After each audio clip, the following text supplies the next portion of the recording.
that.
And then actually do that.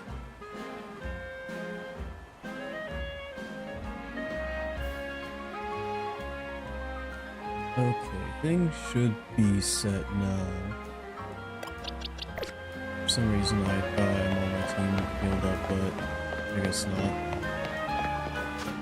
So, because I was doing a bit of grinding off stream, I now have all the mons I need for these last few side quests, and then I have to take on the 10 trainer gauntlet once again, which we could have completed last time if it wasn't for that Mega T-Tar.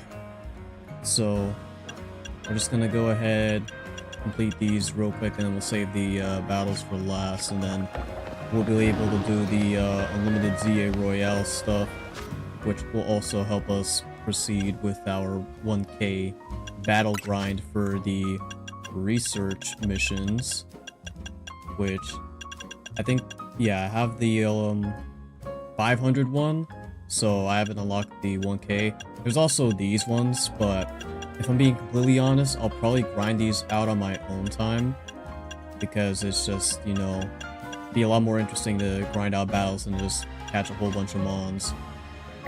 So yeah. Let me go and see where the first one is. Yep.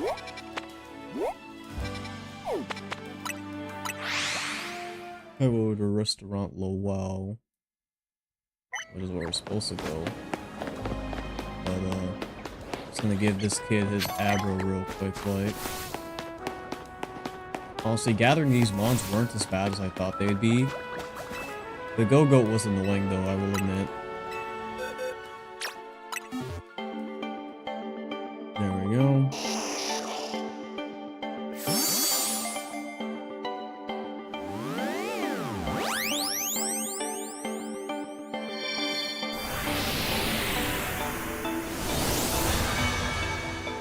Get that Royale.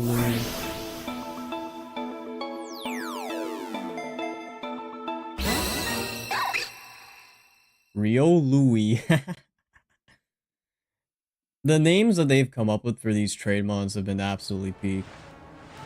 Wow, real life Abra, thanks. Come on Abra, let's play tag. Hey, wait, did you just go to sleep? That's not how you play tag, Abra. Wake up.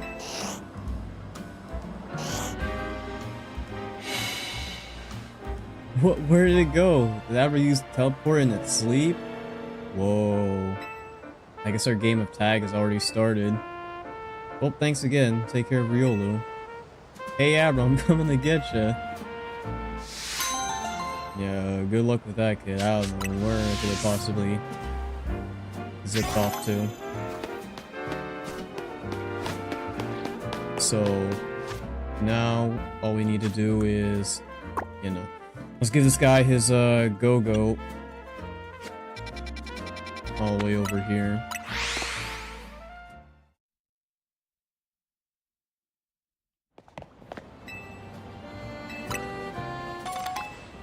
And one gray ball.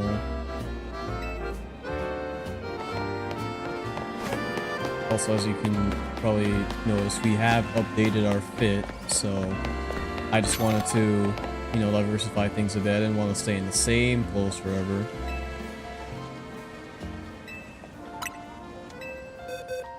Yep, here you go. Wait, is it for any go-go? It is. Where's the alpha one? Here we go. Yeah, that thing is... God, it's gargantuan. Way bigger than I'd ever imagined. With a butte like this helping us out, we'll be able to carry bigger packages no problem. Looking forward to working with you, Go-Go.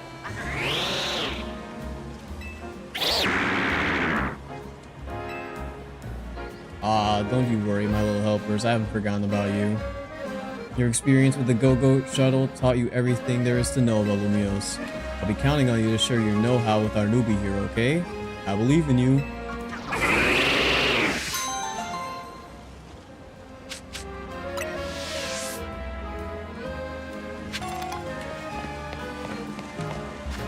And last but certainly least, we got the Jumbo Variety Pumpkaboo.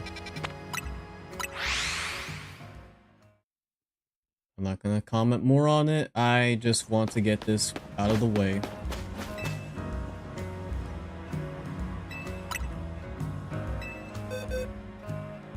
It's this one, right?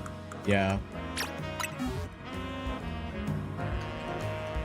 There you go, lady. A Jumbo Variety Pumpkaboo. So this variety carries jumbo-sized spirits to the afterlife in this huge body. How mysterious. Even if they look similar, I can see how these different varieties are indeed different forms. Forgive me. To be honest, I don't really get it, but how could I not be convinced by the size of that Pokemon? From now on, I'll nurture my own spirit so it's big enough to require a Jumbo Variety someday. From the bottom of my heart, thank you for bringing me a Jumbo Variety Pumpkaboo.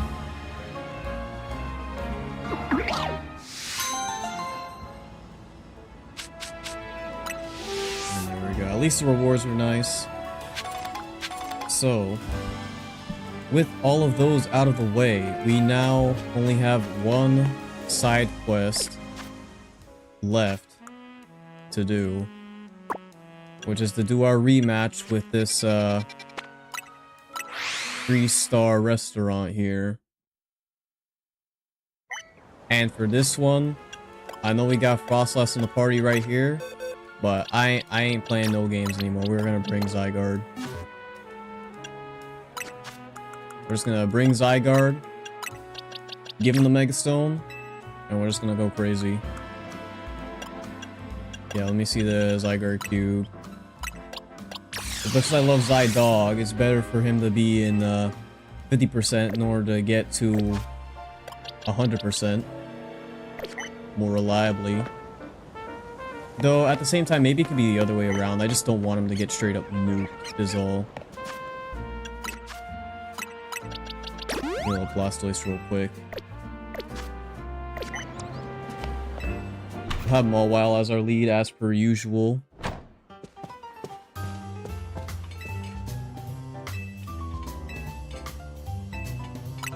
Yep, here we go.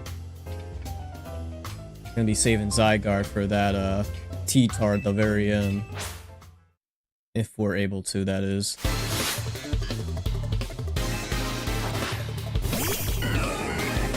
The fact that we get access to no heals whatsoever is something we need to take in mind. Just gonna set up here. And I'm just gonna start one-shotting everything. Mawile will most likely be our first Pokemon to hit level 100, which is kind of wild, but at the same time, not surprising in the least considering how much work she's put in.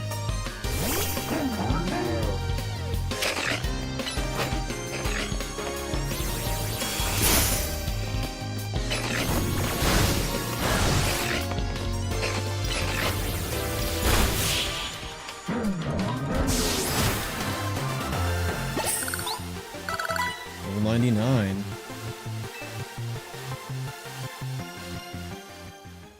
I haven't been doing too bad in the health department. At the same time, though, Really gotta prioritize our switches if need be.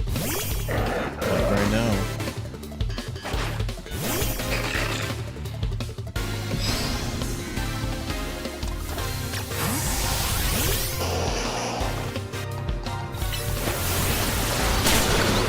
Yeah, the surf will definitely do it there.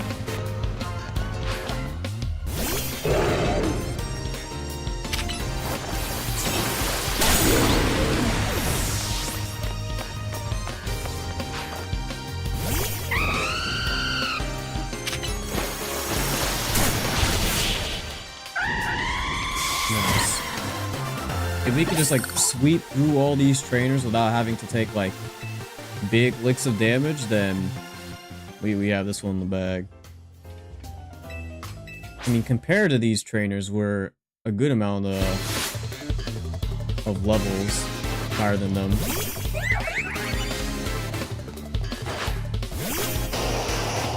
This is a good lead.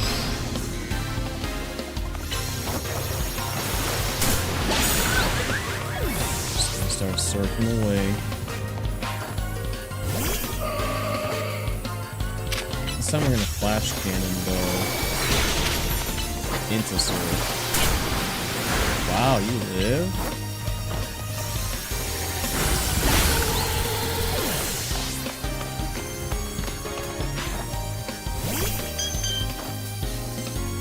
This one not failing. Ow. That was some unnecessary damage right there.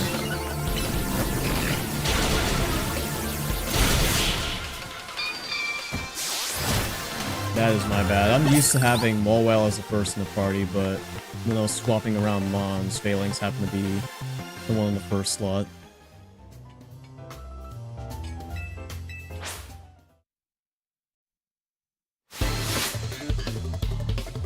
Does this guy have like a Steelix? Well, he doesn't have a lug.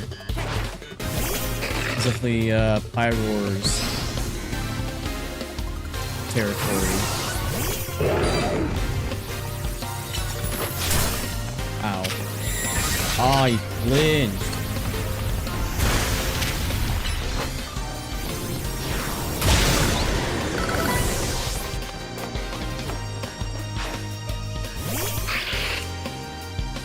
This one is annoying for sure.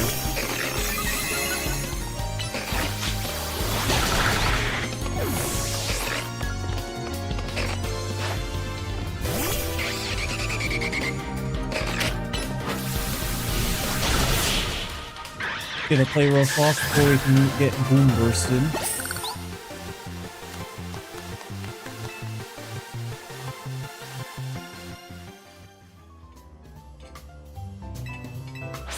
Number 5, so we're halfway there.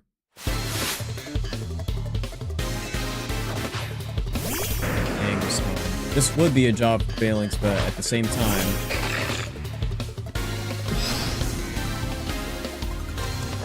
well, let's go into. We're actually gonna Mega Evolve. So we can get that power boost.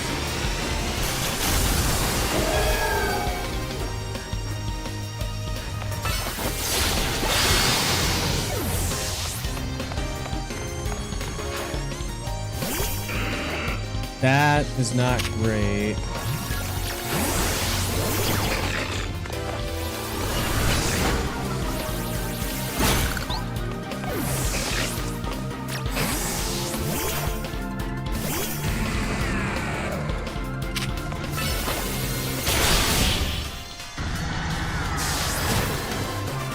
Yeah, Mawile being that low is not great for us, admittedly.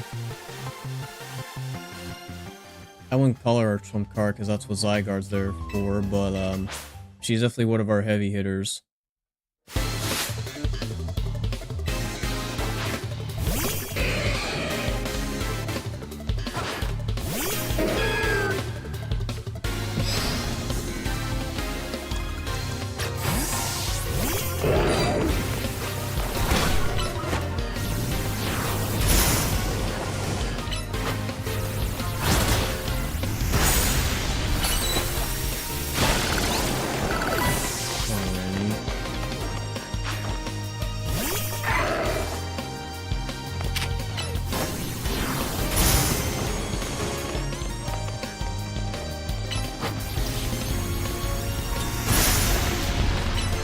Really, lady?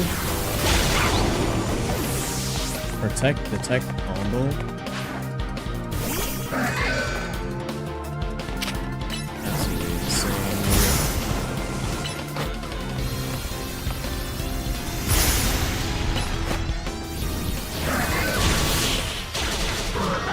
And that is why Ada Slash is a fraud in this game.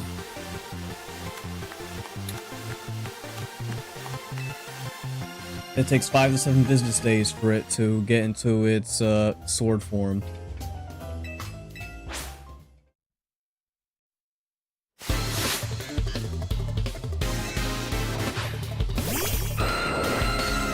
Delay. Definitely not a job for Katie here. I'm certainly going to be going into the last days.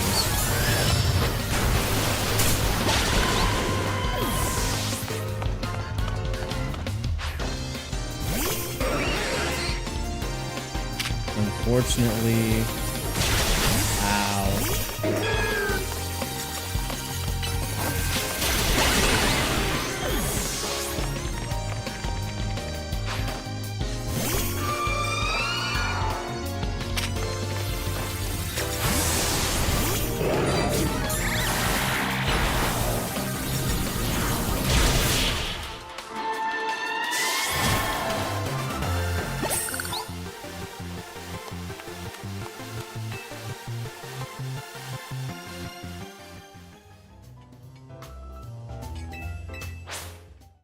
Number 8.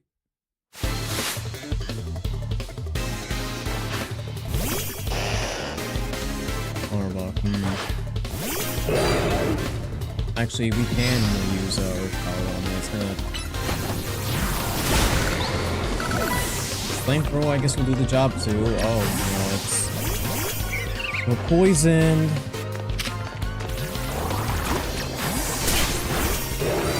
Unfortunately, Pyro might be the first one to go down.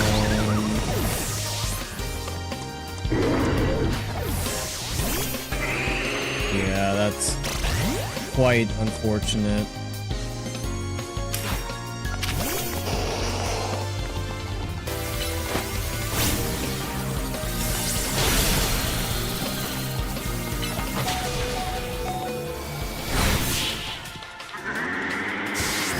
Blasto's still hanging in there.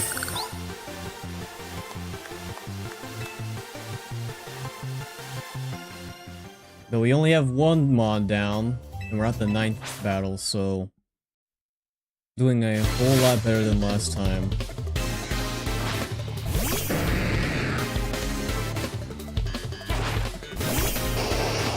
Now, unfortunately, here we don't have any electric types, so we can't just immediately beat this thing.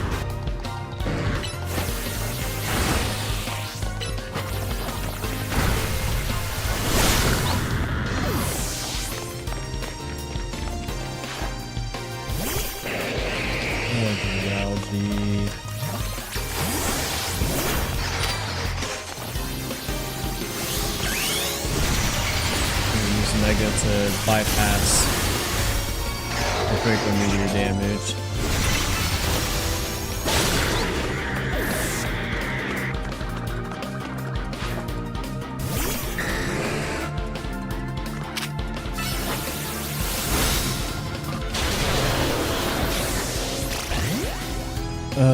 Man, this thing.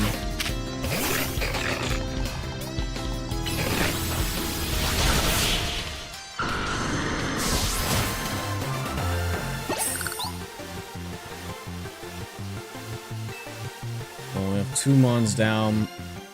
2 of them are very low health. But this should be in the bag.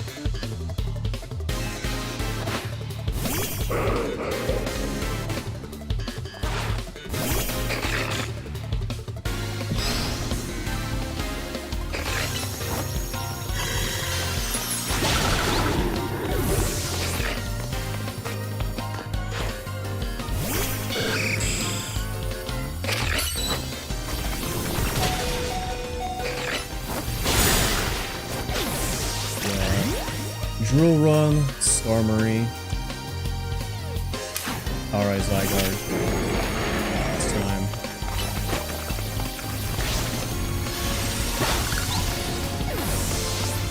I don't even care at this point. Yeah, get your Mega T-Tar out, bro.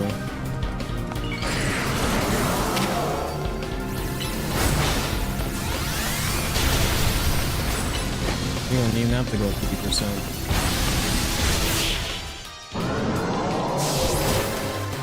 And with that, we have officially completed every single side mission in Pokemon Legends Z-A. Incroyable!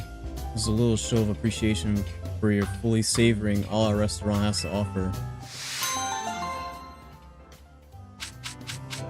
Knockoff. Okay, that's a really good TM. Ask you, hey, the usual 100k? Yeah, no. I don't know when you're seeing me, buddy.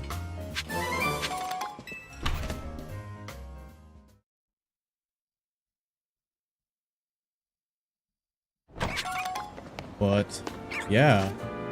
That will do it. That is every single side mission completed. So, if I am not mistaken, our mons are healed up, right? Yeah, they are. So, we should head over to the Liquor Bureau and talk to Emma real quick to see what she has to say, considering she was the one who set us out to complete all of these side missions to begin with. Unless you don't have anything left to say. Huh.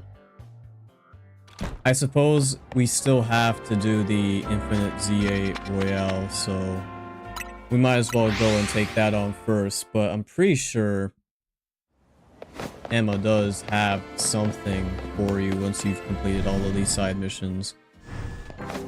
Regardless. We have also gotten ourselves a Challenger's ticket, so all we have to do is just go through these matches. Oh, we're gonna fight Gramps. Been a while since we've seen him. You might beat me in my finest scaffolding course, but let's see if your battling skills are up to snuff.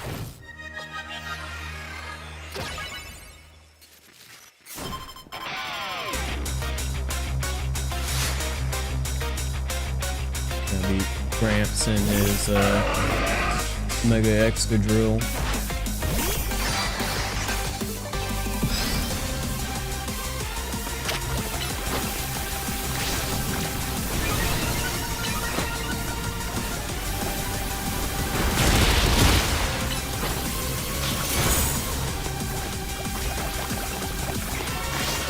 Spamming stuff out too.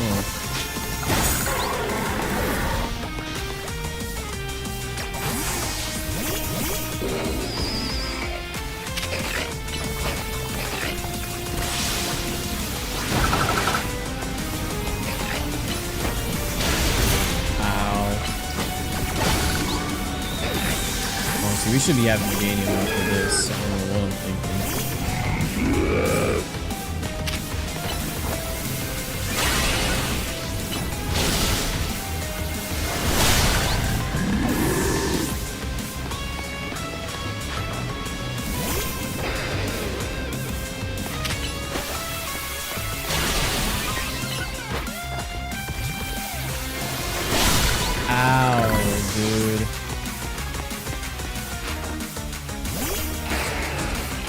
There it is.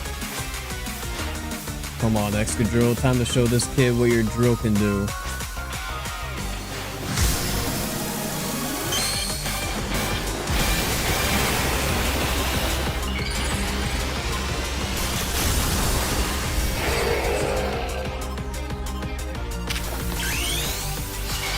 I'm really negative myself.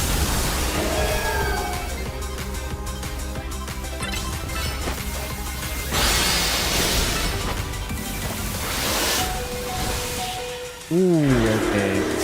Almost went down there, but we got it. Alright, you got me. I lost. Tell you what, I'll fix up your hotel free of charge. Hey. That's dope. Now claim victory in 4 war matches.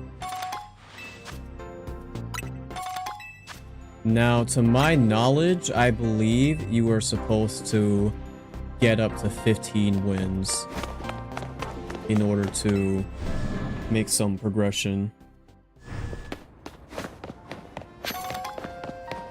It is very satisfying to have all of the side missions completed, though. Like, there were quite a bit of them, but I had a lot of fun, you know, completing the majority of them. They definitely flesh out this game even more so than it already has been.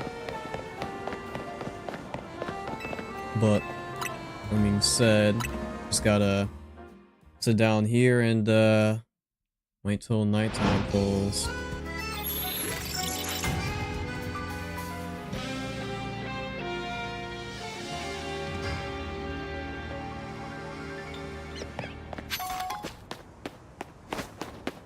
And what do you know, we got a battle zone right next to us.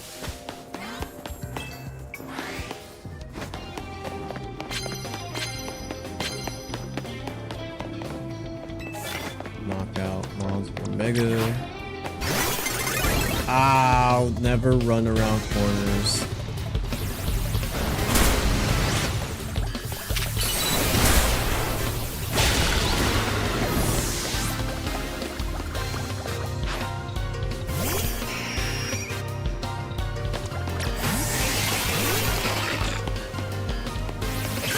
So we're just gonna make it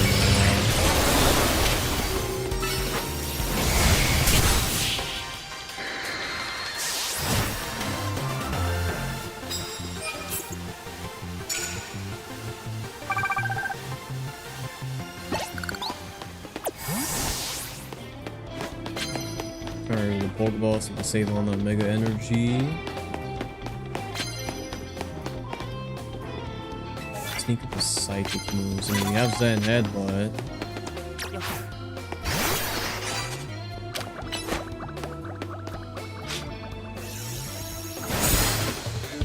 Even though that didn't do nothing. And we can't even damage it either.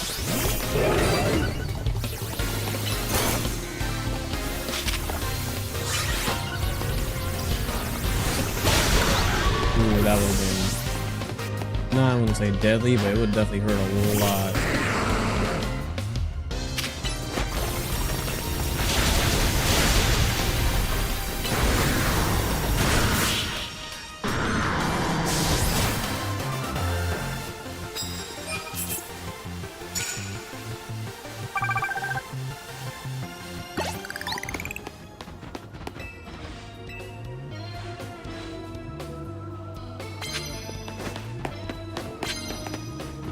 Sneak up with fairy moves, we can certainly do that.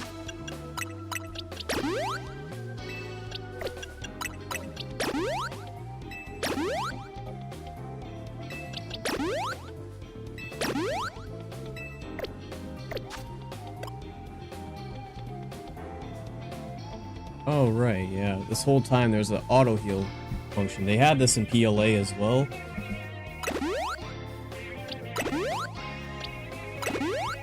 It's just nice to properly manage which resources you're using.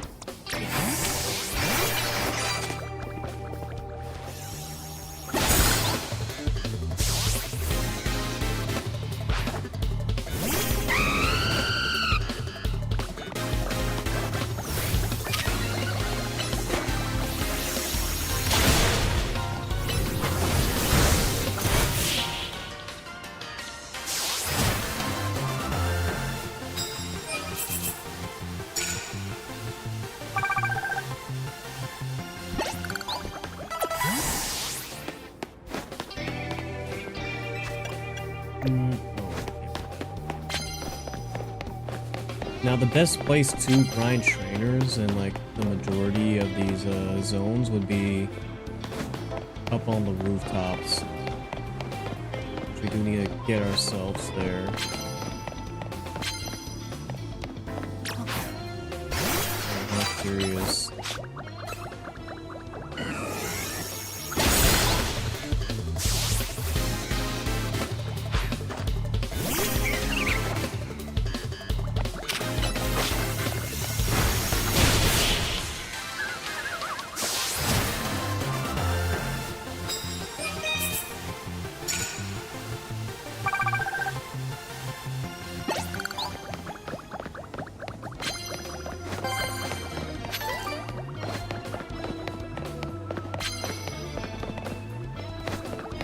Royale's electric moves, we unfortunately do not have that ability to us.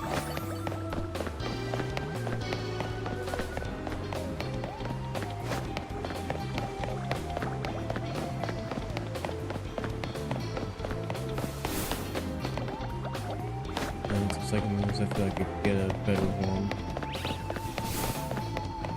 There we go, there's a elevator.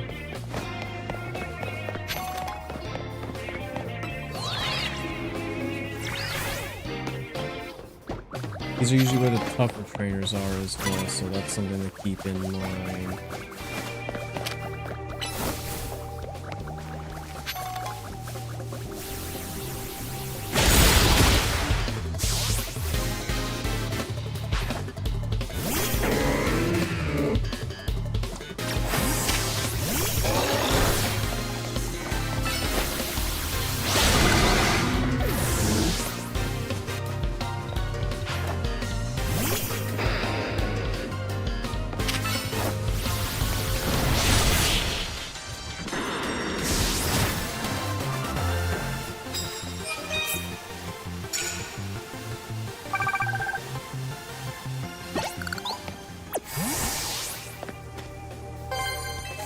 Water moves, you can do that.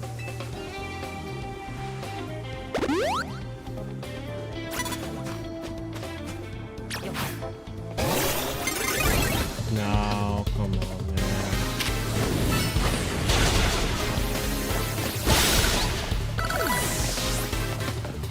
Oh, I didn't even realize Royale's already at 1100.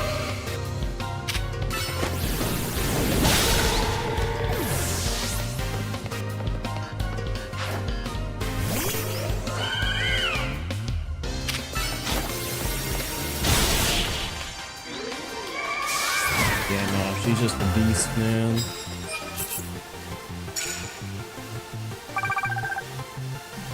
I can't tame her.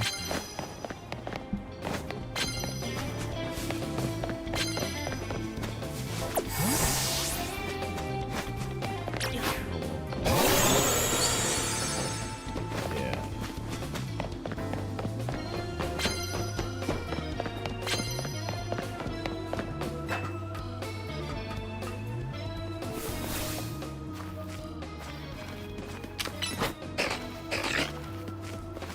Stand behind here.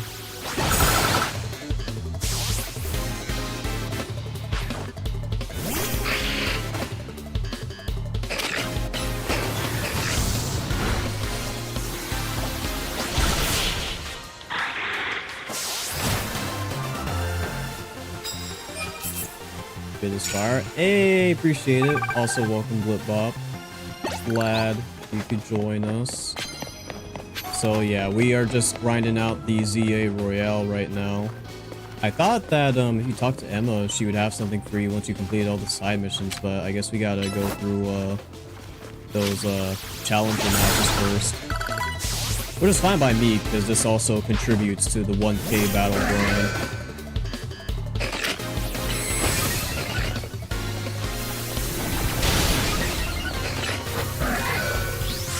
But yeah, I like the fit that I had before, but I figure, you know, we gotta change some things up every now and then, and so just want a little bit of a shopping spree off stream.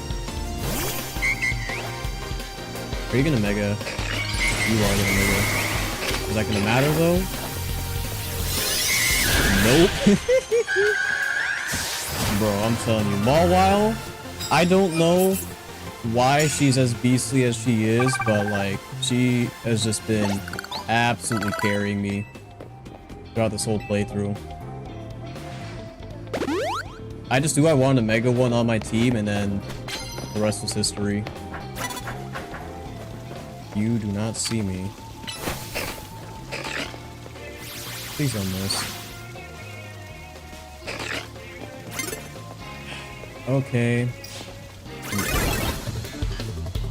Bro, these NPCs sometimes, bro. I just can't. As well as these bushes too, dude.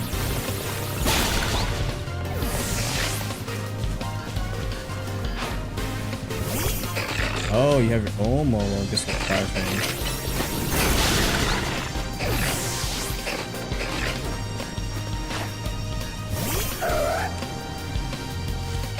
Are you gonna? No, you're not gonna go.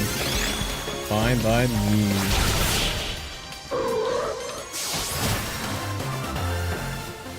Honestly, I should bring out Zygarde for a couple of these battles just so we can see it mega evolve.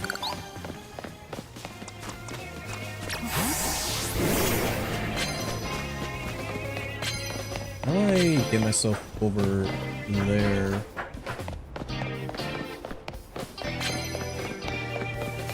Oh, do I just have to fly over?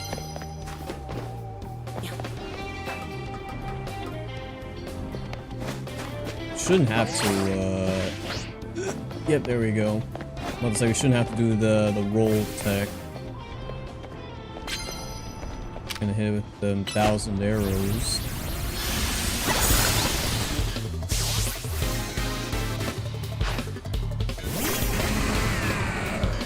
Steal it, say.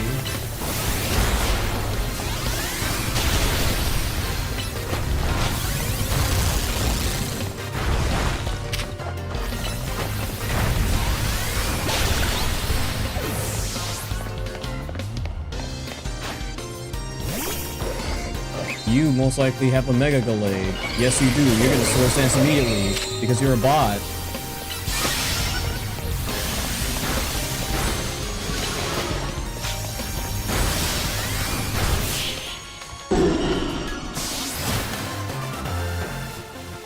Nah, that was Ray. He's cheating.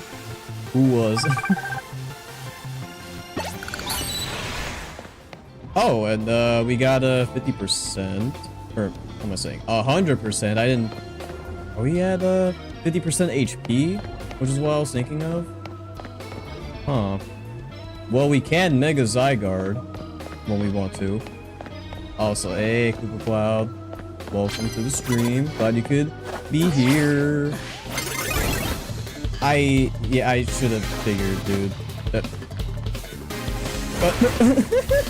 Oh, okay, there he goes. I was like, bro, where are you going? That Trevenant, might need some, directions, bro.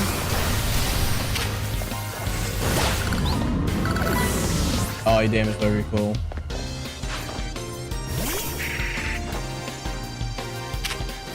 I don't want to use the Mega quite yet.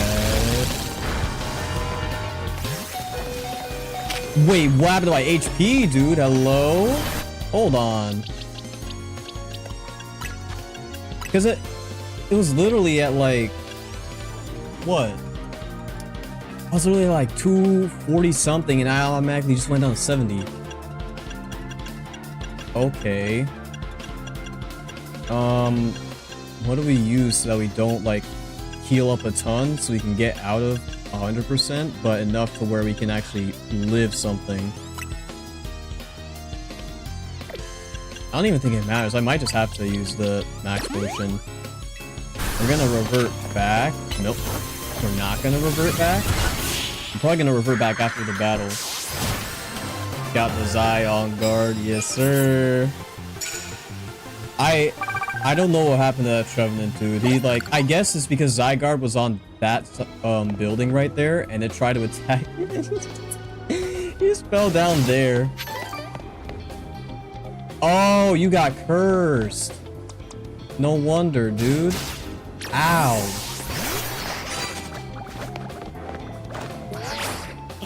I keep forgetting that not only is curse a move in this game, but it actually persists outside of battle, which is lame. But sure thing, I guess. I ain't here, I ain't here, I ain't here, I ain't here. You don't see me.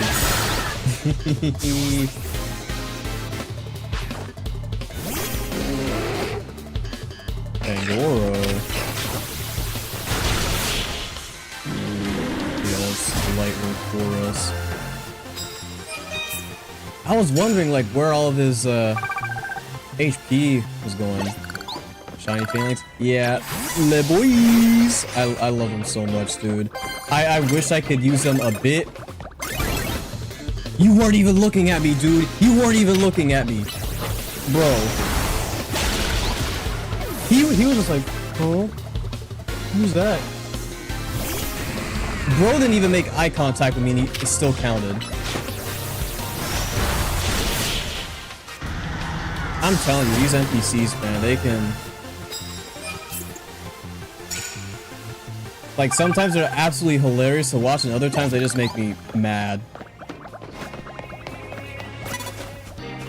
Where, dude? That's another thing, too. They can just, like... Oh, you over there.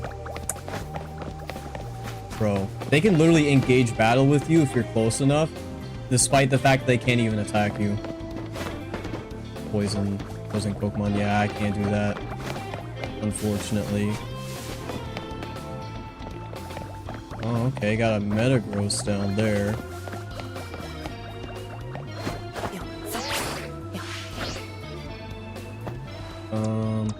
Let's get Pyro. Dawn's approaching. Bro, side said they like Superman with Flash. Yeah, dude.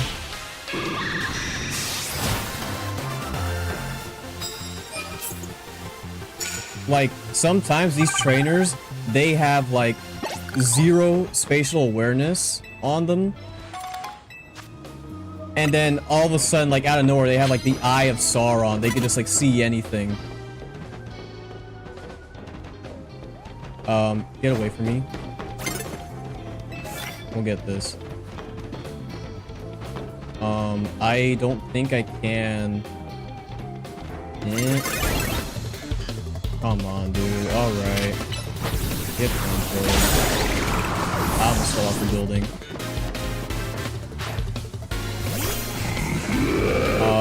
I can't do anything about you.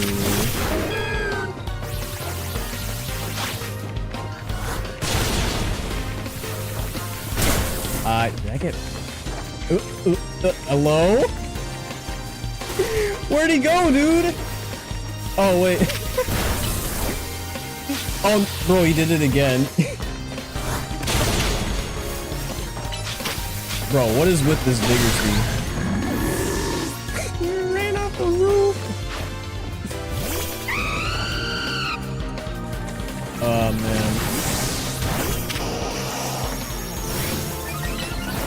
Rooftop battles have got to be the best. I didn't think you could double edge yourself off the roof, dude. That's hilarious. Oh, I'm gonna do the Dragonite here. I literally stepped out for a split second. All right.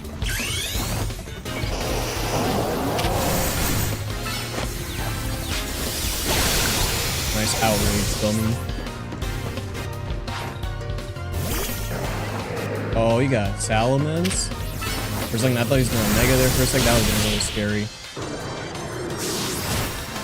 I'm curious on what NPCs have certain types of Megas, because I don't think I've seen one with like any of the pseudo Megas. There you go. That's our next challenger's ticket. So, any extra things we get from here on out is just going to be for money's sake. Since we can't exactly grind up those points. Oh, and also just battles. We just need to keep on battling people. You... Man, you don't get surfed.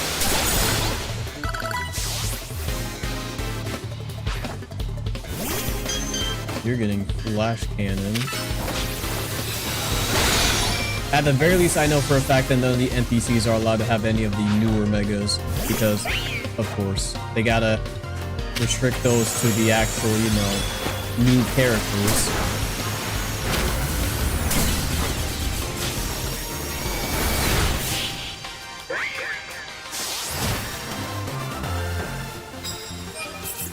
So 17 battles, that's not bad.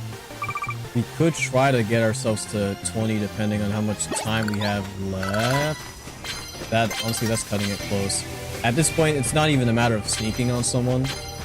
Oh, coffee. Sure thing. Ow, my eyes. This game in the flashbangs. Come on, boys. Get them. I almost walked into her line of sight. Boys, hit him with an iron head.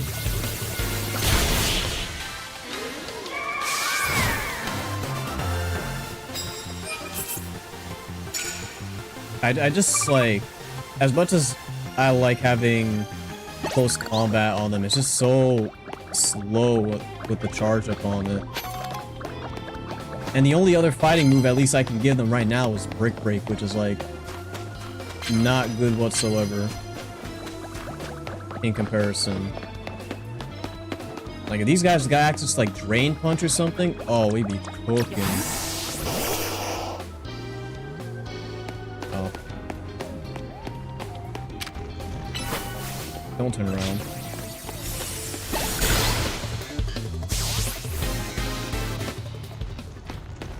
Excuse me? Did I literally just walk out of... I just deleted this guy from existence. Oh no, he's back. That was whack, dude. Got 100k from that though. So yeah, we're doing real good in the money department, which is why I was able to go on that little shopping spree. So now we go back to Quasartica and do our next battle.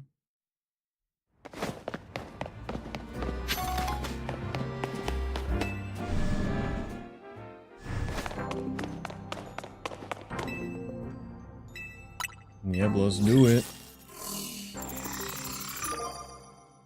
This kid again?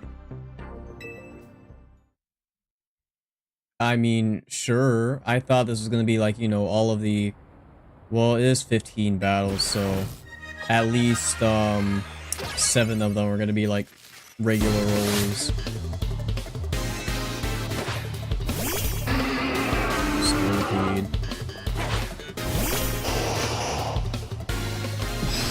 Honestly, I need the boys to come out here and, hit that mean Zen headbutt. Oh, come on, man. Oh, they... Okay. Poison and spikes, dude. Absolutely diabolical work. I'm curious on how viable traps are in, like, online play. I doubt they're really that good, but if you just kind of toss them out to the middle of a, free-for-all, then I'm sure you're gonna be tacking on some good damage.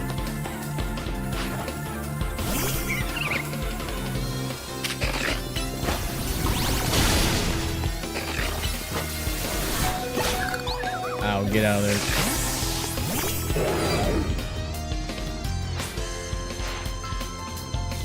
Excuse me, hello? Or maybe it's just your final mon. I'll say, do you like I have a mega? Being pressed into the corners, it pushes me to get serious. Don't I sound cool when I say that? Sure, kid. All of that for a furfru, dude. Alright.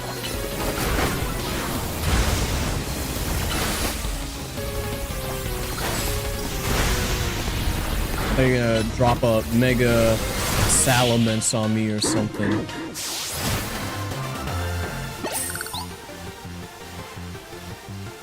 Even when I try to get good in Z-A Royale, I still never stood out in class. Can't catch a break.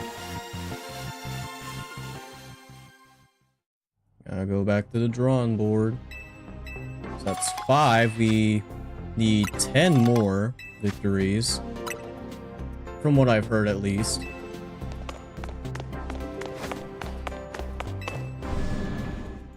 So yeah, we just go on out and just do some more battling. I would bring Frostlass along, but I don't know who to sub out for other than, I guess, Zygarde.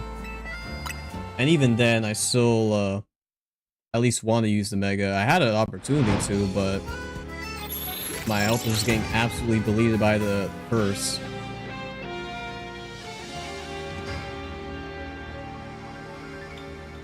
Let me see here. We'll go over here.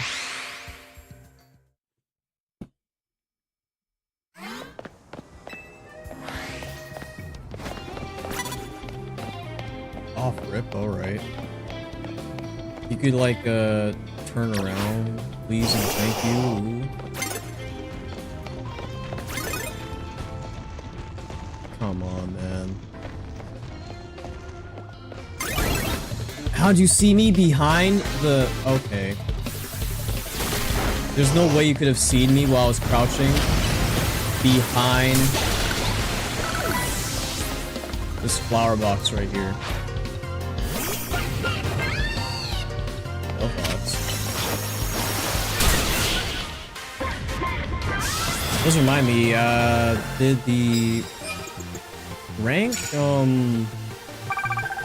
or the second rank season start yet? Where you can get the Delphox site?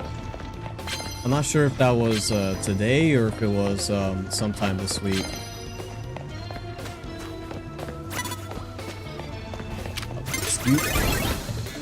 Alright. Sure thing.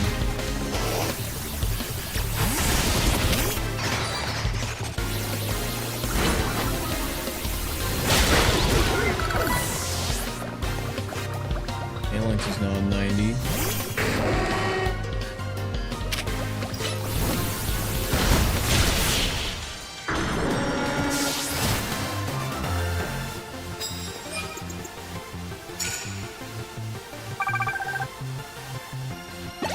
Okay, once again, like last time, we should try to get ourselves to the rooftop.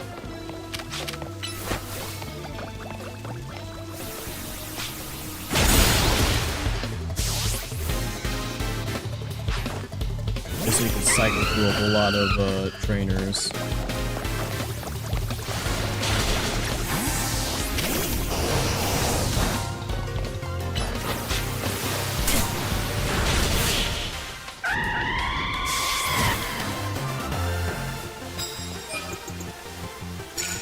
I also need to pick up some more bonus cards.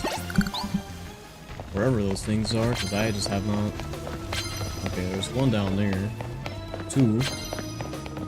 Secret rock type moves? That's an easy one. Two regular moves. And one down here.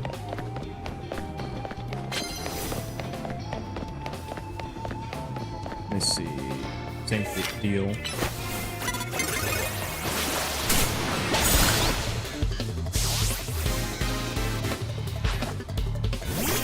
Oh, interesting camera angle. I guess it's because I'm behind the building. Yep.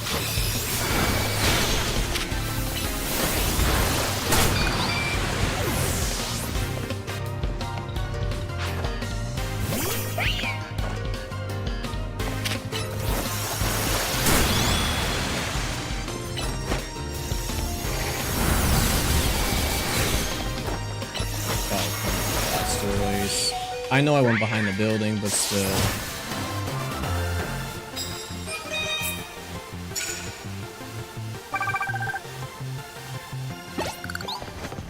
Yes, I did need the heals.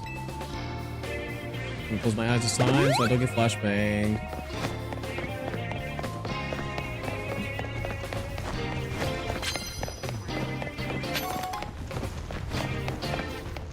Two of you, okay. Oh, you're both weak to fire? You don't say. Oh. Dude.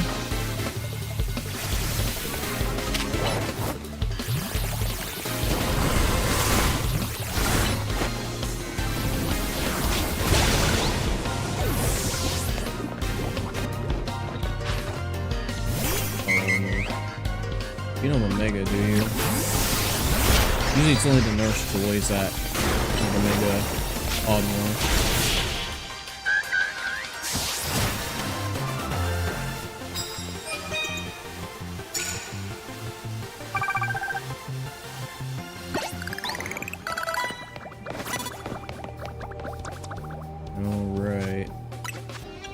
Let me get the antidote real quick.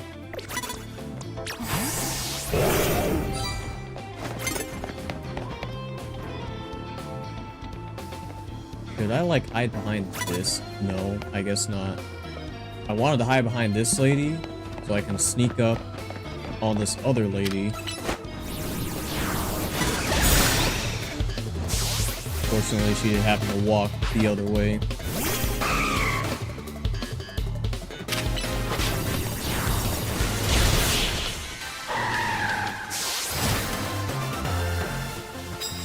Thoughts on the game? I absolutely love it, dude. Like, now having, you know, completed the main story, going through all the side missions, like, this has genuinely been one of the most fun experiences I've had playing a Pokemon game. Like, they took the things that I did enjoy about Legends Arceus and then just added a lot of things I wish the game had. Like the extra like battling. Let me see if I can.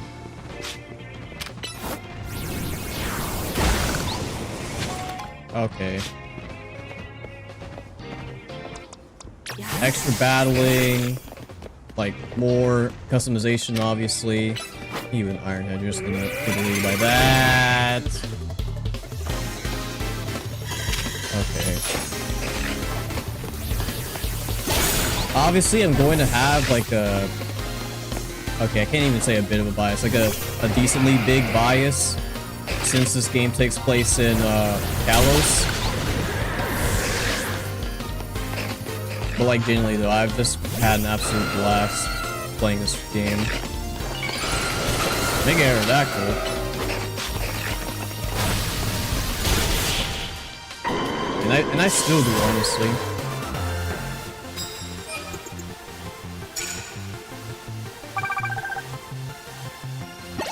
Like, I just wish I had more time to play, you know? What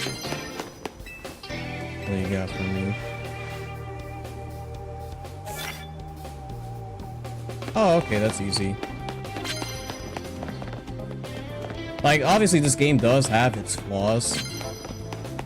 I'm not gonna, like, discount them by any means. We're going the other way. But I think a lot of the strengths this game has, like, very much outweigh the flaws. At least in my opinion.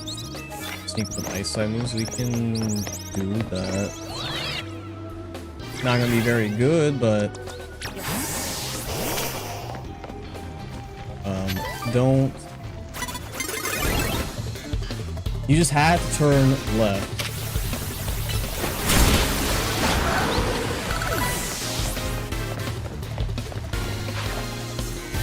At first I was a hater, but then I saw more of it and I low-key want it. Like, it, at least to me, it genuinely... It genuinely is just a really fun time. I think one of the strongest things about this game, though, is its writing. Like, this has gotta be one of the best written Pokemon games, like, just period. Mainly for, like, a lot of its characters, because, like, I've genuinely had a blast, like, reading a lot of the dialogue in this game. Which, I mean, of course, like, oh, you play Pokemon for the story or dialogue or whatever. And it's like, well, you know, that's kind of like one of the main things these games offer, so of course I'm going to be looking forward to it.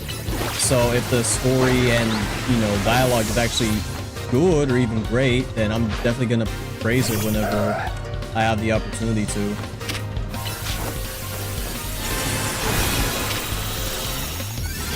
Because I noticed ever since Gen 8, well, I can't say since Gen 8, like, I guess last Gen 9, I noticed that there was a decent bump in quality when it comes to the writing. And that is very much carried over into this game, if not, like, even improved on further. Like, I'm not saying like this is some sort of like super deep game by any means, but like it is just genuinely solid writing overall. Like, these characters actually feel like, you know, actual like people in the world. Like, this game's biggest strength, I feel, is just a lot of the world building it does for the Pokemon universe. Because it kind of just showcases aspects of life with Pokemon that you wouldn't really see in a lot of the other, like, typical mainline games. Since, you know, you're focusing on your journey, getting all the gym badges, all of that, you know?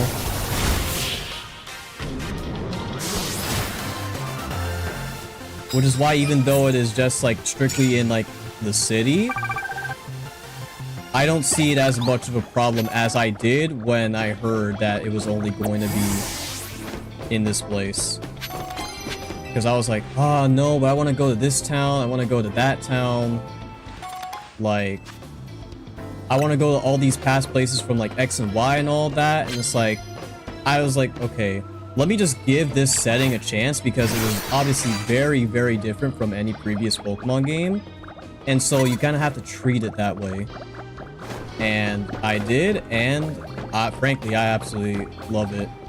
Now, am I saying like they should do like more just singular city-based games? No, but I just appreciate that we get different settings now for these sort of like sub-mainline adventures. Yo, that you see that lady, dude? Yo, she sensed me. Bro, she was about to expose me. And we got cursed again.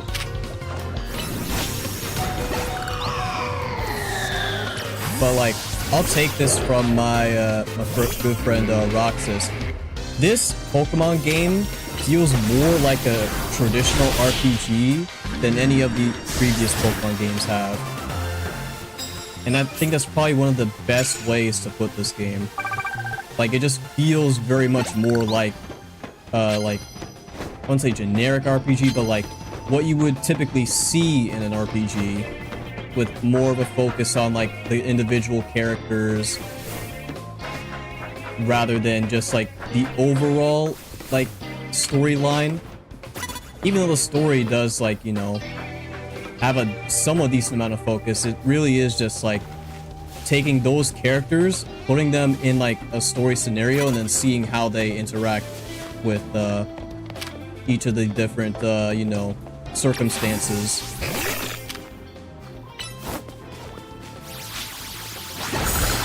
Nice.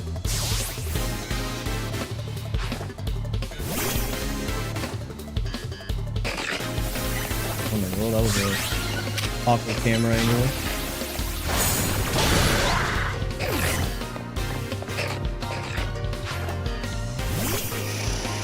But yeah, like, genuinely, like, if you were just to like pick up this game, I don't know, maybe for like the holidays or something. I mean, it's on Switch 1, so you can also get it there. I will say the Switch 2, like, 60 FPS gameplay and just improved, like, graphical clarity is very nice. And I haven't really seen any gameplay on the Switch 1 version, but apparently the Switch 1 runs pretty well too, so we're not gonna have a repeat of like Day 1 Scarlet and Violet, where there were a lot of just... Bro? Excuse me? Dude, I'm getting jumped. I legit just got jumped right now. That was a terrifying POV right there. 60 FPS looks like it's coming from someone who played Violet. Yeah. Why are you down there? So I will say, like, the Switch 2 update for Scarlet and Violet genuinely did surprise me, because I didn't think they were able to, like, take what it currently was and, like, make it 60 FPS. But they did manage to do it. But this game is definitely a massive improvement, just not only in, you know, performance, but also just art style wise. Like, this is one of my favorite games just off of just the pure, like, I won't say aesthetics, but I guess that would be what I'm saying, yeah. Like, Pokemon tends to not stick to, like, you know, a singular, like, style, but I would like to see this sort of art style be brought back in another game. Castle Royale Lake, dude. Oh man, I remember day one Castle Royale Lake. That 15 FPS gameplay right there. All them Dondozos lagging up the screen. Like, it was certainly a time. Like, I will say, I enjoyed Scarlet and Violet, I feel like, a lot more than most people did. That doesn't, like, dismiss any of the flaws the game had, though. Like, those, like, the graphical glitches, like, all the bugs, those were, like, unacceptable. Like, no ifs and or buts about it. But I still did have a fun time at the end of the day, just, like, trying to, you know, look past all that stuff. Like, the characters are great. It was the first region where I genuinely didn't look at all, like, the Pokedex leaks. Like, for the past, like, 3 or so generations, ever since, like, Gen 7, granted, Gen 7's, like, whole marketing campaign kind of leaked the whole dex, so, you know, but still. Like, just going into the game completely blind to, like, everything really improved the experience for me, because, like, if I went in knowing all of the different mons and, like, you know, looking at all the leaks, then, you know, my opinion on Scarlet and Violet would probably be a lot lower than it currently is. But because I didn't really focus on all the online stuff, I just, you know, played the game on my own with my friends as well, and I just had a blast. So real, I'm part 105 Scarlet and Violet fans. It's interesting. Like, I don't want to say, like, maybe in, like, a couple years time people will look back at Scarlet and Violet like, you know what, this game was an absolute travesty performance wise, but the game itself was actually kind of decent, you know. I guess my main, like, you know, sort of gripes about the game is that I do wish they had maybe some more towns and cities around. I understand they wanted to make it more open world, so there's a lot more nature-esque, which, you know, I love nature, so I'm not, like, opposed to that whatsoever. But maybe an extra town or two, like, maybe bigger towns, rather, would have been nice to see.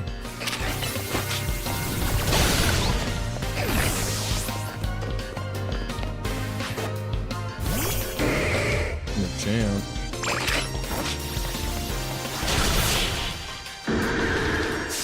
Yeah, no. One thing that people do praise about Scarlet and Violet, though, and for a very, very good reason, was that finale.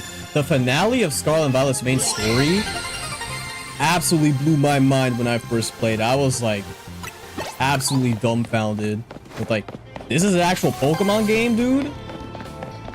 I played yesterday, and even though the world is open, low-key felt empty other than Pokemon hanging around. Yeah, that is kind of the feel I got after a while as well. Like, it didn't get to me that much at the beginning, but, like, once you played it more and more, it's like, you know, like, I appreciate all the mons hanging out, but I just wish, you know, there were either more people around or just a city or two that you could go to with some characters that you could, like, interact with to make the world feel a little bit more lived in.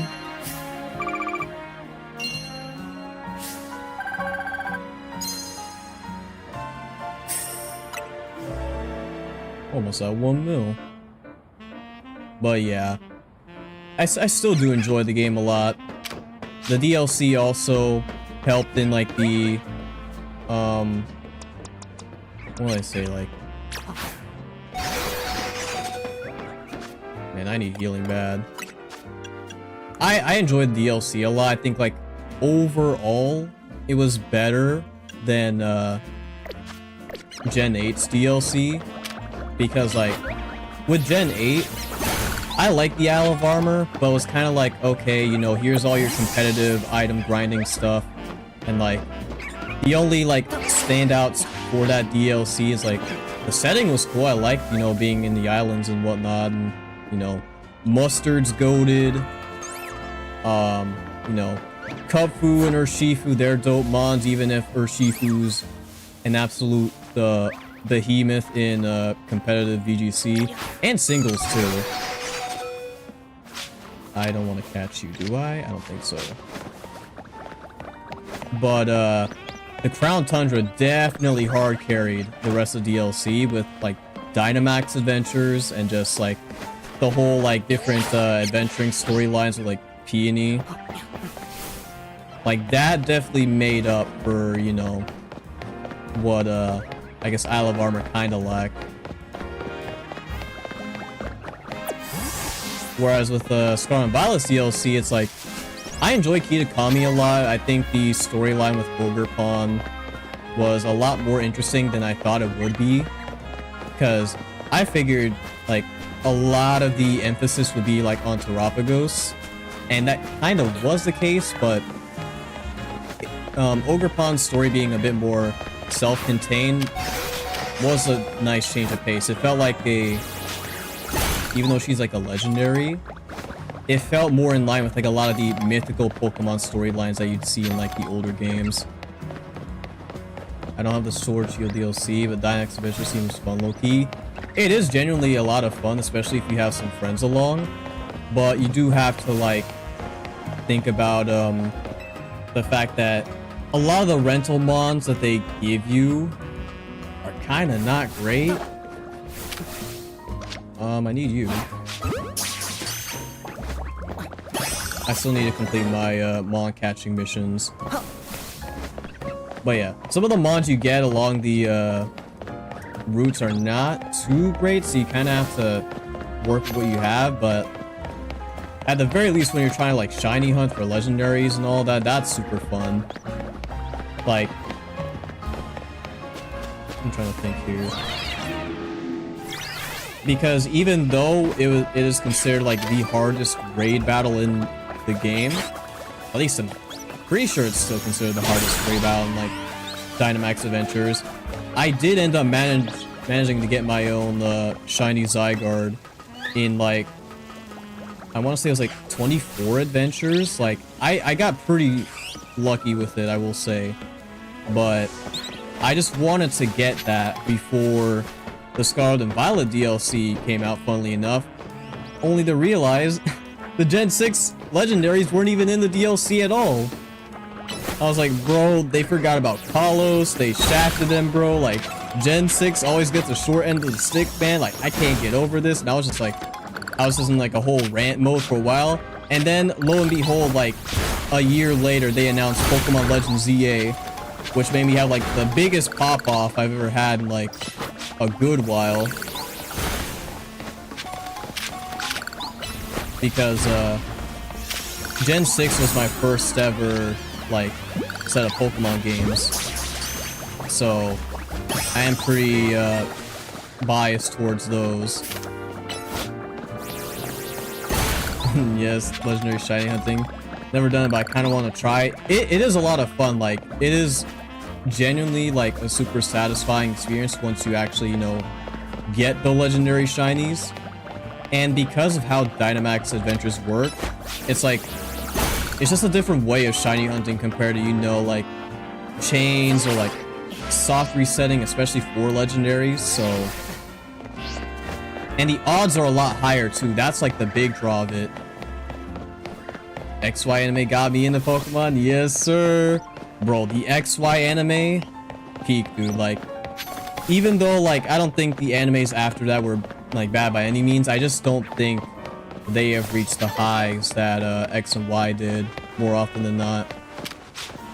Like, I can go on about like all the animation styles and all that, but like even just like the characters too, I think were very enjoyable, and just the overarching like storylines as a whole were pretty interesting too, because they actually like delve into a lot more like, what would I say, like typical, I guess, shonen anime like plot lines, or like Ash had like this whole like losing streak and like this kind of block, and he didn't really know how to go forward, and that was just a side of Ash that you would just not see, at least not very often, in a lot of the previous like animes. And so I just appreciate that they, you know, kind of took these different avenues when it came to like his character and like all the other characters as well. I don't even know if we got a challenger's ticket, did we? Oh, I wasn't really paying attention.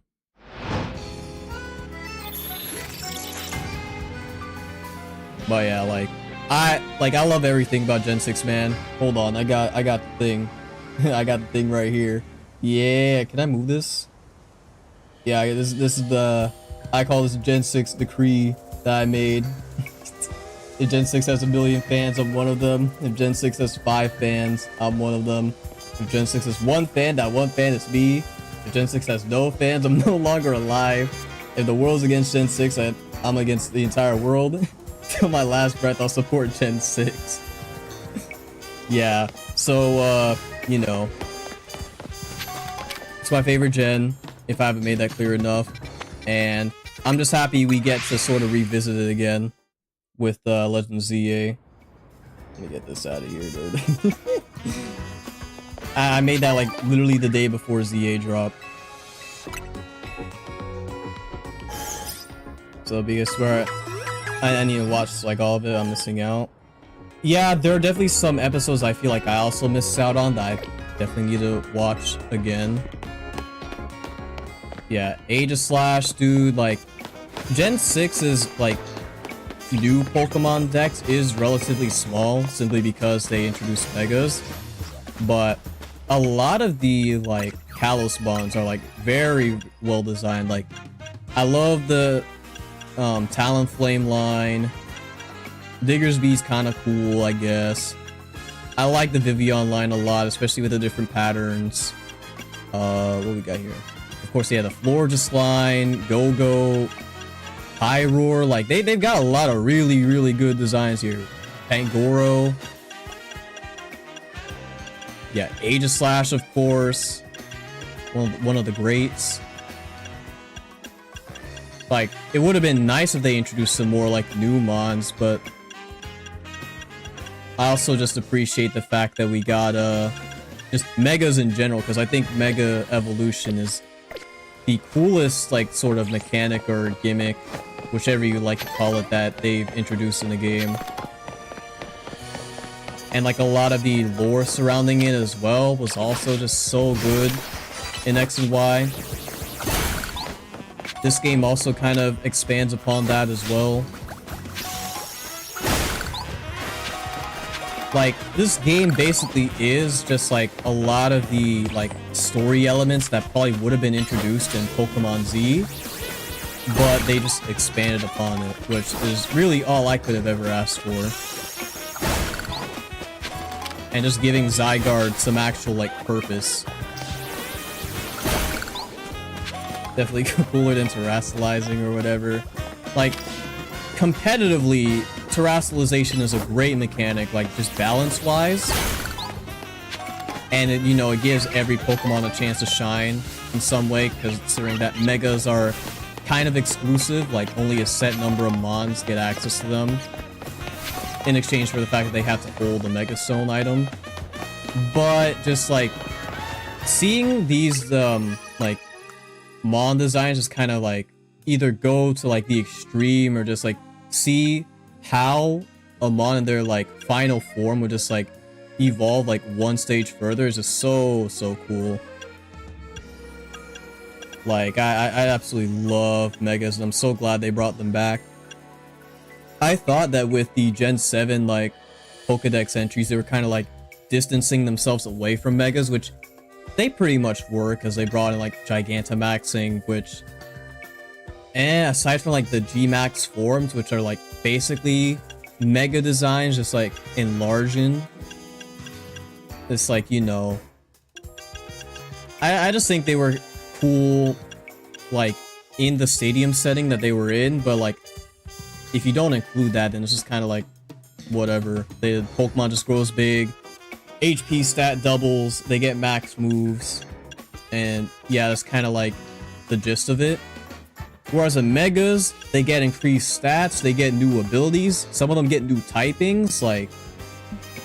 And my favorite aspect of Mega Evolution is it can take some of the weaker mons like Sableye, Mawile, and just absolutely like bring them back into like some form of like viability that they never would have achieved in their base forms. So yeah, I just love Gen 6, man.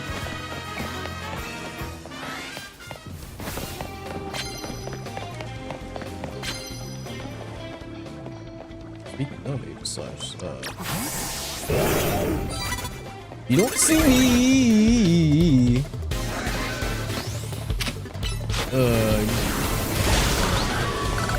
Okay, we're so good.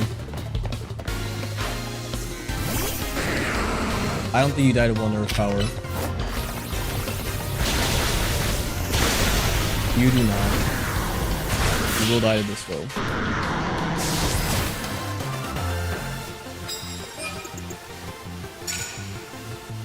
Those make me kind of curious on like what new gimmicks they're going to do for Gen 10. If they even are going to do gimmicks, because like now we have Pokemon Champions, which is like taking all the past gimmicks and making them like, you know, put into one game. Still don't know if I want this game just because 60 seems too high. I guess it's always been like that. Yeah, no, that is true. Just games as a whole having their prices increase is like you really gotta like pick and choose which ones you really want to play, unless you're just, you know, plus enough to like have the funds to sort of like, you know, okay, let me try this game out and, you know, stuff like that. But I can certainly understand if you want to like kind of hold off for now and maybe like, that's the thing though, because like these games don't typically go on sale too often. They do happen, it's just, you know, it's Nintendo, so they're gonna try to keep their game prices as high as possible.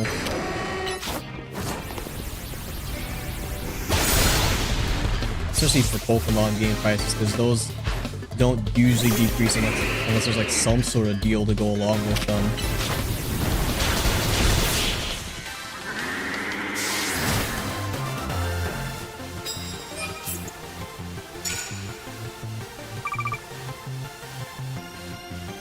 They really don't. Tragic. Yeah. And unfortunately, like, with how much, like, more, like, I would say, like, resources and technology they, like, put into these games, like, they're gonna obviously want to charge more for them. So it's kind of one of the reasons why I was surprised, like, a game like, say, Silk Song was still like released at like 20, because I genuinely thought they were like, oh yeah, because of how popular Hollow Knight was, they're gonna like maybe bump the game up to like a 30, maybe 40. But I guess considering that it was originally supposed to be DLC for Hollow Knight, they just stuck to their word. It's like, yeah, we're just gonna make a $20 game. Absolutely goated of the devs, but that game is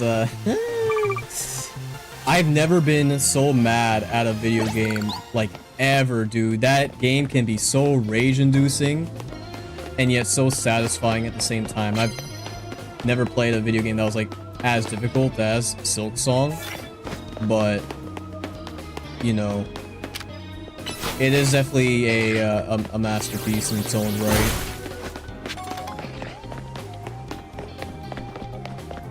So, like, when it comes to, you know, games like Z-A, I guess I can think of like newer titles that are coming out this month, like Zelda, Age of Imprisonment, Kirby Air Riders, like you even go back like a couple months ago, like Sonic Racing, Crossworlds. Never seen Hollow Knight, I heard the base game DLC are great games. Yeah, they absolutely are. I highly recommend them. Even if they are on like the more difficult side, I think anyone could really enjoy those games. Even if just like for like the art style and like the different characters that are in them. And the music too, the music. Ooh, the OST goes off. Let me Steelix. Or Blastoise here into the Steelix. Please don't miss, please don't miss, please don't miss.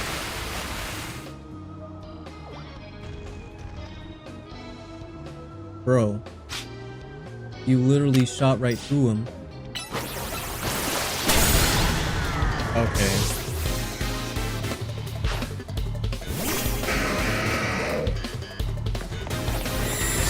But yeah, in terms of like what's worth it for like how, I don't know, dude. I thought the hydro pump was gonna hit the plant. It went over the plant. It went through the Steelix, but I guess the hitbox just was not there. Ooh.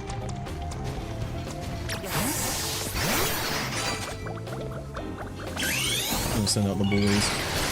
No, come back here, dude. But yeah, determining like if a game is worth getting with these like prices now, I guess it'll just vary from person to person.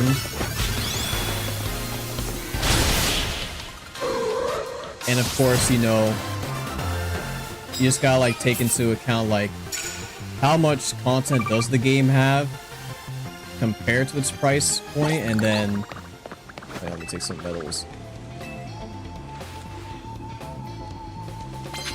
Is this also a game that you could see yourself like maybe playing again in the future?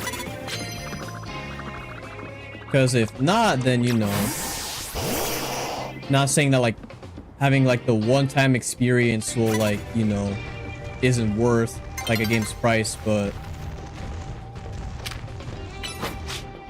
at the very least you would like the game to have like a good amount of content, you know, to like last you a minute, just so when the next game you want comes out, then you'll be, you know, ready.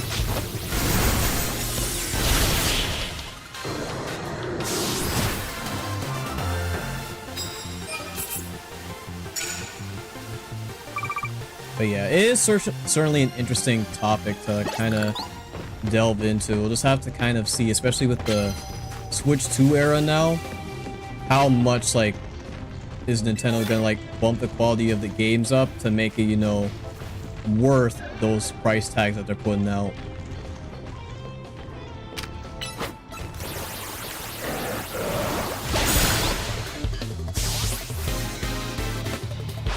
Sonic Racing Crossroads was different because they had multiple chances to show off the gameplay with both an open network test.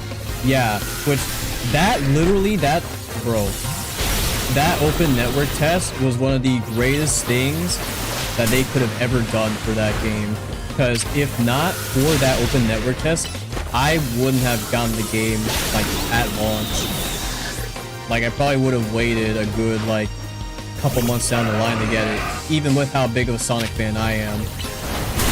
But like playing that network test and just having an absolute blast with the game just showed me like, you know, all right, I think I am willing to, you know, grab it in spite of the high pricing on it, because I do think that $70 for the game is pretty dang high. I feel like it should be dropped down to like $50 at the maximum. But you know, Sonic games tend to go on sale pretty frequently, so if you're kind of on the opposition to like getting it like now, I'd say just maybe wait a couple of months. The game will go on sale and you can grab it then. It's got free DLC. It's got the pass as well. But like, I still absolutely love that game. One of my absolute favorite racing games of all time. Where? Oh, you. Okay.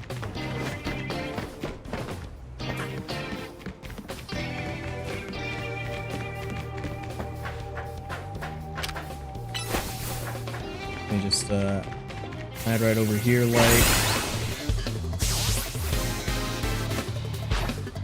It's so peak though, worth it. Oh wait, but I spent 97 for the digital deluxe version. Come on, how expensive it is. It's so peak though, worth it.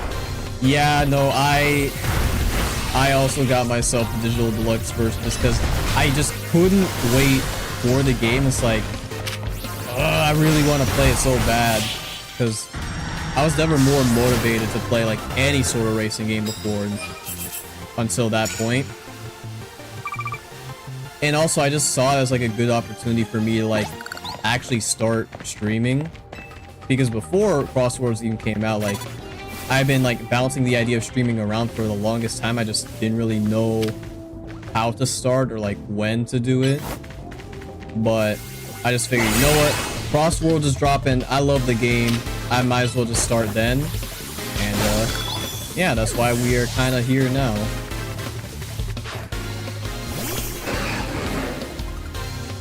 Even if actually, you know, making videos is kind of taking a little bit of a dip, because a lot of the video editing time has gone into these streams. But yeah, I don't regret my purchase at all, but very, very understandably so. It is absurdly overpriced, and I probably won't do something like that again, most likely. Unless, you know, I was just in a very fortunate situation where I could afford something like that. But even just like the money stickler in me would be kind of like, maybe not. I'd rather, you know, keep my money. Oh, we didn't even make 10 that map? Oh well.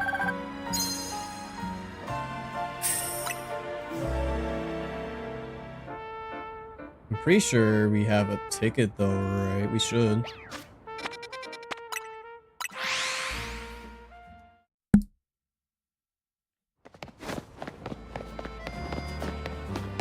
I'm just gonna check real quick.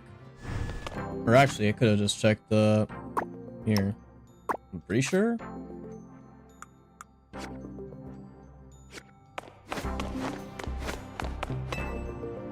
Oh, we do. Oh, I'm gonna fight Gwyn. Please heal my mons.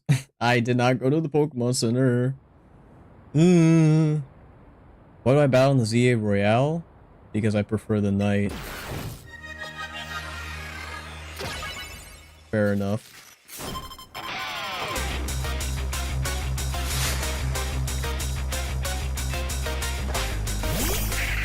Now, I don't... Well, no, I do have some dark type moves. Okay, my mons did get healed. Thankfully.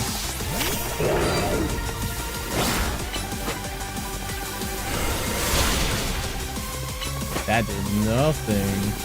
I mean, it did something, but not as much as I thought it would. New festival on Wednesday, I think, Crossroads. Yeah, the Ichiban festival.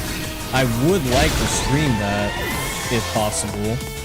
I'll just have to get some of this college work out of the way.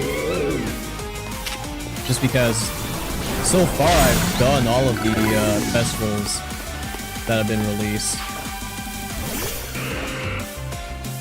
And also just gives me an opportunity to play some more Peak Racing.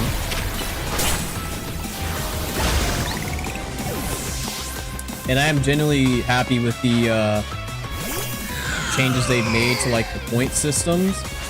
So it's not as big of a grind as it used to be. Chandelure, Mega Evolve, and burn it all.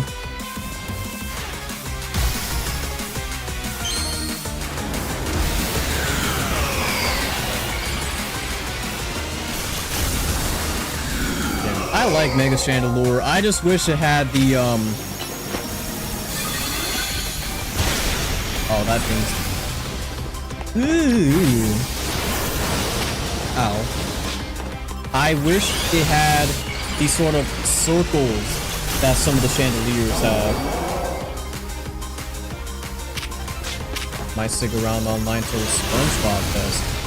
Right, I forgot that SpongeBob and Patrick were dropping this one too.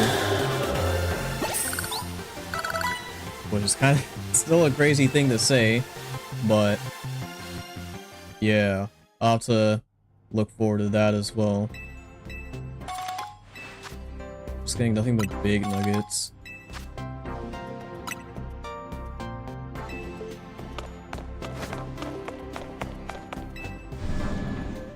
And the grind continues.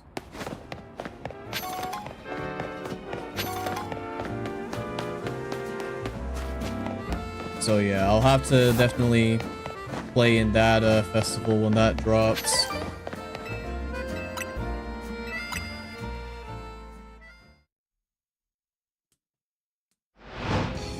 Pac-Man is supposed to come out next month, right? That'll be cool. I love Pac-Man. I'm also very much looking forward to Mega Man and Proto Man 2, because that was genuinely a surprise. Almost some of the Shield Pokedex. I think I only need Slurpuff. Yeah, the trade Evo mods are definitely among the most annoying to try and get with the dex completion. Super effective moves. I don't even know if do I even have a Slurpuff and Shield? I don't think so at this point. Ow! Why'd I never run around corners? I'm so glad you missed that.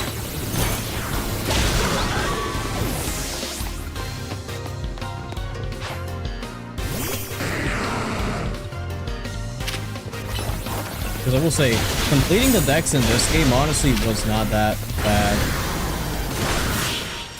Now, I do have friends that are also playing the game too, so I was able to do some trades with them.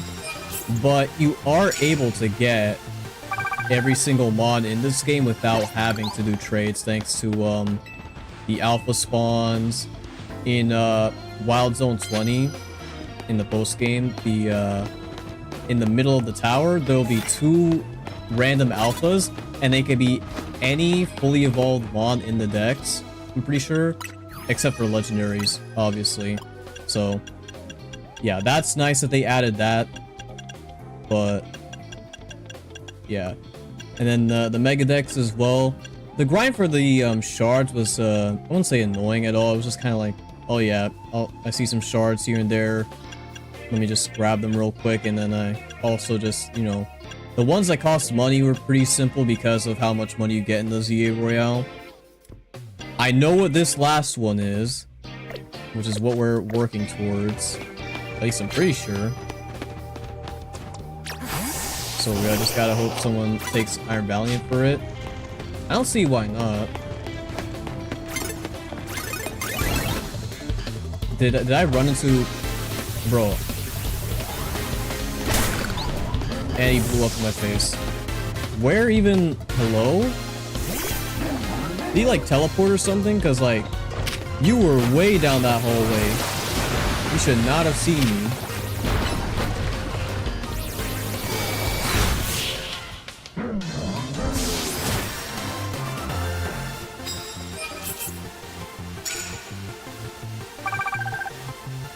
Like, I guess mainly like if someone was playing Scarlet, then they'd take out Iron Valiant more, since they can't exactly access them that easily. Oh, when did I get the knockout monster poison moves? I don't want that.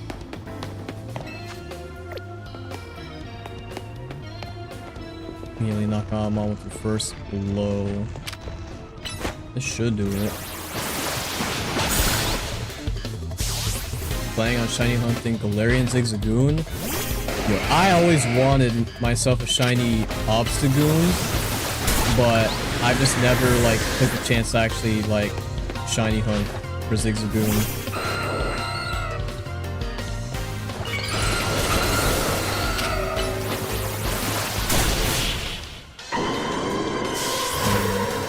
By the way, I hope we see Obstagoon back again and maybe in this DLC or maybe somewhere in Gen 10.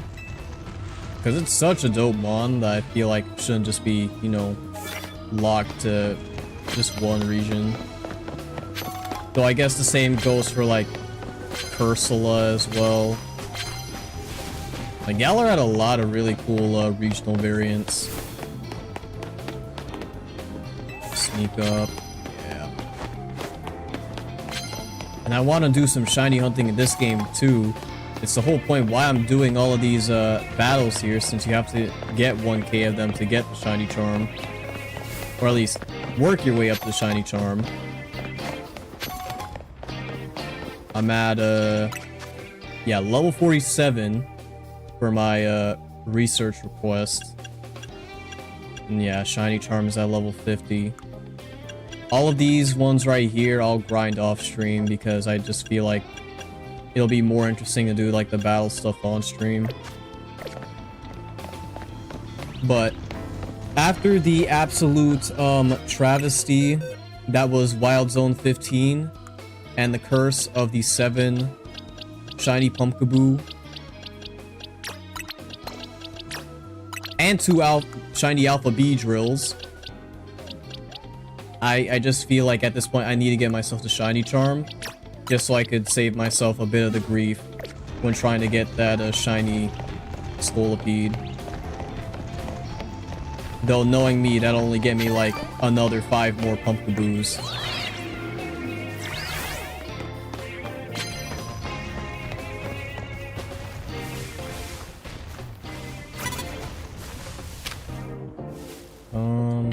Yeah, we'll just serve.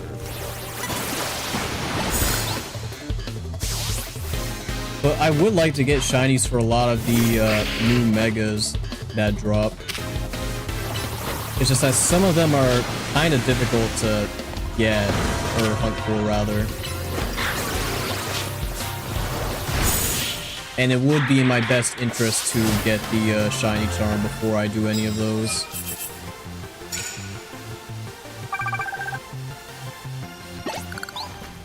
Because, for example, Litwick is only in the sewers, and there's one area that spawns 2 of them. And in order to like reset them reliably, you just constantly run back and forth out of the hallway. But since there's only 2 of them, it would be nice to get the shiny charm just to increase my odds. Facts for sanity. Yeah.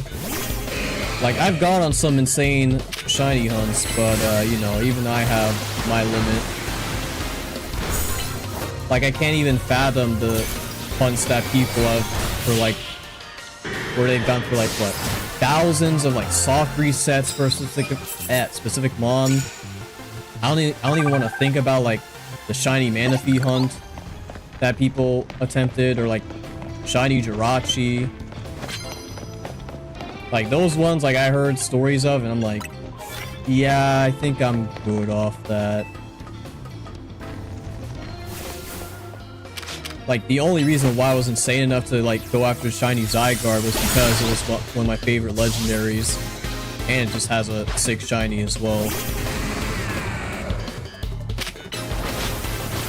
So that was a hunt I was willing to go a long time for. But for other legendaries, oh, not you again. Alright, Zygarde. Loop him.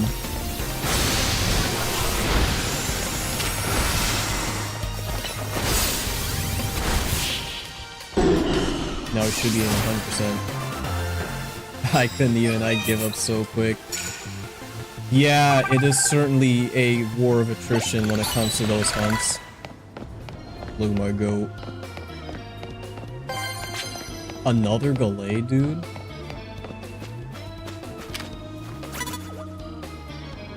You know what, Zygarde?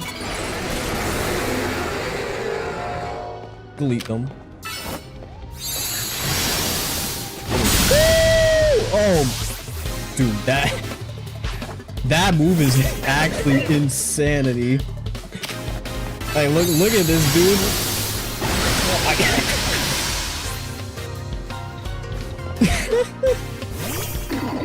I can't even do this. Just a straight up just noob. Come on, almost got it again.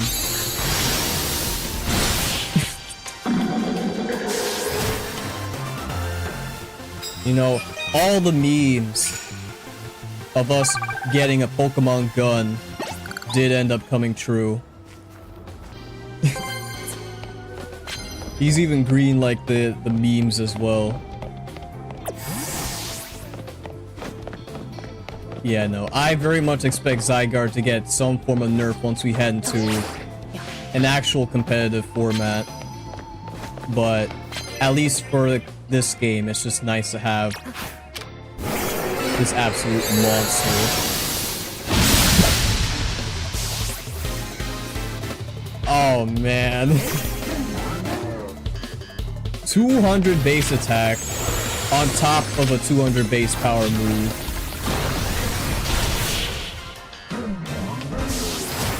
Mega Zygarde. Like, I knew, at least like in the months leading up to this game, that people, I guess, were leaking that there would be a Mega Zygarde. And at first I was like, there's no way they give Zygarde a Mega, right?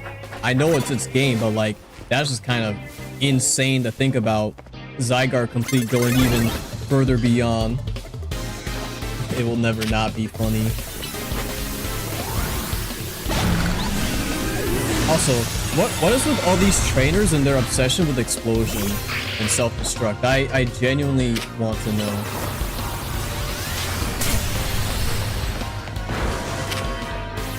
Like I was saying before, how this game has some great characters.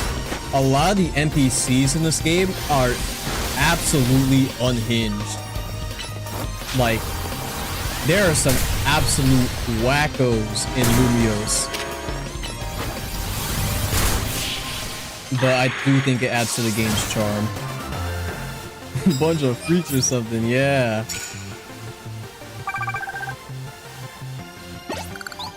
Like, I just don't get it, dude. Like, I guess it helps with these battle grinding. Maybe that's why they put these trainers here, but like, on the other hand, I'm like, are y'all okay? Like, French accuracy. Yeah. Oh, come on, dude. I can't believe I missed.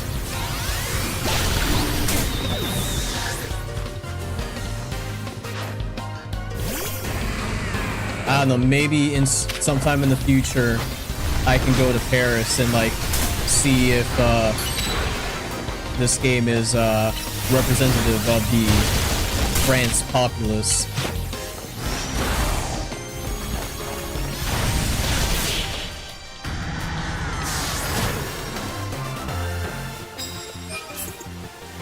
Oh wait, I need to land a fighting time move. I should have been on that.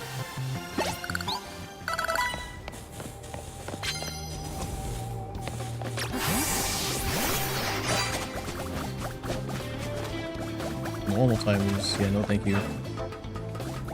Zygarde and the Love Ball is so tough. I know. I had the one, and I was like, you know what? I love Zygarde so much. It's gotta be in the Love Ball.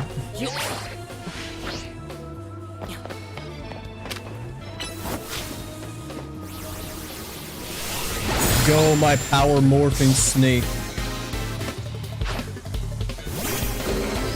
Like, of course, I probably would have saved that ball for like a shiny of some kind, but in that moment, I was like, it's gotta be the Love Ball.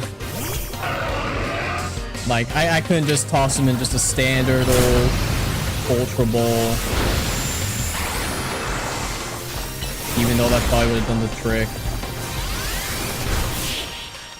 It was a guaranteed capture too, so I was like, yeah, why not? And I'm pretty sure you can get more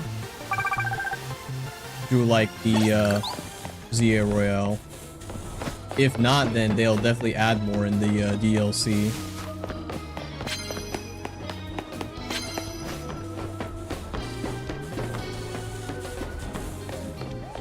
Oh, y'all are down there.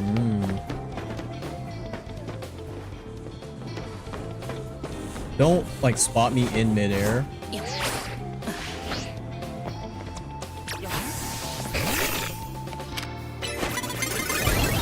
Are you? Dude.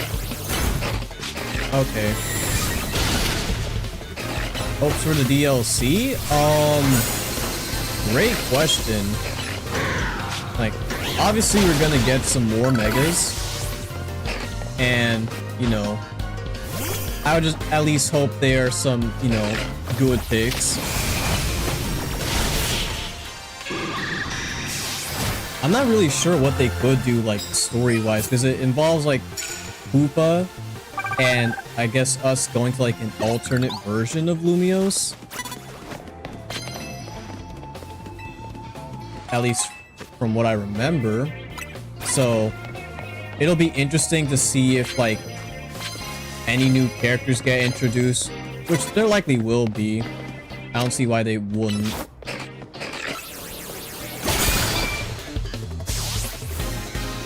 And aside from that, I'm not sure, because this is the first instance where like a DLC isn't like being released in like 2 like sets or waves rather. So it's all gonna be just one huge DLC.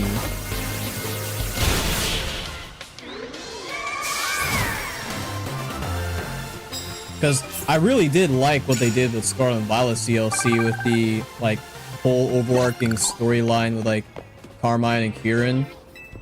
So I don't know if we'll really get anything similar to that, but there are definitely some story threads that are kind of loose that might be touched upon in the DLC. Like, who is the mayor of Lumiose? Like, we don't know who they are, yet Mabel is always crashing out in her office about it and what they're doing with all these like wild zones. I feel like Jet didn't really get a whole lot of screen time. In comparison, I think Vinny got a whole lot more screen time compared to her, which I was surprised about. But and then we have the thing with Urbane and Tawny's mom and whoever else they're trying to search for. I don't know if it'll get touched upon after we do the Z-A Royale stuff, but I feel like that's also something we gotta address. True, hopefully there's enough content to make up for it. Yeah, I certainly hope so myself.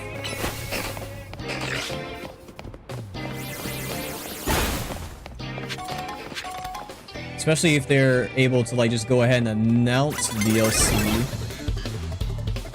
before the game launched.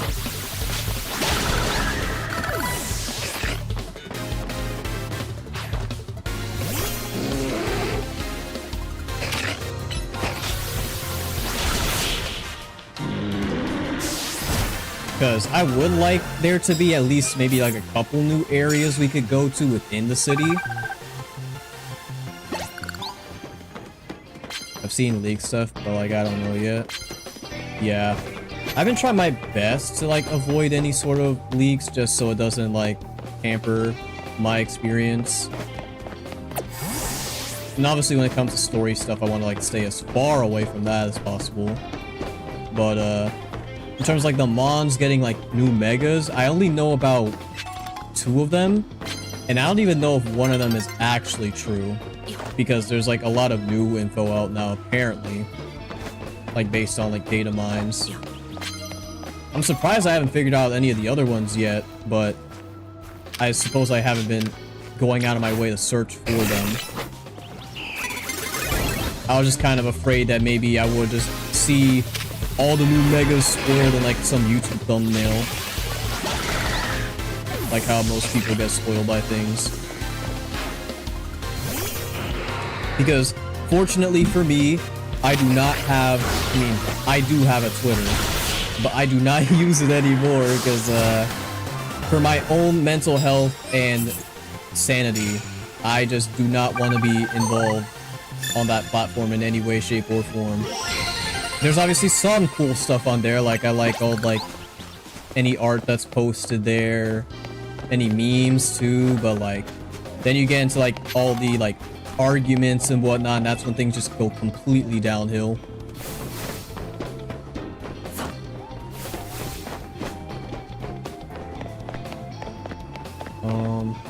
Still gotta do a fighting type move. I don't know if I see any other people to fight though. I'm gonna drop down here, I guess.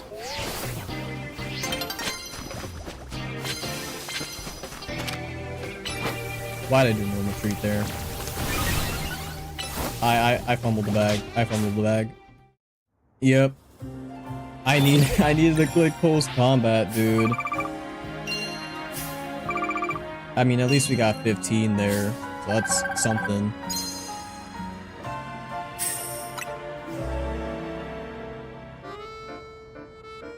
I'm surprised there's a goal of doing like 1,000 battles, but I guess if they really want to make you work for that shiny charm, then sure thing.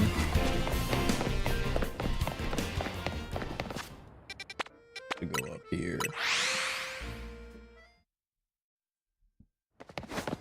I wonder who will fight next.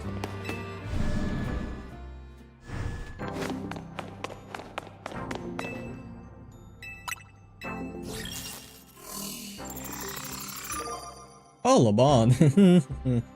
She's one of my favorite characters in this game. Her and Jacinthe are just so funny. The Infinite Z-A Royale is great. It helps me forget about Lady Jacinthe.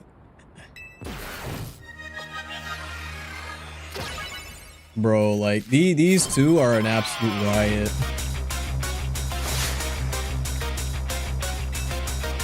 Like, they are the epitome of Lumio City just having a bunch of weirdos. But I still love them nonetheless. Let's go, boys. I know we're about to get hit by a hurricane, but we don't care. Ah, maybe we do care. Maybe we do care.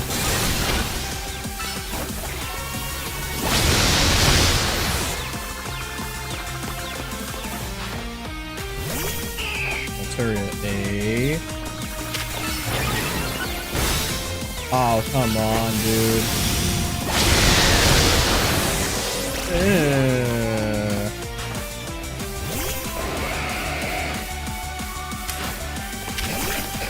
Alright, Malwell. Do crime. You live. I keep forgetting these are higher level trainers now, so we can't just one tap them all the time.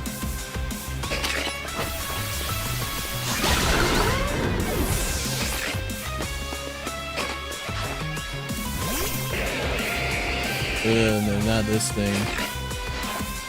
Time for our secret weapon, Mega Ball, so we can drag this kid.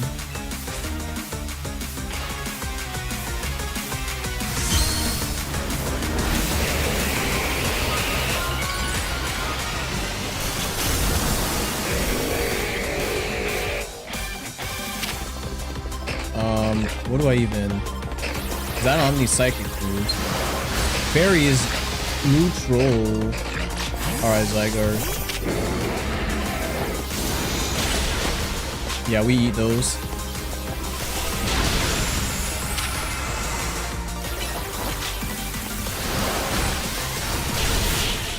There we go.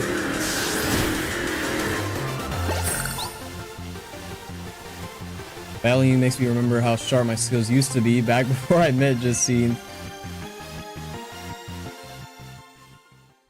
Dog, she like has her on a leash, dude. You can't catch a break. King's Rock, I mean, sure, I already got my Slow King.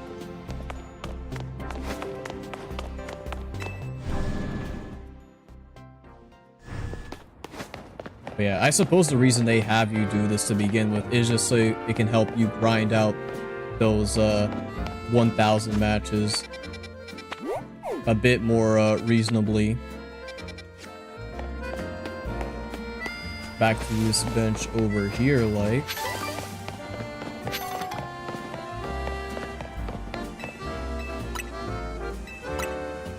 But yeah, I honestly couldn't tell you about like what I hope for the DLC other than, you know, please be good. Because it's, again, another case where it is different from what we previously had before. So the expectations I have can't exactly be the same type of expectations I'd have if the DLC would be formatted like Scarlet and Violet's and Sword and Shield's. So maybe I can think of some points of like things I want to see added and maybe make like a video on it or something. Where should we go? Yeah, and it's like 30 bucks, so it better be. Yeah. Yeah, for sure. Like, it's gotta do something like, ooh. You know what? This is a point I would like if, the DLC could add. I would like it so you can take on the mega, like, you know, the rogue mega raids. I want those to be like actual raid battles that you can do with people, because obviously you can do it with your team, so it can't handle like multiple people at a time. I think that'd be so fun to have like 4 people go against a rogue mega, them having like inflated HP stats, and you having like dodge all the different like, you know, attacks and whatnot, and just megaing all your Pokemon just to take it down. Like, that would be so good, dude. And then, like, I don't know, you get, like, rewards for how fast you can beat it or something. I guess similar to the Scarlet and Violet raids, but, you know, just more real time. And hopefully less, desyncy. That ain't even a word, but you know what I mean. Yeah, literally just, like, terror raids, pretty much. Like, would it be like a similar like concept? Like, it's not exactly unique. Yeah, it'd be fun though.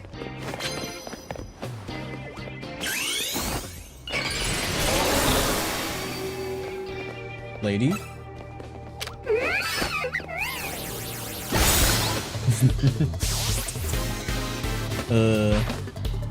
Yeah, terror raids but cooler.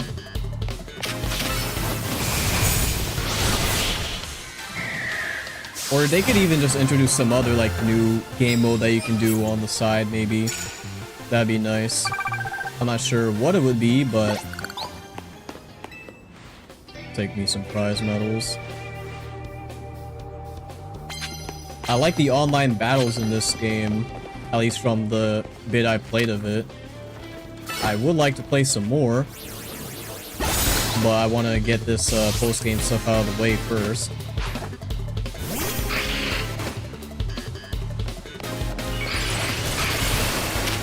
And maybe it's just me wanting to get some more shiny megas so I can flex them online. Ooh, 10k from that, nice. Big money.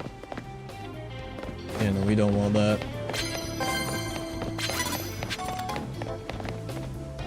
I keep forgetting my rule of... You're literally just in a corner, dude. You can see everything pretty much.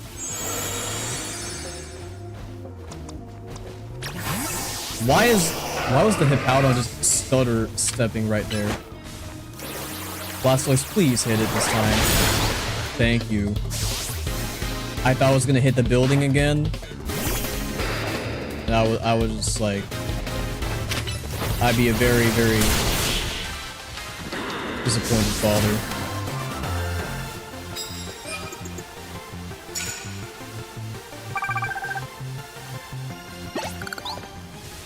But yeah, DLC should come out like in February, maybe? At least with how early they announced it, I'd assume it'd be like maybe February or March, like around Pokemon Day. Or maybe that's just my hope, honestly. But yeah, we'll just have to see how things will pan out for that.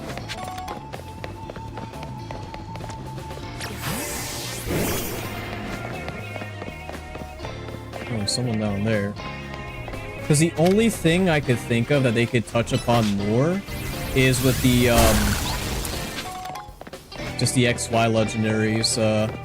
Maybe give Xerneas and Yveltal megas or something. Because I guess if you had, like, PLA in mind, you would have figured that they would have gotten megas. But that ended up going to Zygarde instead. Just like how I thought in Arceus, like, oh, Arceus is gonna get some new insane form that, like, makes him absolutely broken OP. But the forms ended up going to Palkia and Dialga.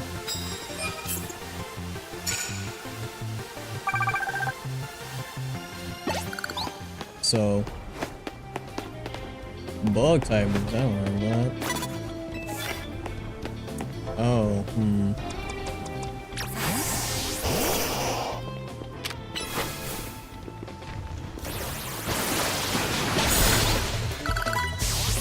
Thank you for the surf.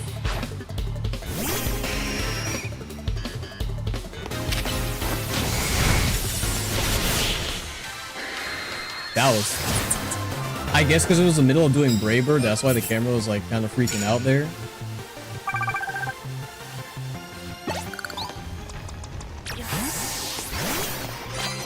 But yeah, I need to get the boys out. Where were you? Oh, no wonder you were just ready to jump someone, dude. Yeah, just for that, I just need to get close combat. I'm gonna do it again.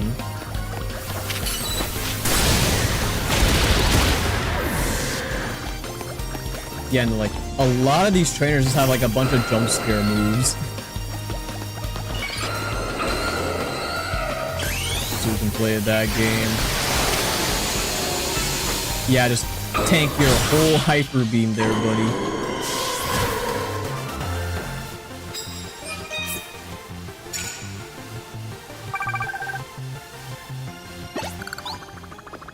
You know, one of my bonus cards. What is it? Oh, that's a nice one, actually. I see that guy with the Starmie over there.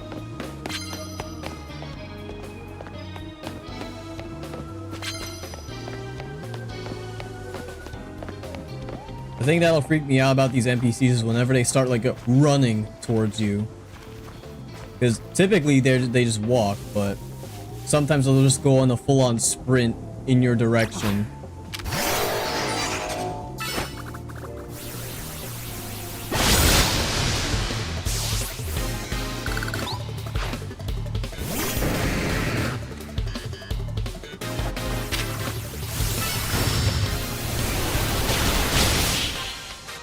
Dang, you in close combat killed when it was resisted.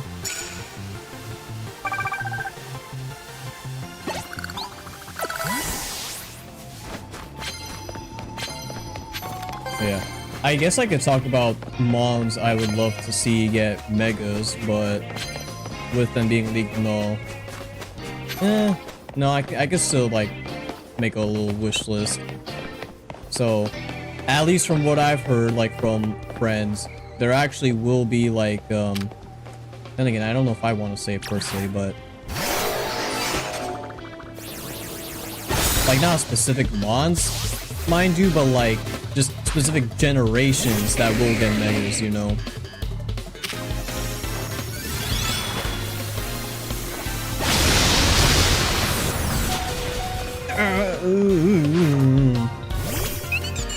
That hurt. Yeah, I need to get out of there.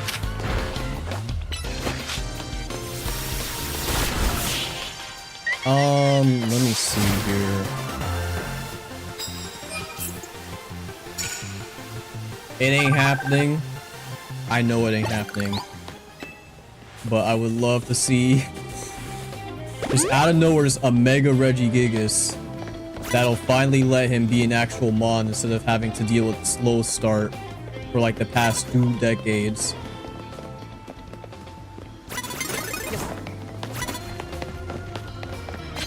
Oh, they actually run towards you if they see you. That's actually wild. I did not know that. Like, if they suspect that someone is there, they will run at you.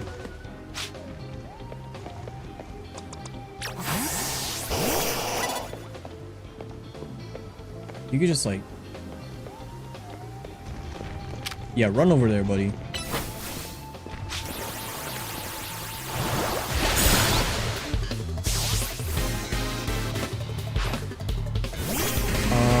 What other mons would I like to see get megas? They probably won't do a lot of Gen 1 mons.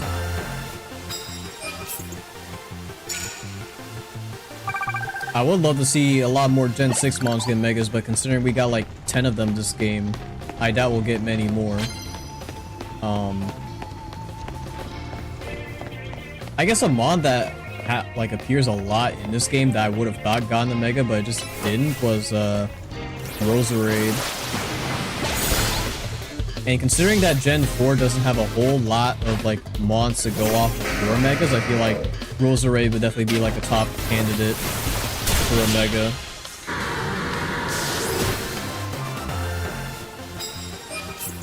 They could also do some mons from Gen 7 too, because we only got Drampa.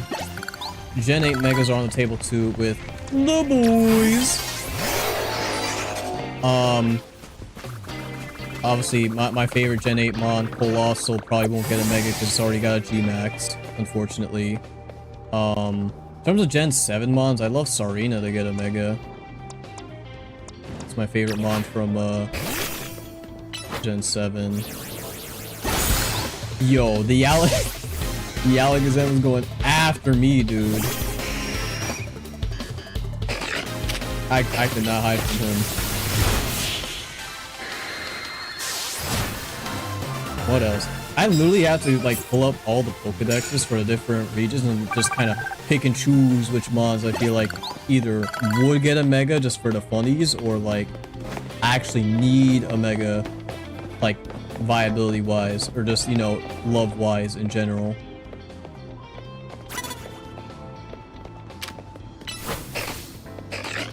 Oh no, I'm supposed to sneak up fighting moves, I forgot.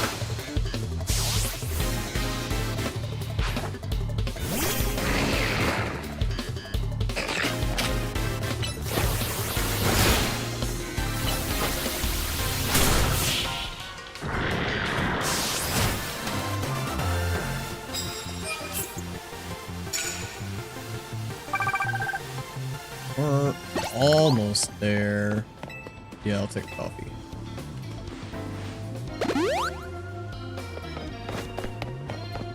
Ooh, yeah, you're a prime close combat target. Please turn the other way. And do not walk over here. Actually, I don't even have enough time to... Oh, yes, yes.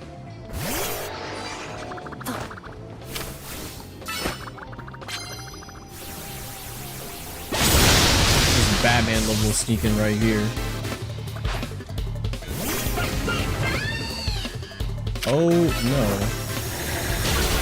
Ow. Also ate that better than I thought. I just need one more. Well, I just need one more battle in general.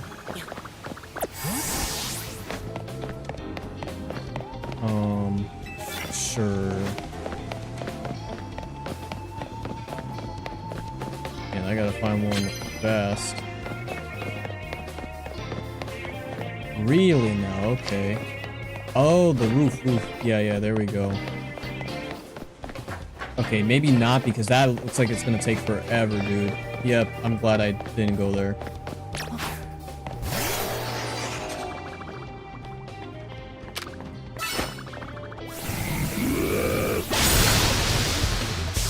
Yeah, I thought you could find me.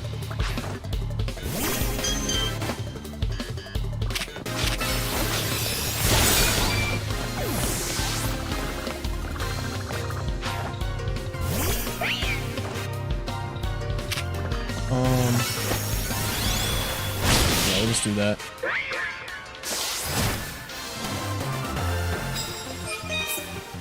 There we go.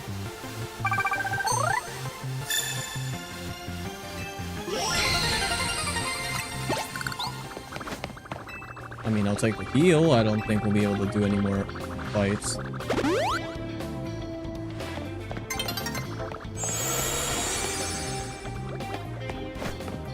Yeah, literally, unless I run to the Slay You right over here. There we go.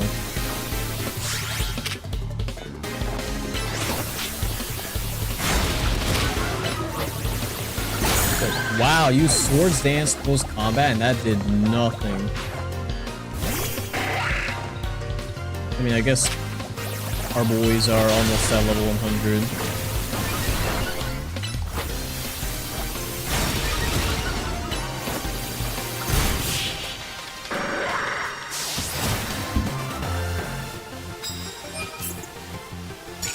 But yeah, if you are in a battle and the day is about to reset, it will not reset while you are in the battle. Because that would be bad game design. Almost at 50k.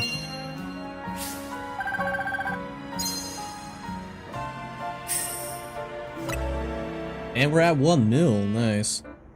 We'll have to start spending this money eventually. I guess to do more, clothes shopping. I guess, you could also use it to get, like, medicines for, like, EV training. But most of the money's probably just gonna be dumped into more fashion.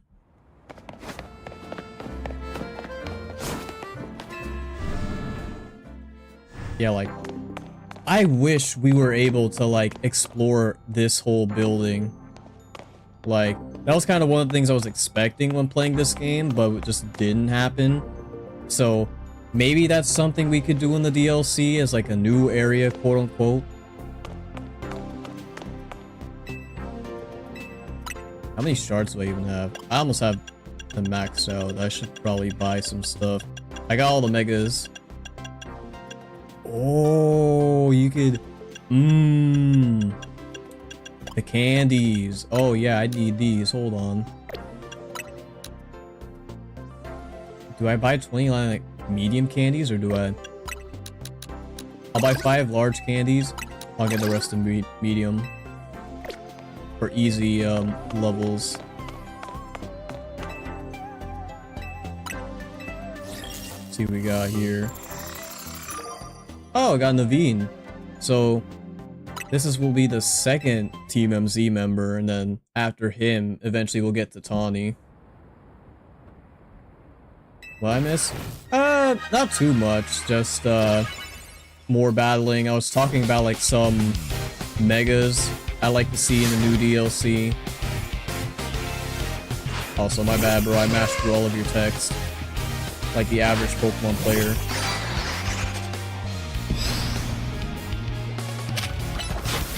No retreat, boys!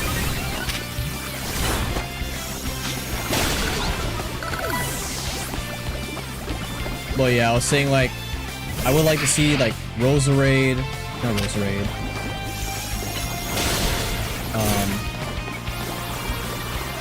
Oh no, yeah, it would be Roserade. I would like to see Roserade get a Mega with how, like, common Badoo is in this game.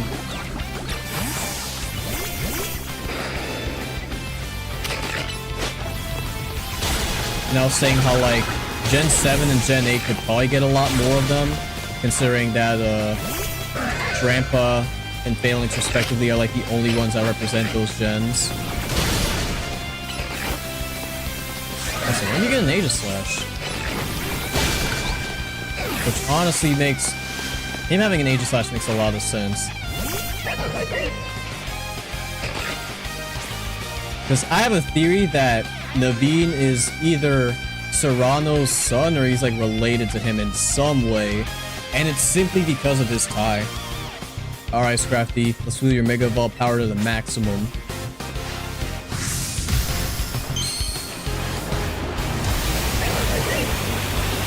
I mean, since Paldea and, well, no, he's in Unova, so I don't know. Well, I mean, he has close ties to Paldea, so he could have just moved to Unova just to be, you know, the president there. Since you won, I'll admit it, I'm really happy that we're both on Team MZ.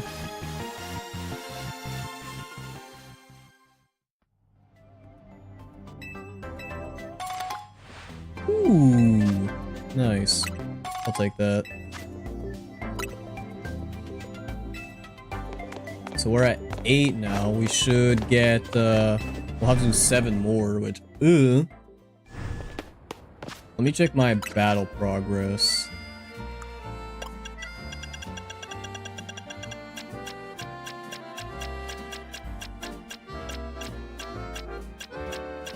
Ooh, interesting theory.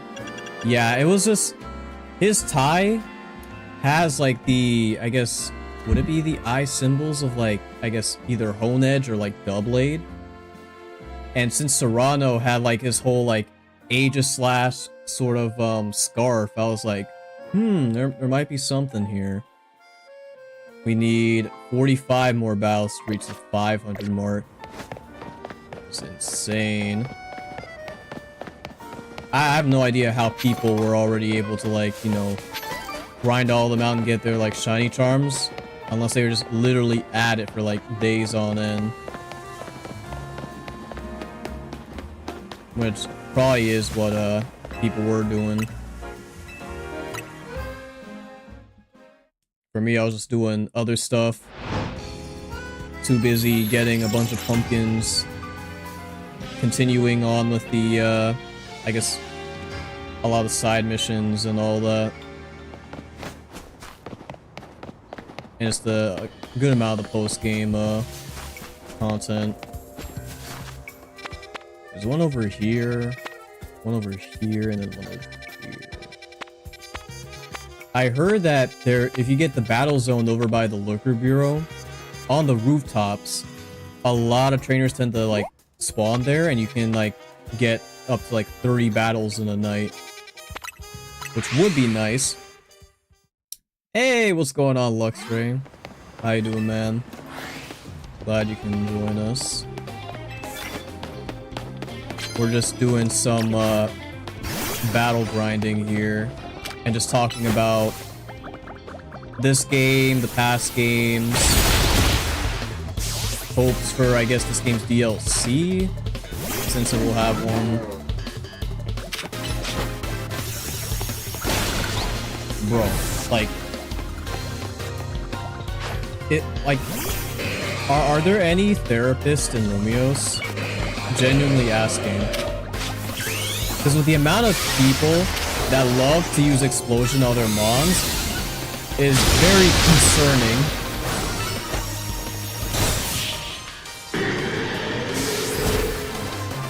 I really wish this game was not so hated, I'm not gonna lie. I just don't get why it is, aside from just those like ultra high expectations that people do have for Pokemon as a whole. Like, yes, multi-billion-dollar company should put out multi-billion-dollar games.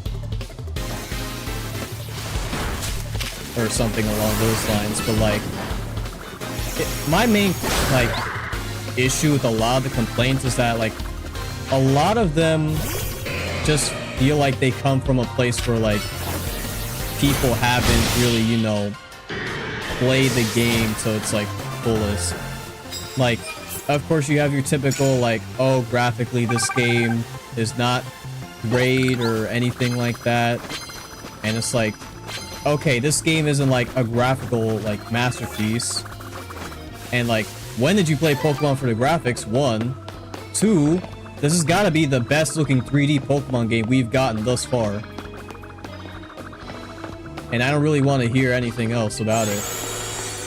Unless you want to argue that Sword and Shield look any better, but, you know.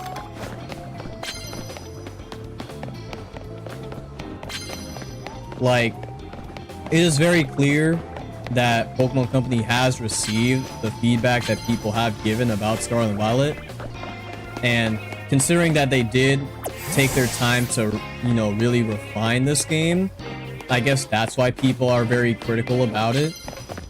It's like, oh, they took their time and look what happened. Nothing changed. But, like, clearly they did put effort into this game. If you actually, you know, sat down and, like, played it for yourself.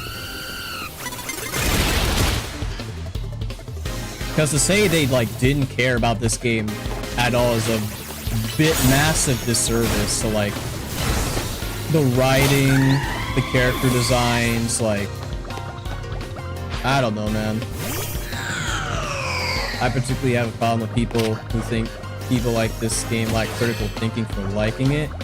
Yeah, I don't know what, like, the issue with that is. Like, as if attacking the people who, like, you know, buy or sub. I guess I walked away too far. As if attacking the people who do like these games is gonna really change anything like that, because you gotta remember, kids also play these games. Like, I bet if you show this game to like a 5-year-old or something, they'd be absolutely ecstatic to play it.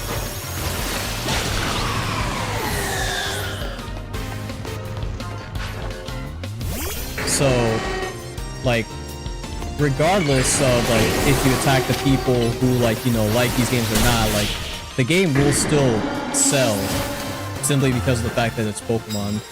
And I guess that's what people are mad about. But, you know, you're just directing your energy at the wrong crowd, I feel. It's just kind of pointless at the end of the day. It's not really gonna change a whole lot of things. Like, as if convincing one singular person or like a group of people to not buy a Pokemon game is gonna dent their sales at all. Like, that's just very unreasonable to think.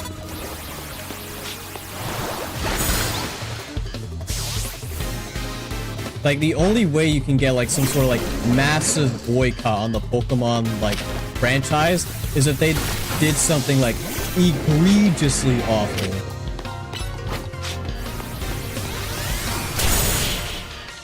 And at least so far, we haven't exactly gotten to that point yet. I shouldn't be surprised people who like Pokemon play Pokemon. Yeah, exactly.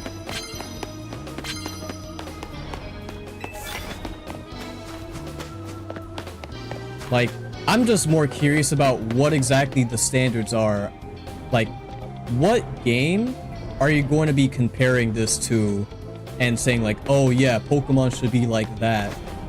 Because if you do any sort of comparison to this game, I could probably tell you that they and Pokemon share no like qualities whatsoever.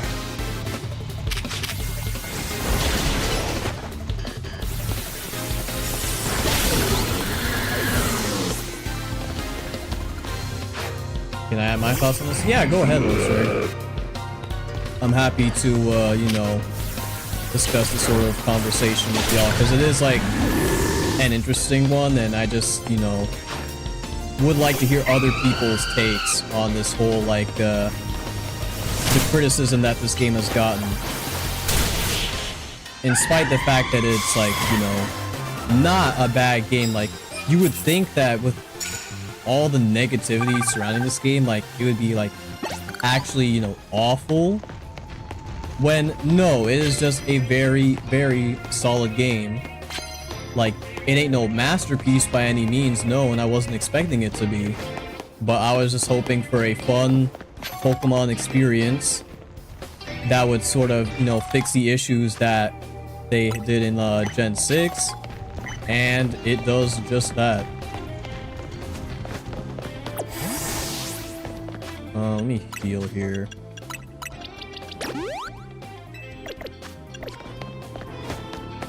But yeah, that's why I didn't even bother to like make like an expectations or like hopes and predictions video for this game, because I just genuinely didn't know like what my expectations were, aside from I just hope it's a good game and that, you know, it just shows, you know, love to Gen 6 as a whole, and they did just that, so I am happy.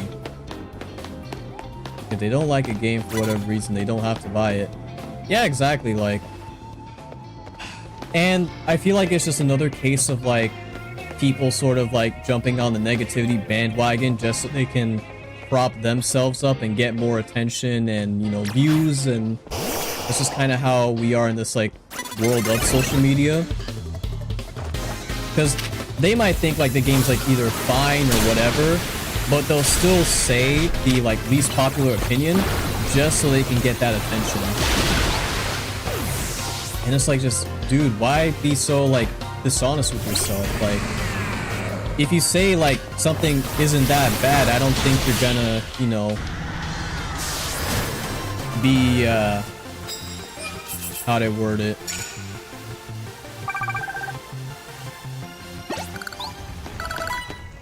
Like, it's not gonna put you in any sort of like demeaning light or anything like that. In fact, like, if people sort of like dunk on you for, you know, liking a supposedly bad game, I don't really know why you would care about their opinions to begin with. Like, because I can say, like, I don't like this game, but I can definitely respect people who, you know, do find enjoyment of the game because, you know, they either played it when they were kids, they have nostalgia for it, because I love my own fair share of bad games. And even those quote-unquote bad games aren't even that bad to begin with. They have their issues for sure. They might have not met the expectations that people set on it. But to say something is like outright a failure, just, I don't completely agree with. Especially if you don't like go and like pay attention to a lot of the like details that they have put into these type of games.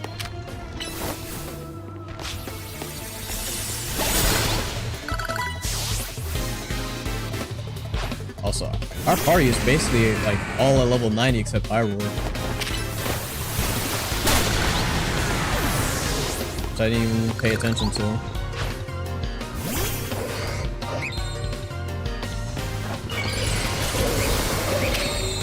Like, if you did play through this game and you weren't satisfied with the, you know, with the product, then sure.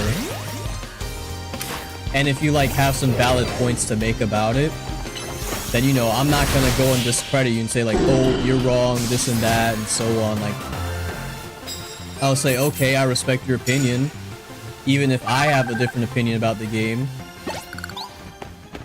But some people just want to be right no matter what, and so that's why you have all these different, like, discourses online talking about, like, the game's quality, and, like, I haven't even really delved into a lot of the reasons why people don't like this game, to be honest, just because of how they lean more towards negativity rather than actual, like, criticism.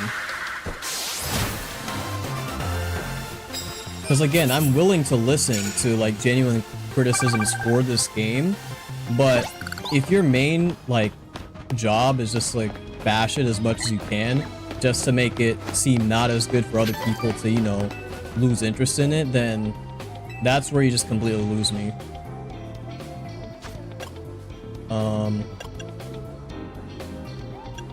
Yeah, let's get rid of this. Sneak up and start with grass.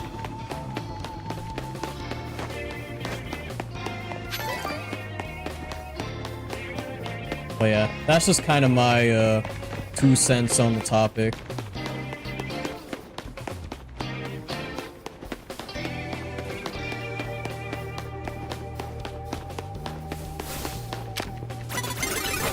You don't see me.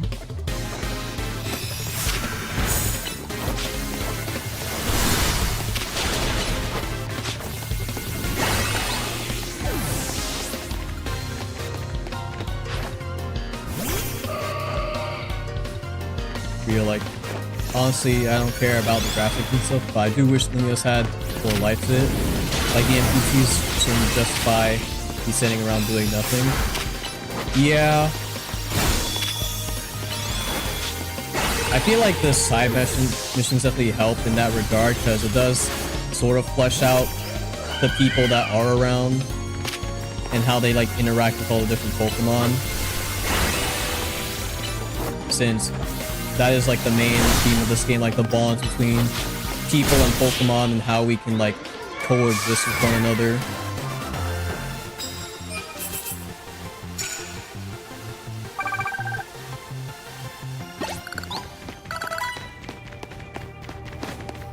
But yeah, reminds me of when people were comparing Sonic Racing Crossroads to Mario Kart World. 2 different games and both are good. I don't understand why some people attack games. I don't know. It's just like they want to feel like some form of superiority for, I guess, liking something compared to something else.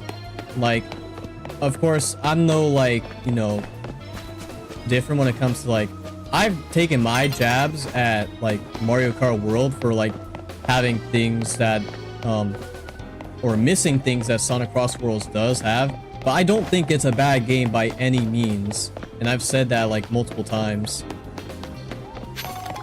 But I don't know, sometimes people just want to argue. I think sometimes it's just as simple as that. Like, people just want to argue about something.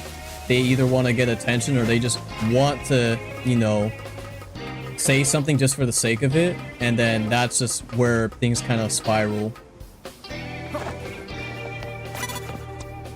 Sometimes a lot of these like arguments and like, you know, discourses don't even need to have like some sort of concrete or solid reasoning for happening.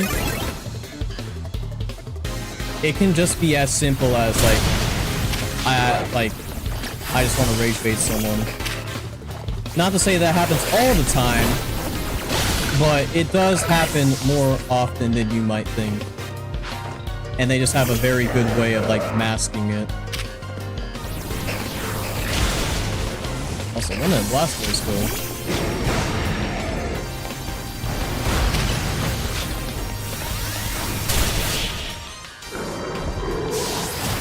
That's why, like, when I like either I guess get into a debate or something with my friends, I don't like try to discount any of their experiences or the points that they've made by any means. If I have a point that says like, okay, but here, you know, so and so, then like, yeah, but I'm not just gonna say, hey, you're wrong, or I don't think you know what you're talking about and all that. But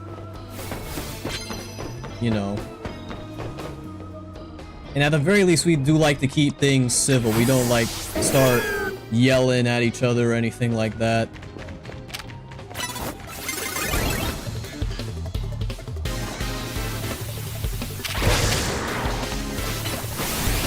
Because also at the end of the day, it can just be, you know, a waste of time. Like, it's just sometimes not worth the energy to just go back and forth with someone knowing that their opinion is not going to change whatsoever. Like, if they are just standing 10 toes on their opinion and no matter what you say, they are not going to like budge at all, then, you know, there's no reason to, you know, continue the conversation. Just let them be. Where were... Bro. Okay.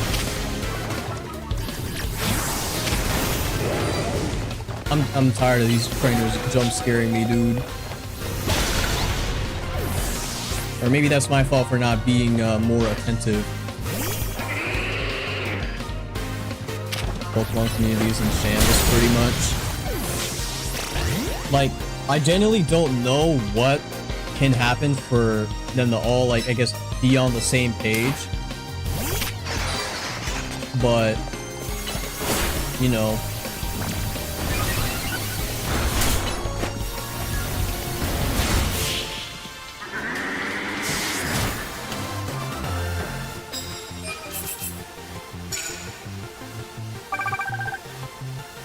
Like,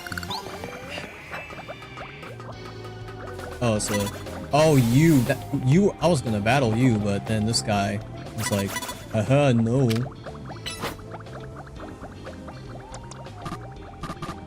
Oh, boys? Alright.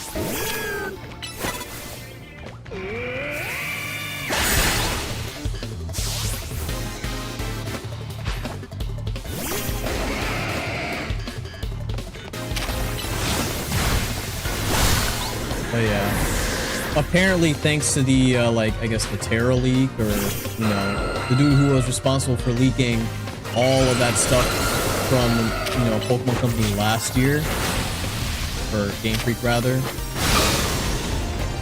Like, there is stuff out there about Gen 10, and at least from what my friends tell me, there's a lot of genuinely good stuff in there that, like, they feel people shouldn't have any, like, way to complain about it. Oh man, I could have gone... Well, no, he had bonus cards, so it's whatever. But I don't know, people will just hate just for the sake of it. and there really isn't too much you can do about it other than just not give them the time of day, not giving them the platform that they want so badly.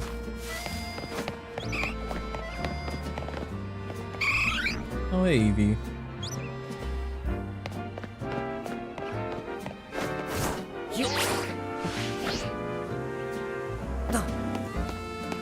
Where are we actually?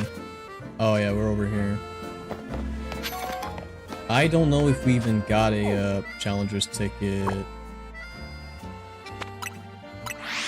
because I was not paying attention to our point counter. I'll still check regardless. Oh man. Oh well. More battles it is. Although I do need to go to Pokemon Center.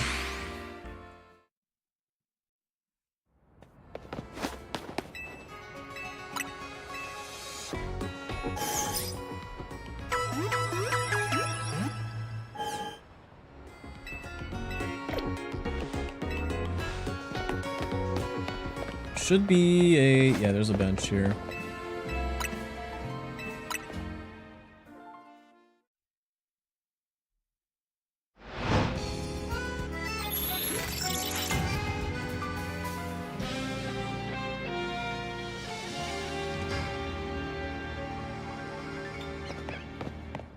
Where is... so there's one there, there's one there, and there's one over here.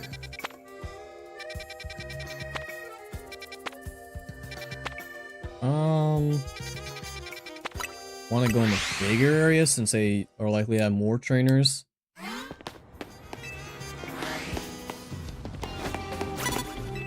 Berry moves. The clothing customization in this game looks pretty good, since there's more facial customization like in Scarlet and Violet. Yeah, I will, I tried. Yeah, I will say I was impressed with how much facial customization Scarlet and Violet had. Though, maybe it was to make up for the fact that, in terms of clothing customization, would be a lot more limited, but I'd have to look at the facial options again just to see, but I did notice that there is like probably less overall in comparison.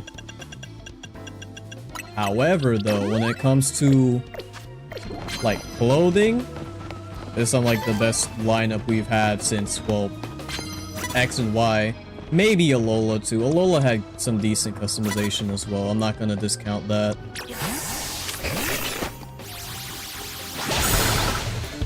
I do wish though that this game did have more hairstyles. That's probably my biggest gripe with the customization. And I don't know if that'll be fixed in the DLC though. I would hope we get more. Okay. Yeah, for sure was to make up for the lack of clothes.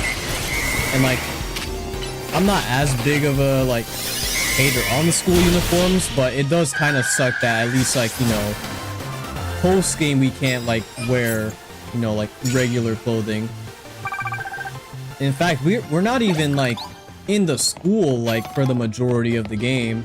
So I feel like, you know, maybe we could have had like some sort of like badge on our clothing to signify that, oh yeah, we are a student from, you know, the academy. I don't have any flying moves, but I don't know, that it was a very interesting choice of them to just kind of double down with the uniforms and like not exactly let us go, you know, crazy with the customization for them.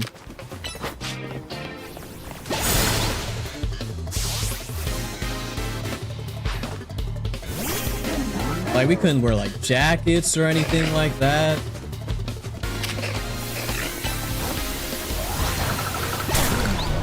Bro.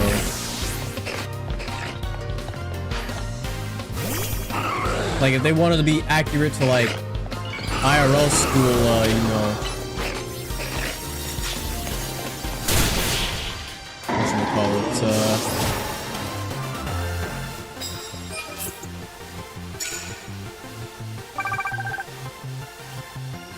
where like if you're like wearing a uniform, they're like super strict about it. Then yeah, they did get it on point. Take the ground stuff. Dress code, that's what I was looking for. Yeah. My mind blank there. Literally bust, whatever, I guess. Game was fine without it, but it would have been nice. For sure. Like, it definitely would have added to the game if we were able to get some more customization in. But it wasn't to a point where, like, sort of hindered the experience for me. It was just kind of one of those things like, okay, I guess I'll just focus on other stuff instead.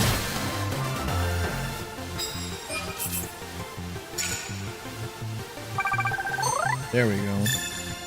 Got the ticket now. Any points we get here is just for money and just grinding out the battles. Which is not great optimization wise, but hey, what can you do about that?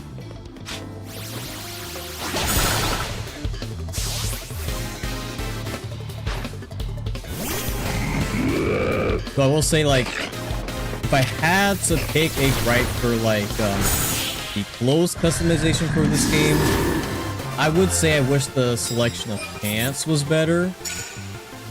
But that's just coming from me, who's like a big like sweatpants sort of guy. Like, I do appreciate, like, you know, there's like jeans and or not even like sweatpants, like baggy pants sort of dude. Because there's like a lot of like skinny jeans and like even the pants that are supposed to be kind of baggy, it's like kind of like a little too baggy on the ends, if you get what I mean.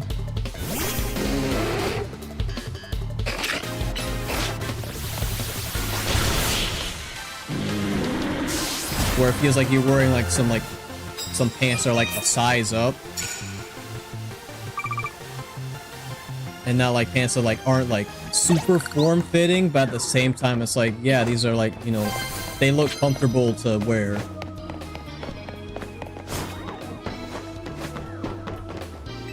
I'll definitely take the water moves one. Only 1k for land hits with ground moves? Yeah, no, we're not gonna be bothering with that. Also, Alpha Swirlix.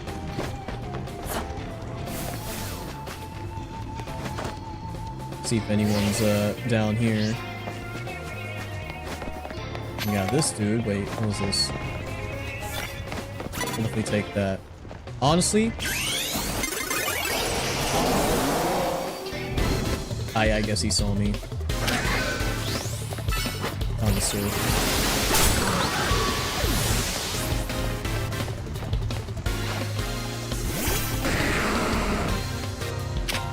On the surf again. Oh, come on, dude. Why do we have to battle here? Let's take a Hydro Pump straight to the noggin.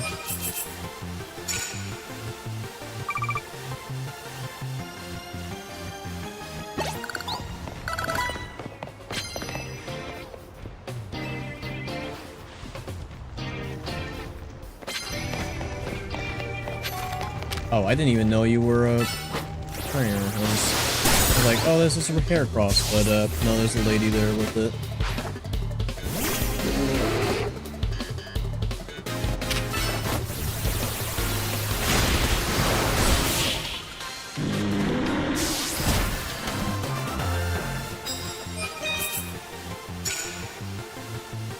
Okay, I got a lot of points for that.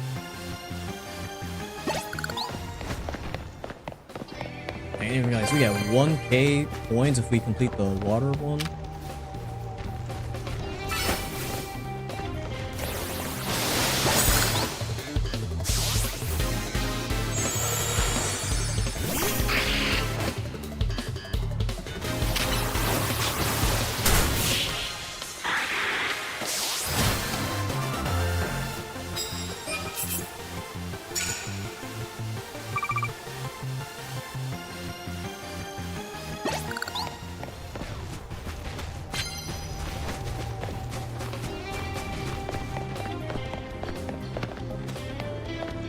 Oh, super effective moves. I'll grab that. I don't know if we'll have time. I mean, it's super effective moves, so it's not going to be that hard to get. Wow, that's a whole lot better than of course you'd have a Blastoise on here.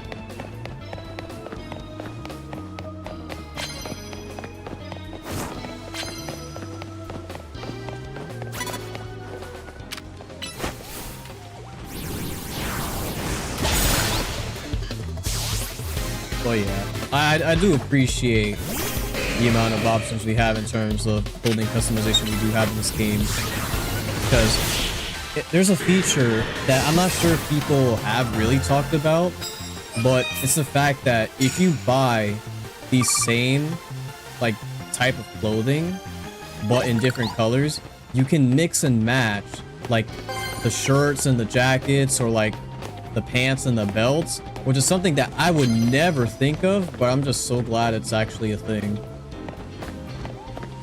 Sneak.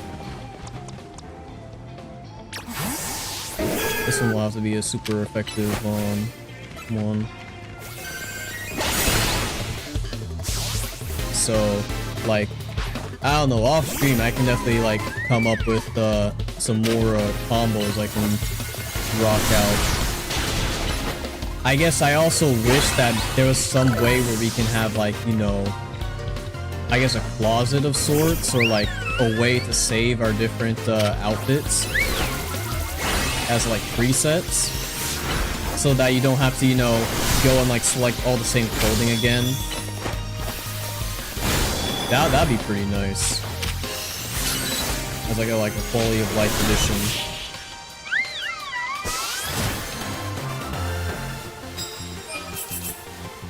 Yes, I think I heard about that. I really want to make bits in this game. It is a lot of fun, honestly. Because I could literally like spend like a good well, I guess we'll just switch out with this one. I could literally spend a good like 30 minutes just like trying to pick out like a nice fit.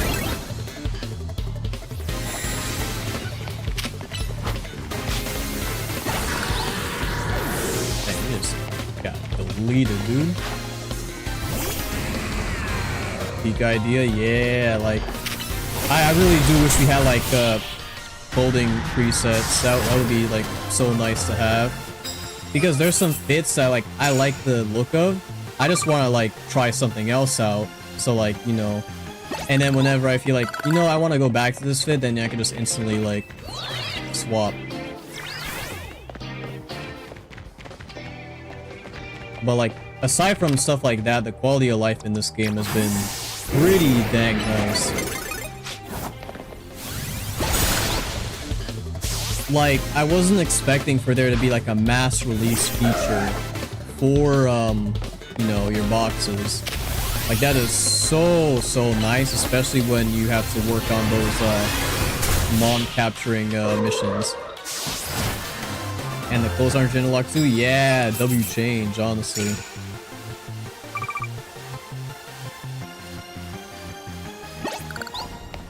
Like, I appreciate additions like that. So that people can just... You're still affected by Parasong, dude? Bro, they were absolutely evil when they were like, oh yeah, they're gonna love Curse and Parasong in this game. Working outside of battle too? Yeah, you better count your days.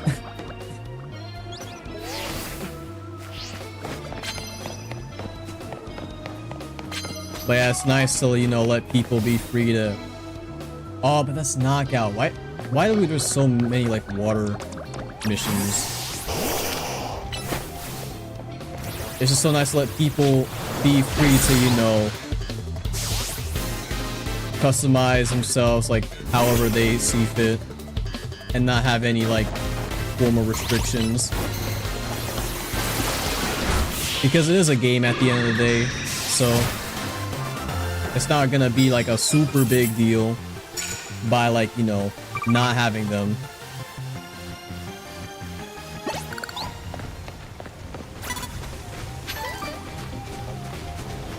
Yeah, the UI in this game is so nice. Like, it is so clean, dude. Like the Scarlet and Violet UI, well, I didn't like, why are you boxing? Oh, you have a gift for me. Like, the Scarlet and Violet UI, like, it wasn't that bad, but like, I do wish some aspects of it were better. Of course, like, the Switch 2 update did fix, like, a lot of the, sort of lag and all that, but I think generally I like this UI a lot more.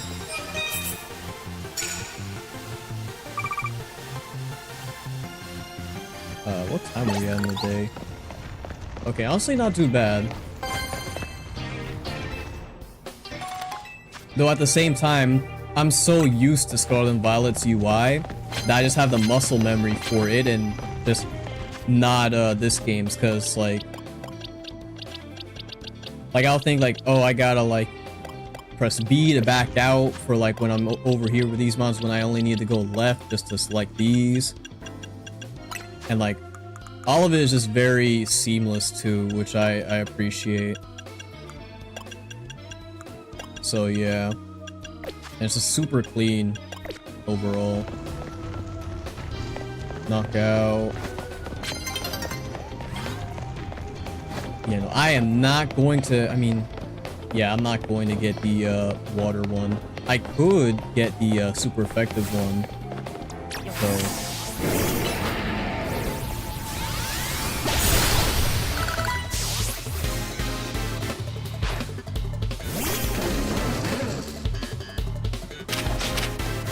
journey through Z-A, not gonna lie.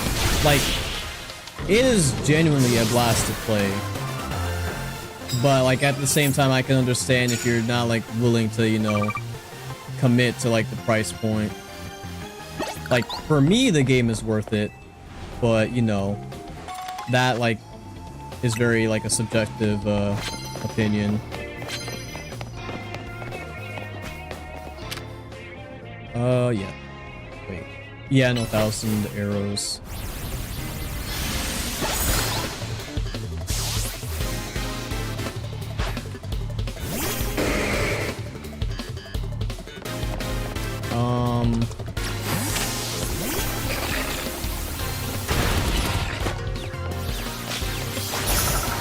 Oh, come on. Man.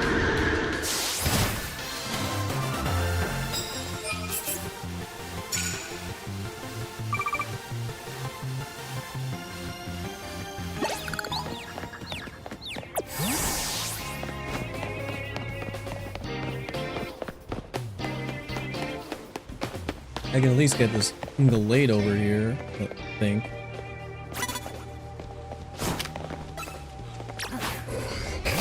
You don't see me.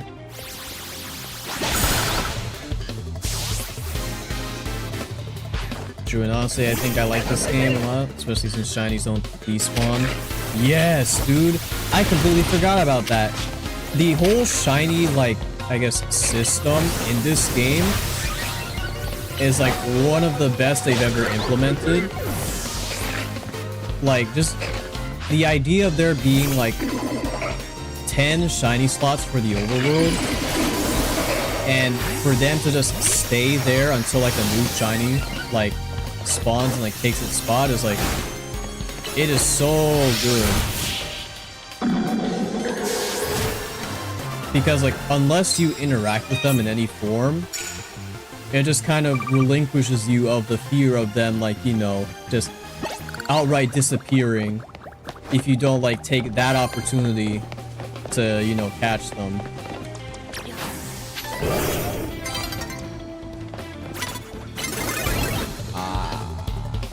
Man. You gonna set up on me? You know what?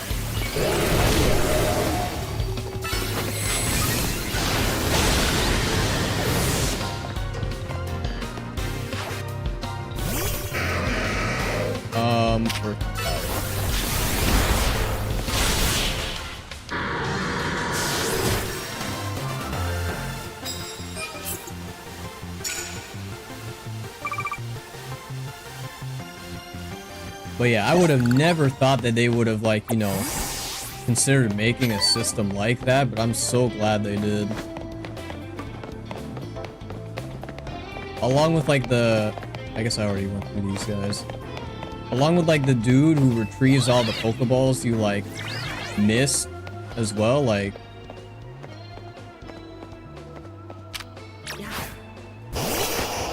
I probably should have gone for Surf. There's just a lot of really, really nice quality of life additions that they've added to this game. I do wish in the realm of shinies that we did get like outbreaks back, just so we could like hunt for specific mons more easily. Just so I don't have to deal with the whole Pumpkaboo situation again, but you know, I can't complain at the fact that we basically got like soft resettings for shinies, but like juiced up to the max with like the fast travel system. Honestly, yeah, I wouldn't guess Z would do anything new with shiny stuff. Yeah, and I'm also glad that we brought back the shiny sound effect and the sparkles. I mean, I think the sparkles were in Scarlet and Violet, but just the shiny sound effect is so huge. To like, you know, notify you that yes, there is a shiny in the area. Like, that just needs to be a staple in general. I don't know why they took it out of Scarlet and Violet when it was in the PLA. But yeah, outbreaks would be huge. Like, they can literally just do an outbreak update, like a free update, and like that would solve like a lot of the shiny woes that I'm sure people are going through right now. Like, I understand with like how this game is, like if there was an outbreak, you wouldn't be able to like either get certain mons in an area, or just, I guess, lore-wise, like, bro, where are all these like specific set of Pokemon coming from, and how are they gonna be, you know, leaving the wild zones, more importantly. But like, you could just have some in-game reason, like, oh, there was this like horde of I don't know, I just need a random mon. There's this horde of like Sandiles over here, and you know, we had to go into the zone and like, you know, retrieve them and, you know, like put them back out in the wild after some time, you know. But yeah,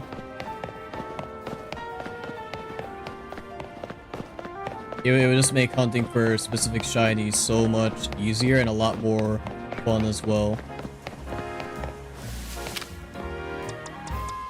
Because like, aside from that, I don't really have a lot of issues with the like shiny hunting methods in this game. Like, chaining can certainly be fun, but at the same time, it's like in Scarlet and Violet, you would do like the chains, and then you were basically doing the same thing you're doing now with the fast travel resets, where you're just constantly resetting the area over and over just to increase your odds of a shiny appearing. Also, 2 alpha phalanx. Interesting. Could have made sense for the story if lots of Pokemon are coming to the city to begin with. Yeah, true. I guess it really is just a matter of like, how do we get them out? But, you know, you can definitely come up with ways for that. I mean, you got the whole police station here. I'm sure they deal with them after a while.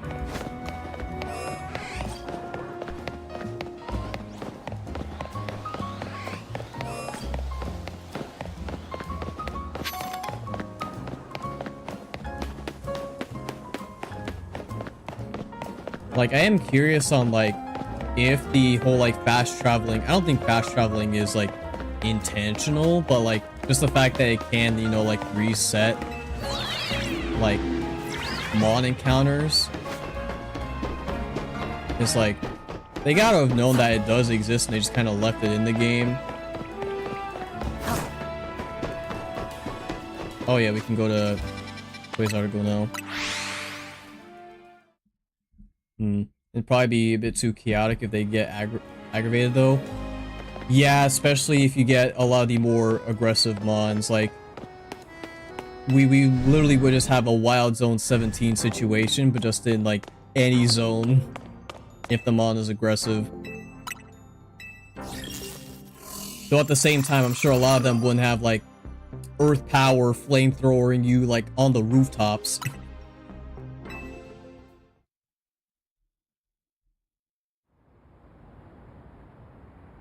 Anyway, let's get this over with.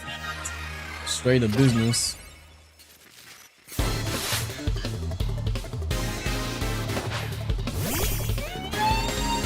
I don't know who I'm leading with. Oh, boys! You are fairy, but I do also have Ironhead.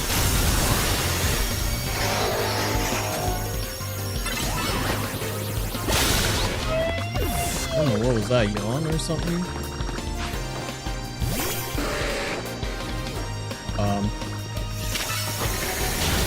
We're gonna boost up here.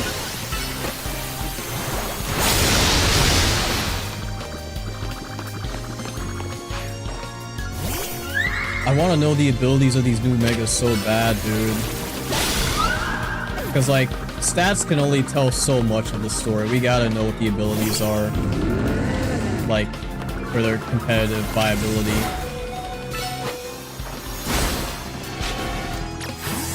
Hey, we're just gonna get out of there.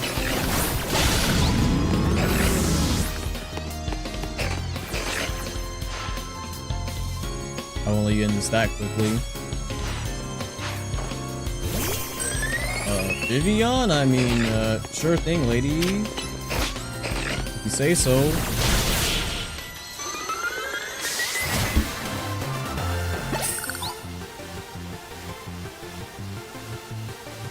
Oh, yeah, I love the walking sound effects for the Pokemon. Bro, everything about Mega Phalanx is just so peak, dude. Like, you got, like, the little guy in the middle trying to keep the whole team together. You got the little dudes on the bottom acting as legs, just, like, scuttling across the ground. Like, I can't get enough of it. I absolutely lost it when I saw them for the first time. And I was like, oh yeah, no, I gotta get these guys not only on my team, but I had to get them shiny. Which I did, I think, after... Yeah, I did in the post game. I got them shiny. It would have been nice to have these guys in like the main game, but you know they're here now, so I'm happy. I love them.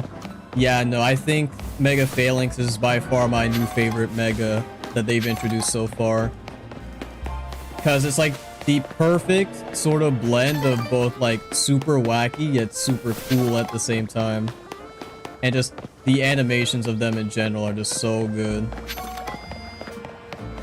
Because, like, if you told me that Phalanx was getting a Mega, I was like, okay, yeah, the mon could definitely, you know, use some more love.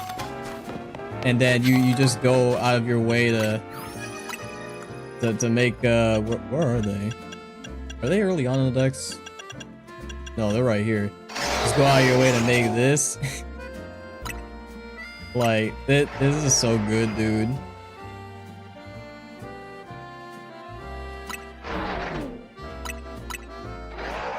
Like, I would love them to do, like, more Megas like this.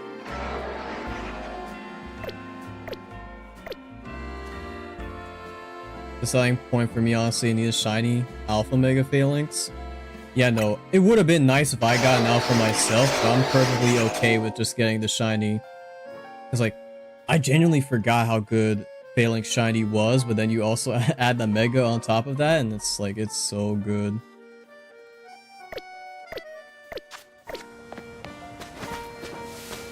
Like, that's why I want to get myself, like, a shiny Scolipede, just so I can get the, have the Mega for that as well, because I do think shiny Mega Scolipede is also pretty nice, but I just keep getting pumpkins and bees. That is my life story. So, hopefully with me getting this, shiny charm, I'll be able to achieve that faster. I also do want to get like a shiny Chandelure so I can Mega Evolve that. Though, at the same time, though, you know what I want? I just want them to release the Pokemon Home compatibility, like, sooner.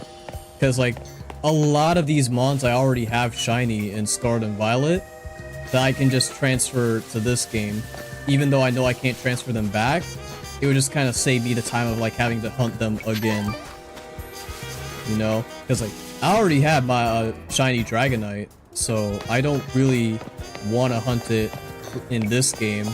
Especially considering how rare Dratini is, like, But, like, for the, you know, mons that I don't have shiny, like, say, you know, Inkay or Malamar, I'd love to go after those.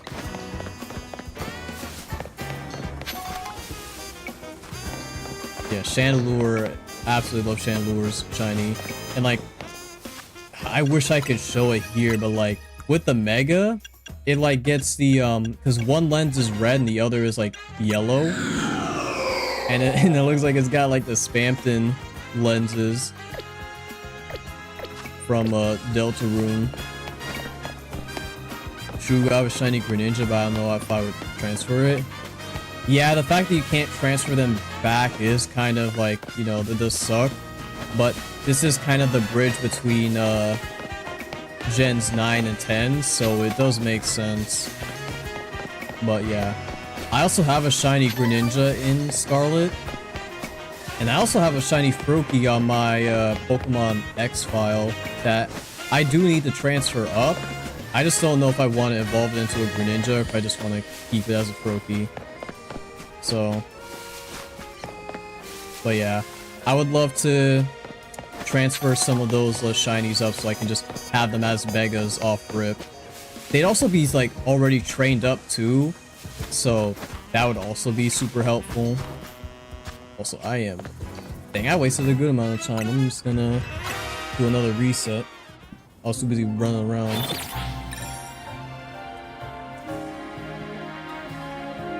But yeah, like, I have a shiny for Greninja, I have a shiny Fennekin, I don't have a shiny Chespin though, and I wanted to hunt one in Scarlet for a little while, but I just kind of put it off. But now that it has like a Mega, I feel like I have to go back and get one.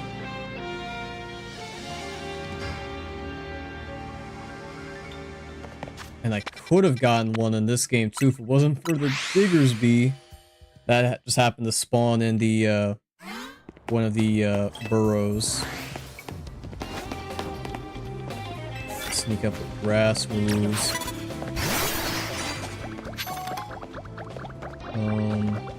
You don't see me. Yeah, you do. Oh, you missed. Haha! I like to see that. Scolipede. Yeah, get out of here.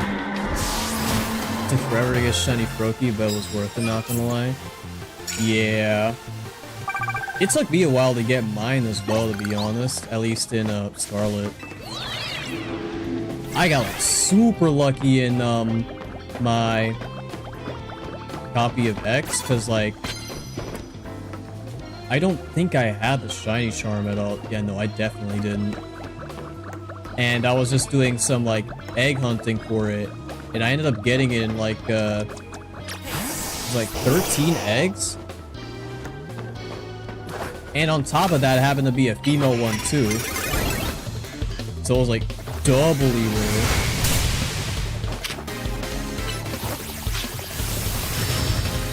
So it'll be a while before I trade that one up, because I do want to like get like a bunch of ribbons and whatnot on it. So it's probably gonna stay on the 3DS for a bit. But you know, I was genuinely like shocked that I managed to get one that soon, and for it to also be female too. Yeah, give me money.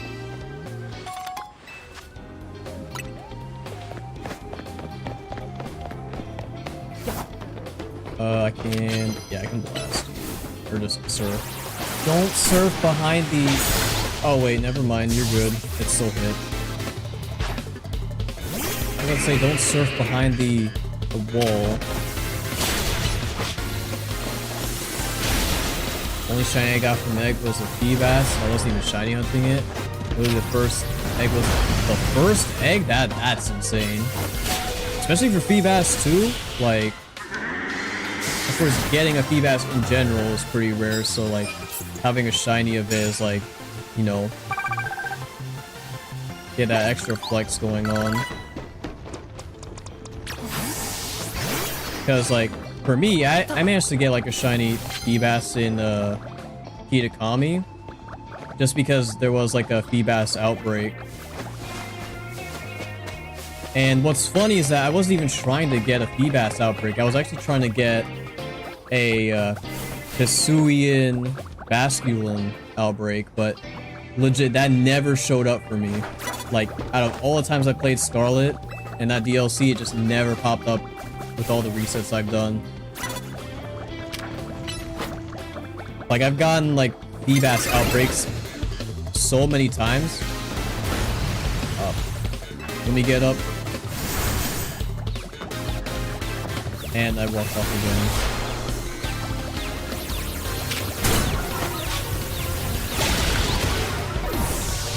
You gonna walk over here, or you're just gonna stay over there? Oh, now you're just cheating because you can fly.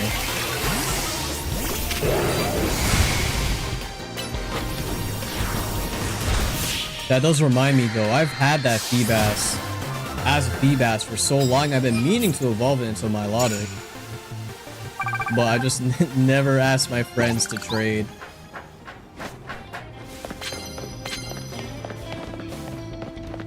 But you know what? That does remind me.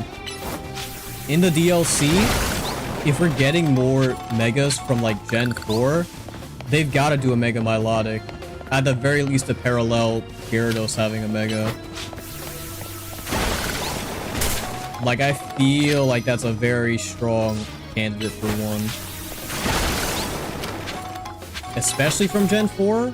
Like...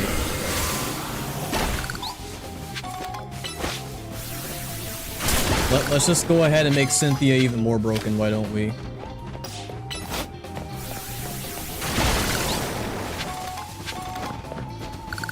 Really, I really hope they do. Yeah, because they can go in so many cool directions with a Mega Milotic. Oh, that's outside the zone. My goat is here in 4K. Well, 1440p since I don't have a 4K monitor.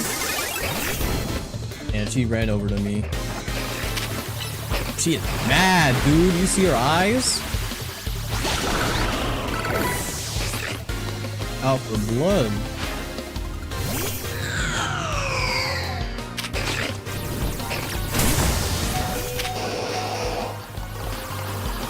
So you can stop with these first ones. Greninja, yeah. My first ever starter. Favorite Pokemon of all time. And I don't think that's gonna change anytime soon.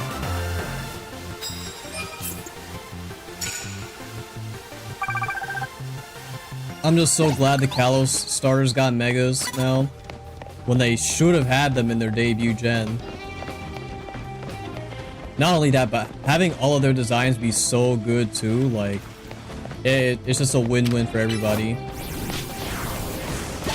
The only thing that is an L is the fact that you have to, you know, they lock the Megas to seasons that you have to play in ranked for. I don't even mind the fact that you have to play ranked to get them. I just am not a fan of them being locked behind seasons. But it seems like they're sort of backtracking on that with this season allowing you to get both the Greninja and Delphox Megastone. It just would have been nice to have all three available at once. Yeah, I got the sneak. They're also peak. Like, let me go. Where is it? Yeah, right here. This is Aura right here. I don't care what anyone says. This is so cool.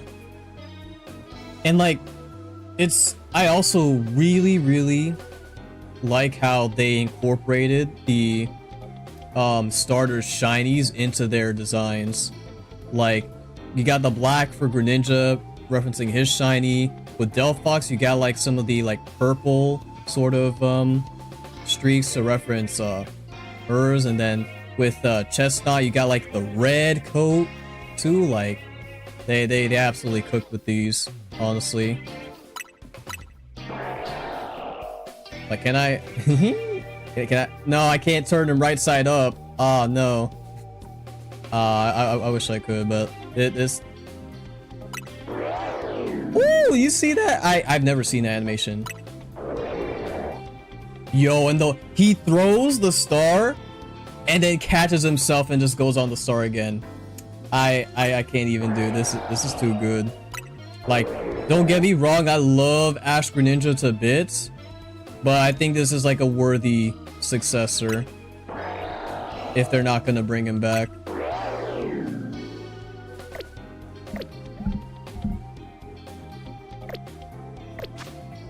Oh, I gotta get online for this. Yeah, no, he's so smooth, dude. Like, I need my shiny Greninja in this game ASAP just so I can rock one. I'll probably just get like a regular Greninja in this game, just kind of train it up just to have, you know, a Mega Greninja. That's what I should have been doing, man. Like, all this like grinding and stuff, I need to make my own like just base Greninja just so I can use the Mega. Like, what's the point of getting the Mega Stone if I don't use the Mega right away? Especially one that cool. I'm just doing like Gardevoir over here.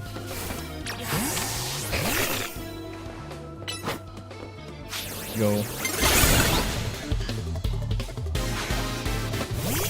Oh, we were caught off guard, but because I took out the Gardevoir, it canceled out.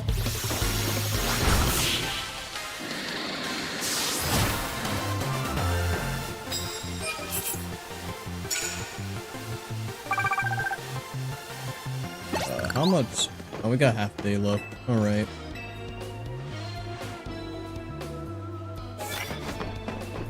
But yeah, no. Let me see here, because I did end up getting. Where is he? Yeah, I did end up getting an Alpha Greninja, or rather an Alpha Froakie, because I was just walking by the like Zone 5. So I evolved it into Greninja for the deck. So maybe I'll use this one, even though it's like ginormous.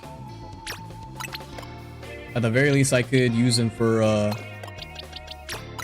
levels. I just know where to put Zygarde now. Oh, well, yeah, I do. I just gotta get rid of all of these. Ball.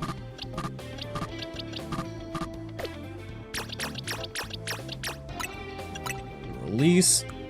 Please keep the mass release feature. Like, I need this in every game going forward. Don't just make it a home/ZA exclusive. Well, now Alakazam so bad. Yeah, no, like Mega Alakazam, like, I never realized it back then, but knowing what I know now, that thing is an absolute beast when it megas. Like, they like tuned up its stats like absurdly. Not only that, it's also just a sick design too.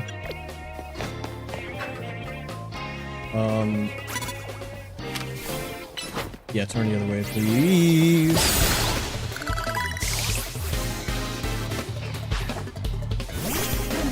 Are you gonna explode on me? You are. And you missed.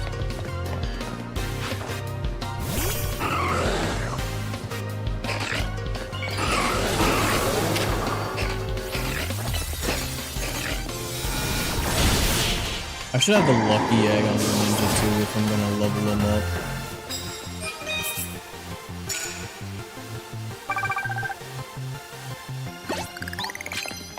There we go. But like, just look at how ginormous this guy is. I mean, I could mega him right now. I don't really need the mega energy at the moment. Yeah. Bro, look at how big the star is, dude. Nah, this is actually crazy. Like, man, this is just so good. Normal moves. At the very least, maybe I could like get a starting attack with him.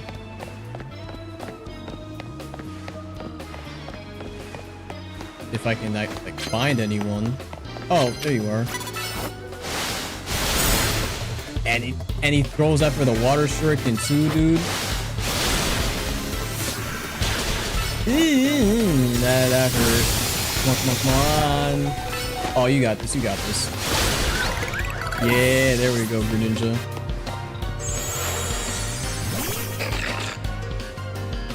We got our Mega Greninja gameplay in.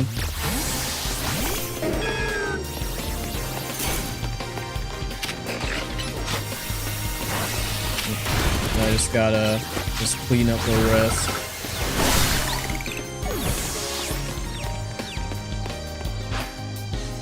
Oh, camera, hello? There we go. That was a little odd.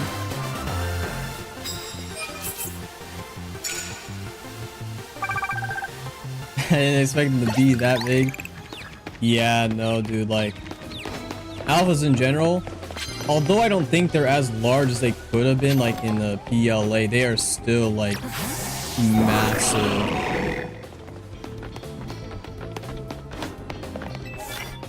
Like, this dude just towers over me.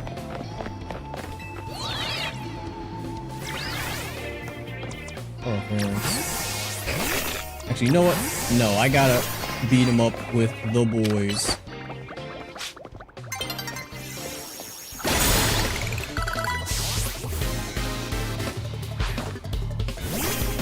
Angoro, oh yeah. Post combat.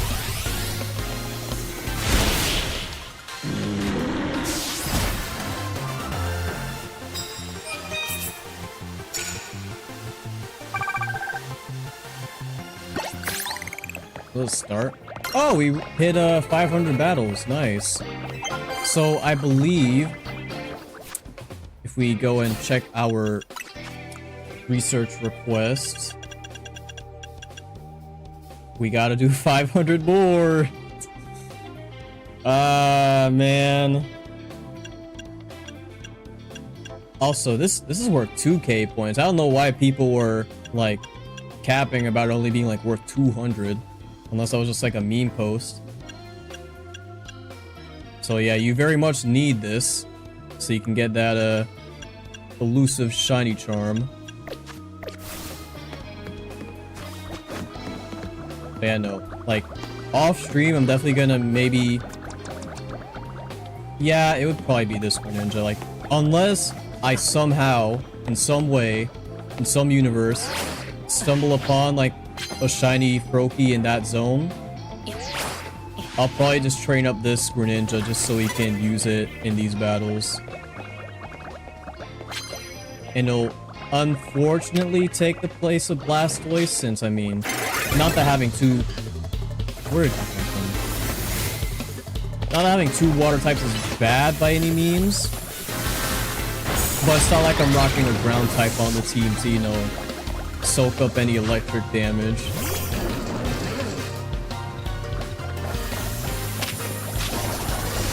Zap cannon.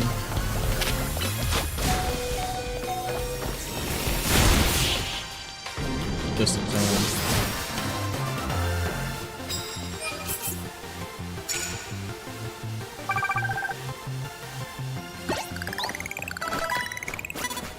I forgot about you.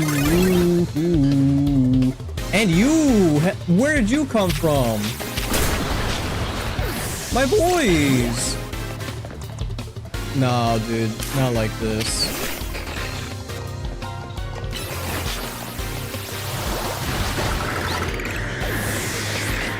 man.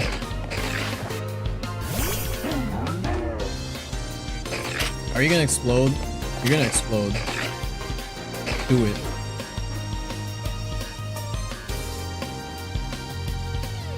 Lady? Are you gonna protect? You only do this if you want to protect.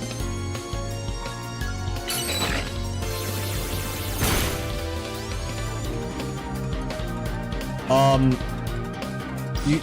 Oh, okay. Hello? Are you there? Excuse me?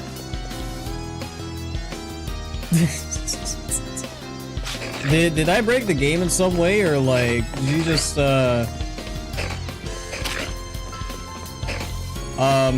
sure thing. I don't know what happened there. I was literally waiting for the explosion. She didn't do a single thing. I was like, okay, you're just gonna protect. And then she just didn't. Where? Oh, you. That was that was so funny.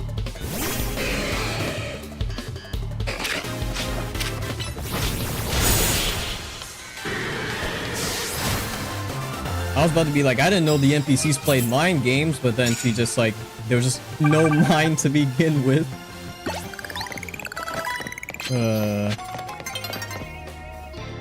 This, well, I couldn't do that even if I wanted to, since there's not much time. Look over here, please. And thank you. Of course. Hyper beam, and you hit the stairs.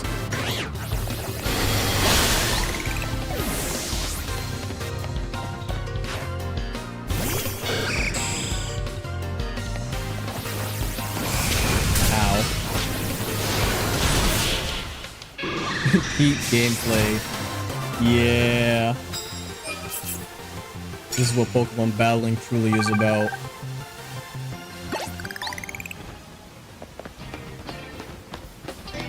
Also, once again, can I just appreciate how great Shiny Mega Pyroar is? Like, this is such a massive upgrade compared to, like, regular Shiny Pyroar, which... Ooh.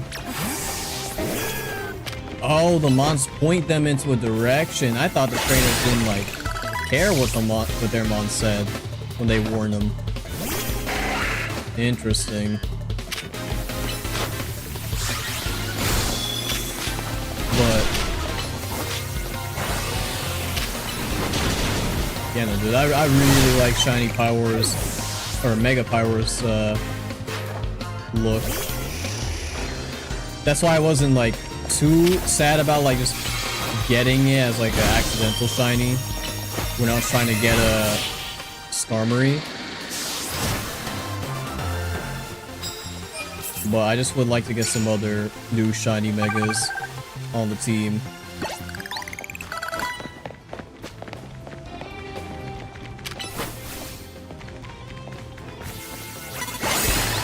Okay, we're good. I probably...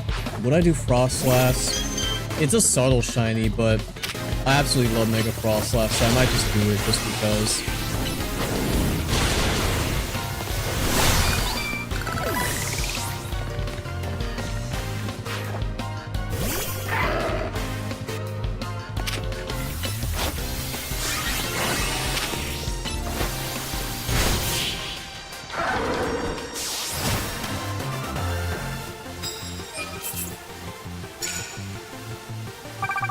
Hold on, almost at the ticket. Let's either find somebody else. Please! You, yes you. Come on. There we go.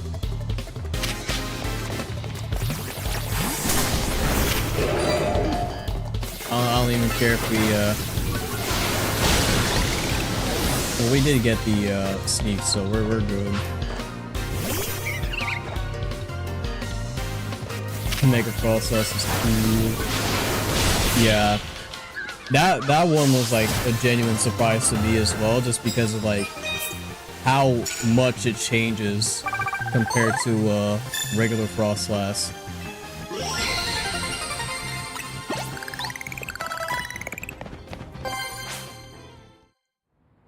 Alrighty, so now we can do the next ticket match.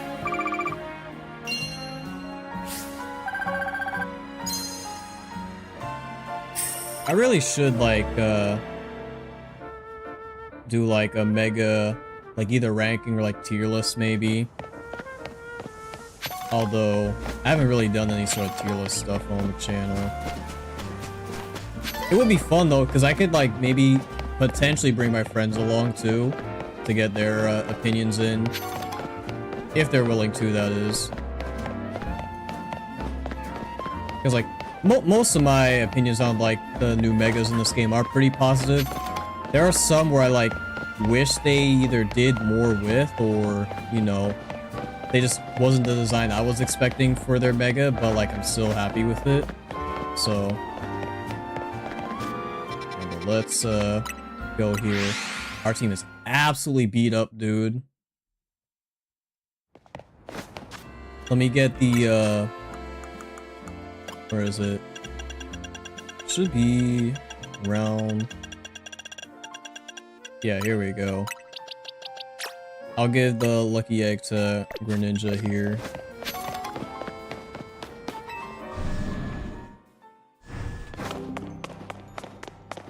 Then we can do our next battle. Oh, this dude again. Okay.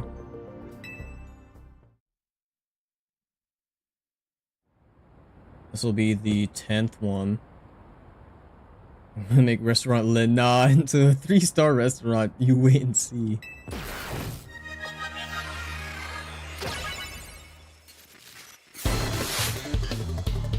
I really like there's a restaurant just called Lena. This is a 1-star. I don't even know if it has stars, to be honest. If it doesn't, that's even funnier. Oh, come on.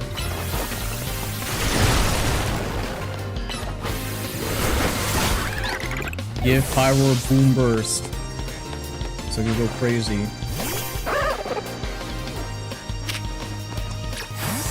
Just gonna do this.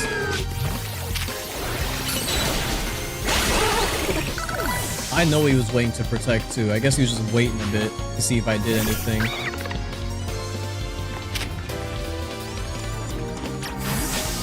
Yeah, there he goes again. Really? Solar Beam there? There's no way you predicted my switch in.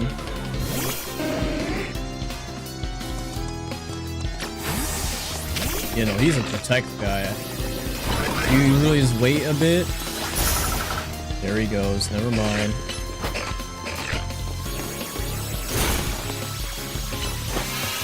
Pokemon Shine C4. I need to look at all the shinies for the monkeys again, because I also heard that Simipours was pretty good. Sorrow reaching the last course of the meal, the fear of being down to your last Pokemon. And this Espeon. Yep, unfortunately, that'll be the end.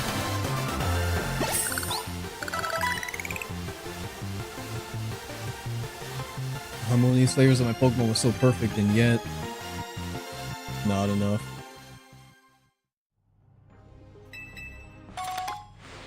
5 bottles of calcium and more candy.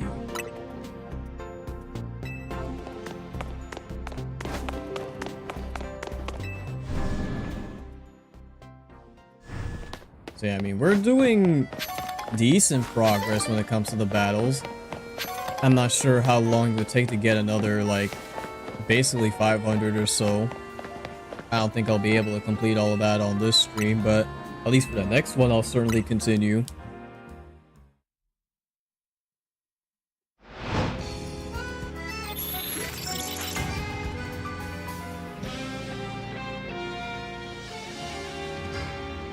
Also need to spend some of this money, because I'm like My pockets are getting loaded, but I just have nothing ideally that I want to spend it on right now. They're all down here? I mean, sure.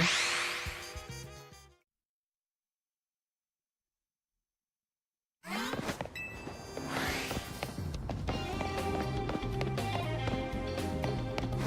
gonna start with ghost type moves. I don't have any, unfortunately.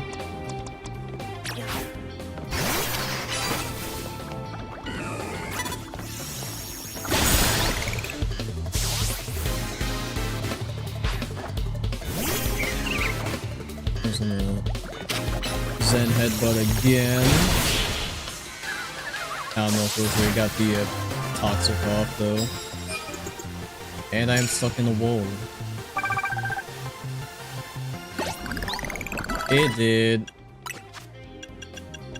I don't even let this toxic get the chance.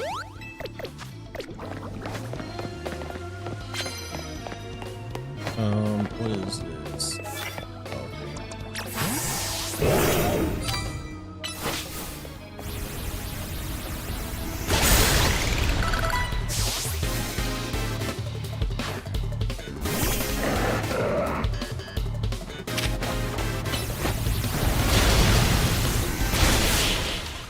I'll say the Greninja's gotten quite a bit of levels. It was like, what? Level 36 when I first put it in the party, and it's already up to basically 50.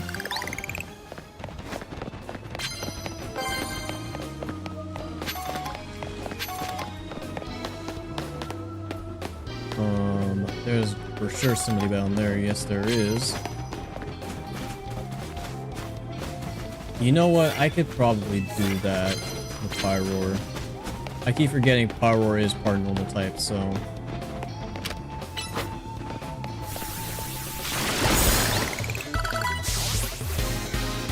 Probably would need a Mega Hit, though, just to get all that damage in.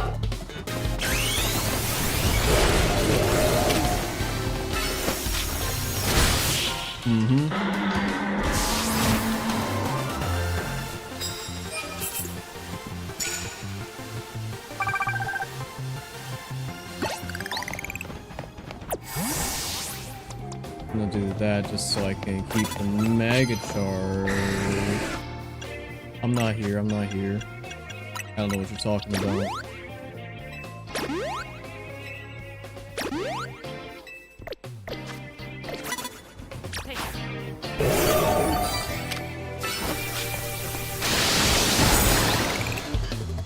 I'm surprised I hit and killed.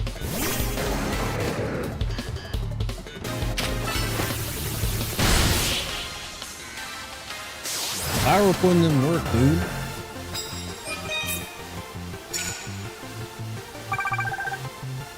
Now I just need to do the berry moves. Oh, I guess I will take some cash.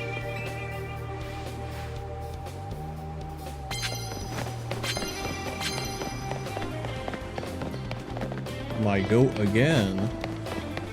I will head down that way in a bit after I get these medals. Of course. You're... Hello? What? Where even were you? Okay.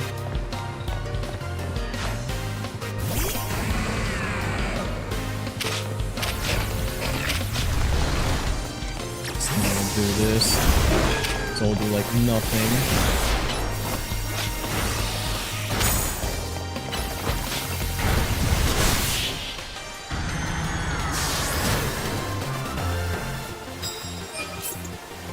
I do hope that one of the shinies I get will be like a potential Mega Stunfisk Gwen. No, knowing Game Freak, they would make a Mega Stunfisk. I have no idea what that would look like, but I can definitely see them doing it. It would be a Gen 5 Mega. I know it would be a Gen 5 Mega that people don't want to see. Or maybe people do. I don't know what the community consensus on Stunfisk is now. I just know back then he was not a fan favorite.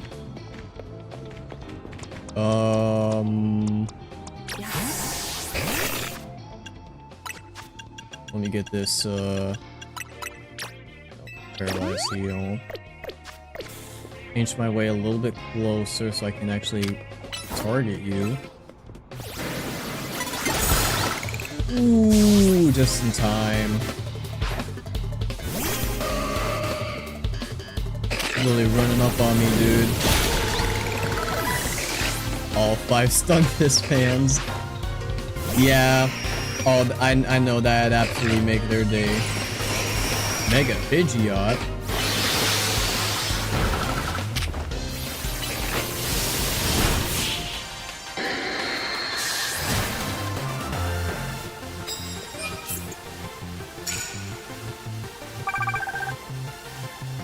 Now I think about what's another. Oh yes, dude. Just remind me. If we get another Gen 5 Mega, like at some point, please give us a Mega Golurk, dude. That would go so hard. I would absolutely love a Mega Golurk. Yeah, just don't look over here. There we go. Like, they could go absolutely crazy with the Mega Golurk design.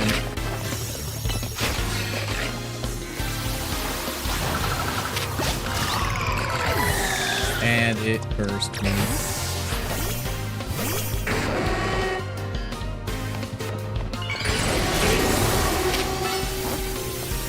Your fire dog versus my fire cat.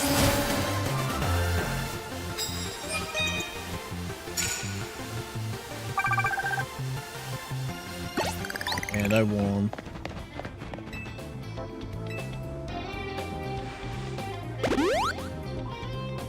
It'd be so big. You want a shiny Golurk? Oh. Yeah, he walked forward, so that would be expected. Yeah, no. I also love Golurk shiny as well, so if you got a Mega on top of that, oh yeah, it'd be peak.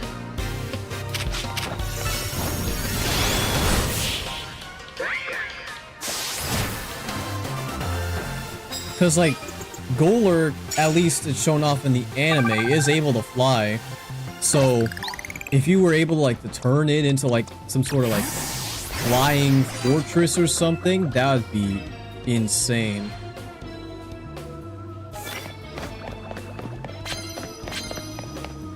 Probably get, like, I don't know. Get away from me.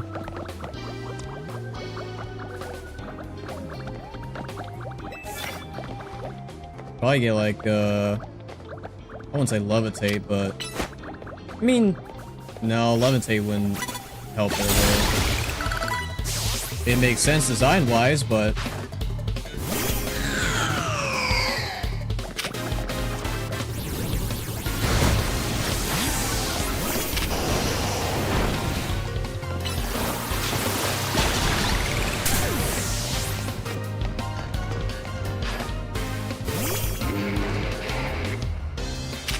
like, I think the picks that they've done for Gen 5 were generally some of the best picks they could have done. I just would also like, you know, mons like Golurk. They could do a Mega Leavanny. I don't know if that'd be a fan favorite per se. It'd probably just more be like a niche pick. But again, it'd be one of those cases where you're giving a mon that didn't get a lot of love before some love, and also give it some more viability. Yeah, Chandelure, Electros, Scrafty, Excadrill, like, they were like, yo, we're sorry we only gave you Mega Audino, which I don't know if it's a hot take, but I guess it would be a hot take to say I do like Mega Audino. Like, I don't think it's that bad of a Mega design at all. Viability-wise, yeah, no, they absolutely fumbled the bag with giving it healer, but I do like Mega Audino. But yeah, no, them giving like those mons, specifically Megas, was like the best call they could have done. I guess the only one that I thought would have gotten a Mega that didn't, I guess, was Mega Hydreigon. But at the same time, we did get Dragonite in this game, so maybe they didn't want to just pile on another pseudo for a Mega. Because that would have been a bit... Man, Mega Hydreigon would go crazy, though. You could give it like 5 heads or something, make it an actual Hydra.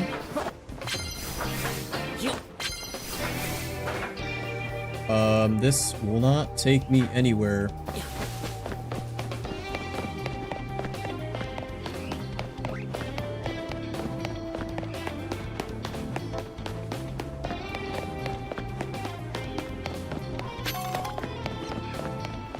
Like, that's why I want to stay away from leaks as much as possible, just because it's fun to speculate on what they could add. Which, again, is one of the reasons why... Don't look here. One of the reasons why I'm so happy that Megas are back is because we can now speculate on what mons could potentially get a Mega Evolution.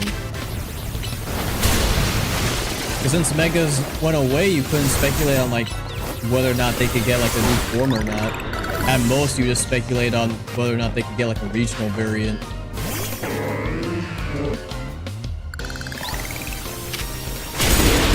Ow, dude, okay.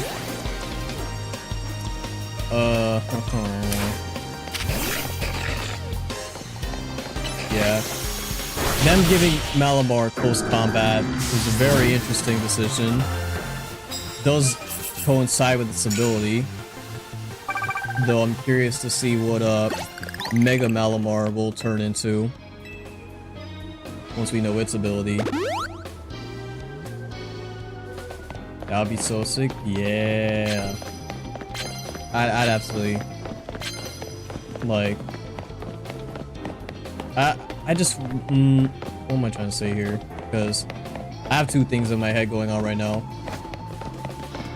I'm just happy to see more Megas in general, and I just love the fact that they're, like, you know, around. You know, they're not, like, completely abandoned. Land hits with grass type moves. Oh no, keep these. Process. I mean, I could just turn the other way, please. Pretty please.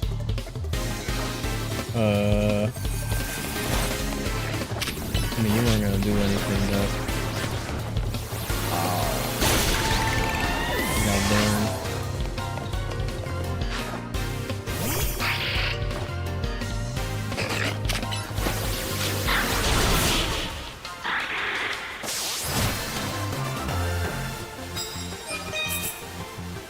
Okay, that's one thing. If we can complete both these, we might be able to,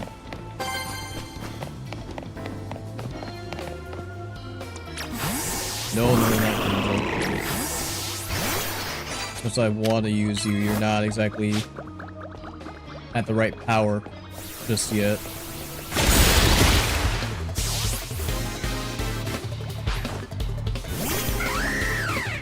Oh, Lucha? Yeah, we can just send headbutt.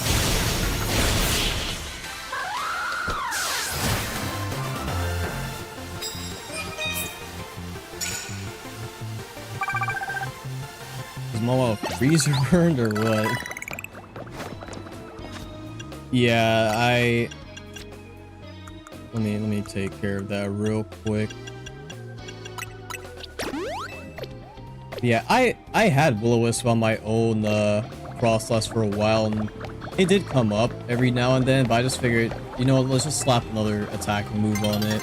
Because, like, The utility didn't come up as often as I would have liked it to.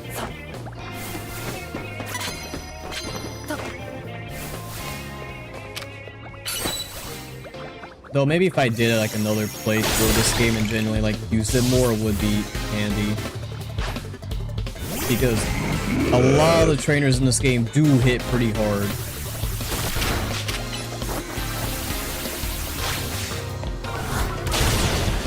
Because I guess that is one of the things they did fix about X and Y with this game is the difficulty, because this game can certainly be very challenging if you are not prepared. Because like the fact that basically all the like major trainers in this game have a mega means they have, depending on the mega's power level of course, they have the potential to just completely sweep your team if you're not ready.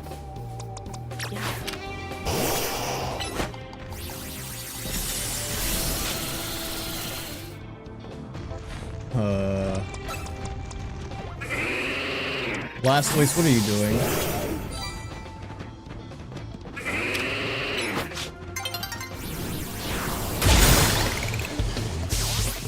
Oh no. Okay, that was a very whack close-up. Go there. I almost fell off the building. There we go.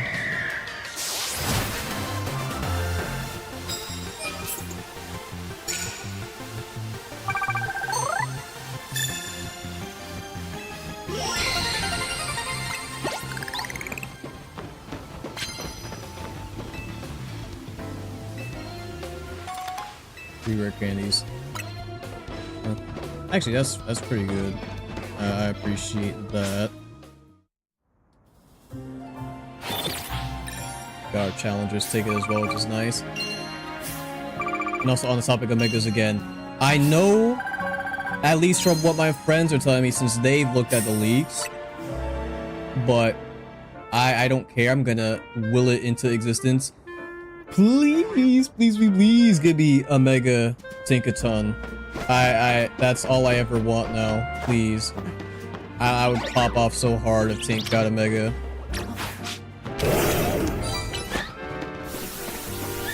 Like, if Gen 9 Pokemon are on the table for Megas, which I feel like they would drop in the DLC, then I gotta have a Mega Tinkaton, dude.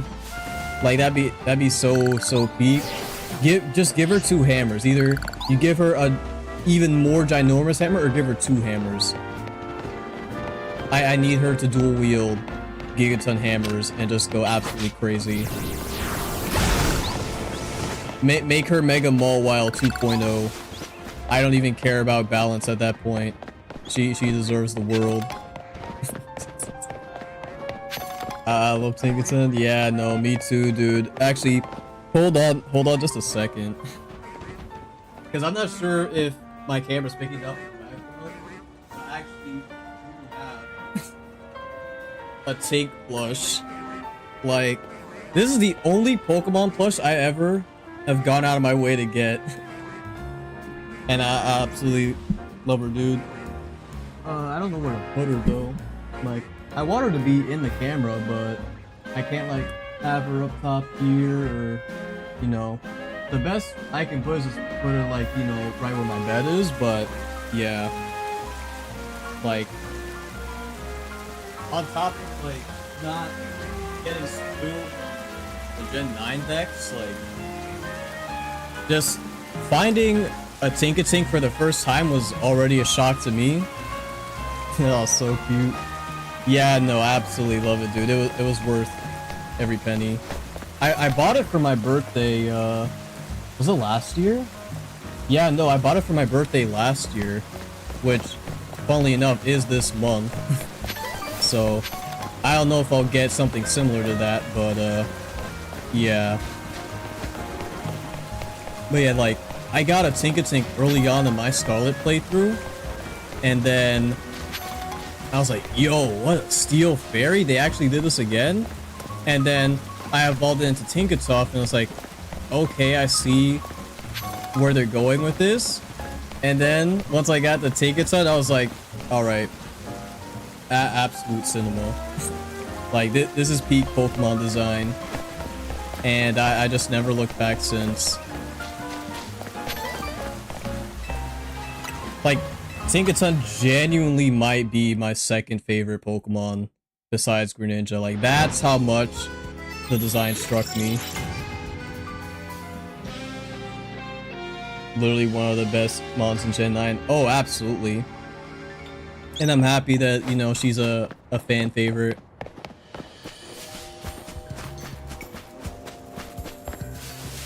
Oh, wait, I need to go back to the center, actually. I need to heal.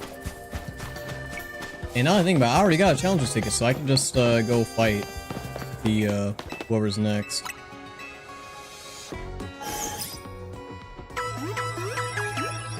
But I know.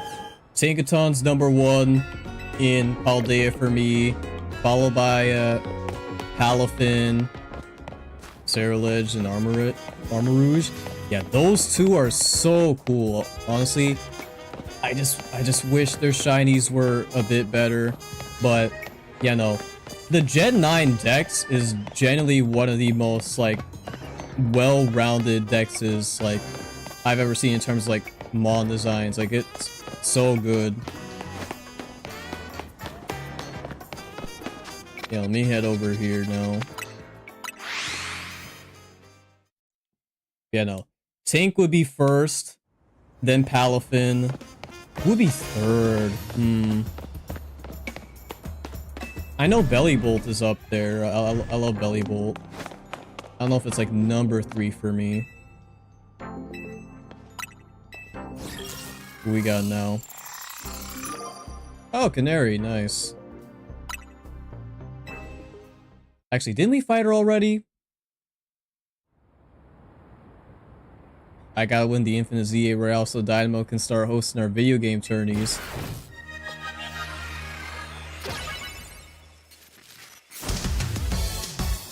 Peak battle theme as well.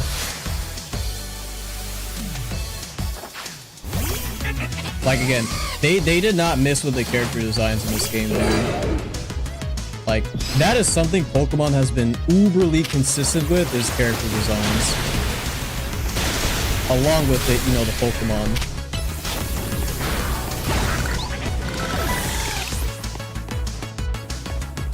Like, I don't think it's really talked about enough, but I feel like the designs of the trainers are almost just as important as the designs for the Pokemon. They absolutely didn't. The character designs in this game are so fire. Yeah, like I knew we were gonna get like some new characters, but like for them to be like this good, both design and writing wise, is like, yeah. You sold me.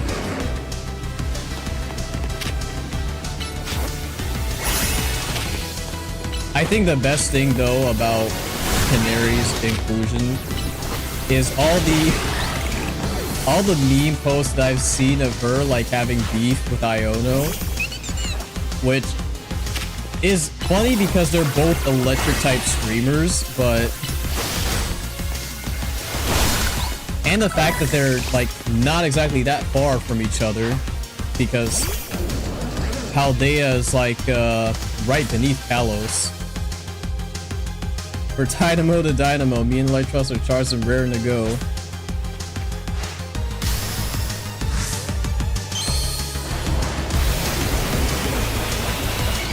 And her battle theme's really good too, dude.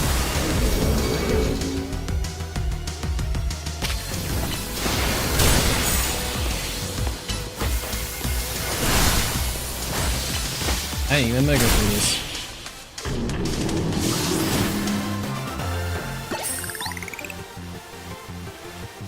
I lost, dang. We're not gonna hear her throw out the gamer words again. Just more gold nuggets. Canary versus Iono, who will win? I mean, I mean, Canary does have a Mega Electros. So,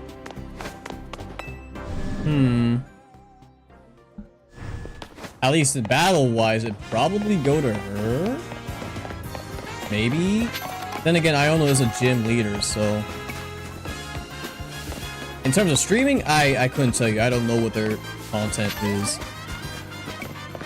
I mean, well, we do know Canary's content is just mainly gaming. Iono is more like, what was she, like, specializing in? She was more like game hosty, sort of, you know? Which, I mean, I guess Canary does have as well, but we all know that that's Gramps doing that type of work. So... Wait, is this these three areas? Okay. I mean, I'd have to look at Iono's team when you, like, rematch her, because I know you can, like, rematch the gym leaders in Blueberry Academy. And just maybe do a comparison off of that. This is like band for band, who has the better team.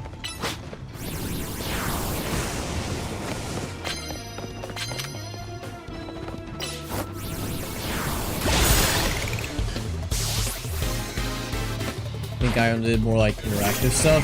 Yeah. Yeah, Iono is definitely the more like interactive type of streamer. Whereas Canary is kind of like basically doing what I'm doing for the most part. Just like just gaming. Of course, I'm trying to interact the best I can, but at least Iono's stuff is like more so like heavily trying to get the audience involved. IRL streamer, yeah.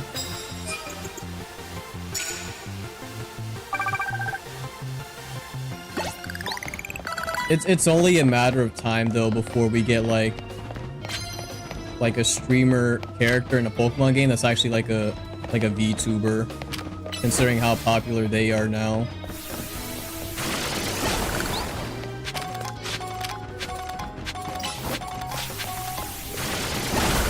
It'd be funny, you just see like the avatar the whole time, and then when you actually get to them, it's just like a regular, you know, person like you and me.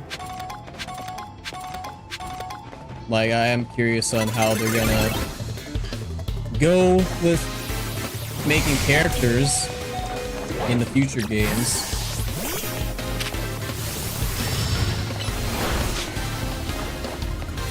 Okay, get out of here. I flinched. Okay. I love that, actually. Yeah. I think it'd be pretty neat. I'm sure there would be some people against it, but it's like, you know. The fact that we already have, like, streamers and, like, streaming in the Pokemon world, like, it's only a matter of time. Irony is, like, my favorite thing ever.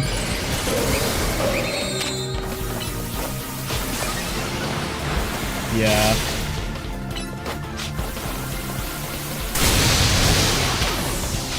That's why, like, the whole reveal of, like, Gramps being the one doing all of Canary's sort of, like, live interaction contest is, like, or her Quiz Wiz stuff, rather. It was just so funny.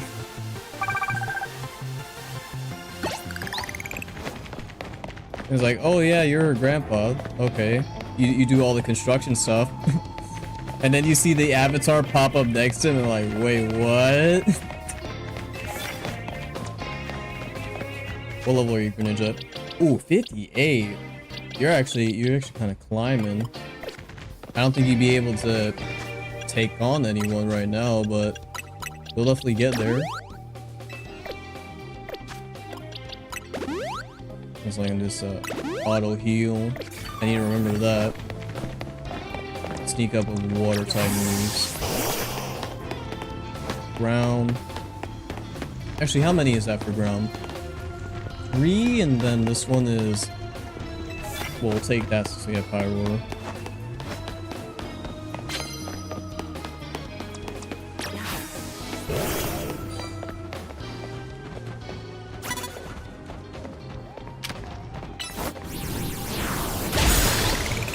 But yeah, I really do enjoy the characters in this game. I can't say that enough.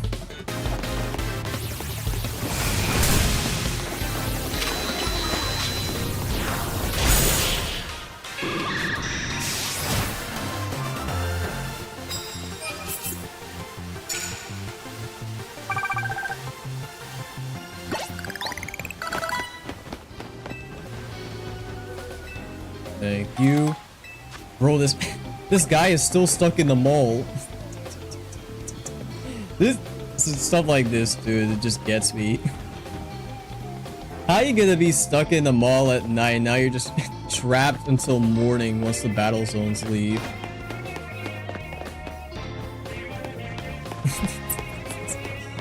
What do you think about Tawny and Urbane? I do like them as a rival character. They are, because I've realized that they very much want to help people more than anything in the world, but at the same time it comes at the cost of them getting themselves into trouble.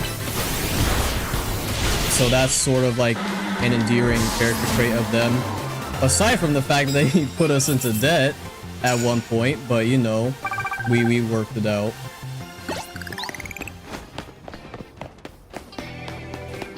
And I'll have to see how maybe the DLC expands upon things regarding like their mother and the connection that Jet has to them too, because Jet recognized their jacket being from their mother, but you know, didn't exactly go into detail about it. So I feel like it's a storyline that is definitely being saved for the DLC. Like, I don't get why you would introduce those sort of like plot points if you weren't going to expand upon them later on. But yeah, honestly, I love all of Team MZ too, because like, yet again, another problem that people have with X and Y was that like, as big of a friend group you did have, you know, they just didn't have a lot of time to like flesh themselves out. Whereas with this game, since you're with them like for the majority of it, you're like tackling different rogue megas, dealing with all sorts of issues around the city. Like, you generally do get to like know them.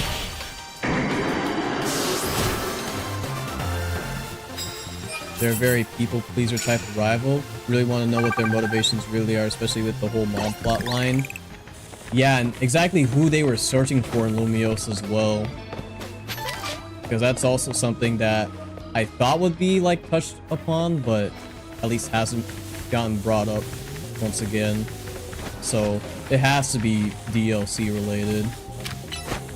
The fact that we are going into like the alternate Lumiose with all of Team MZ does sort of lean towards them getting some more character growth, or at the very least more interactions with them, which I appreciate.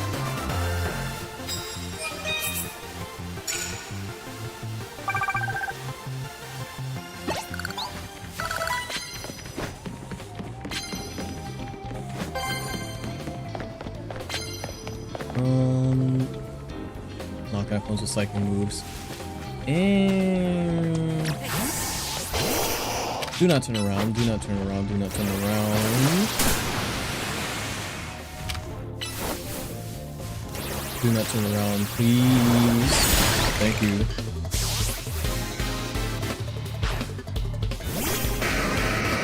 I'm just gonna surf because you are weak to water by being a rock.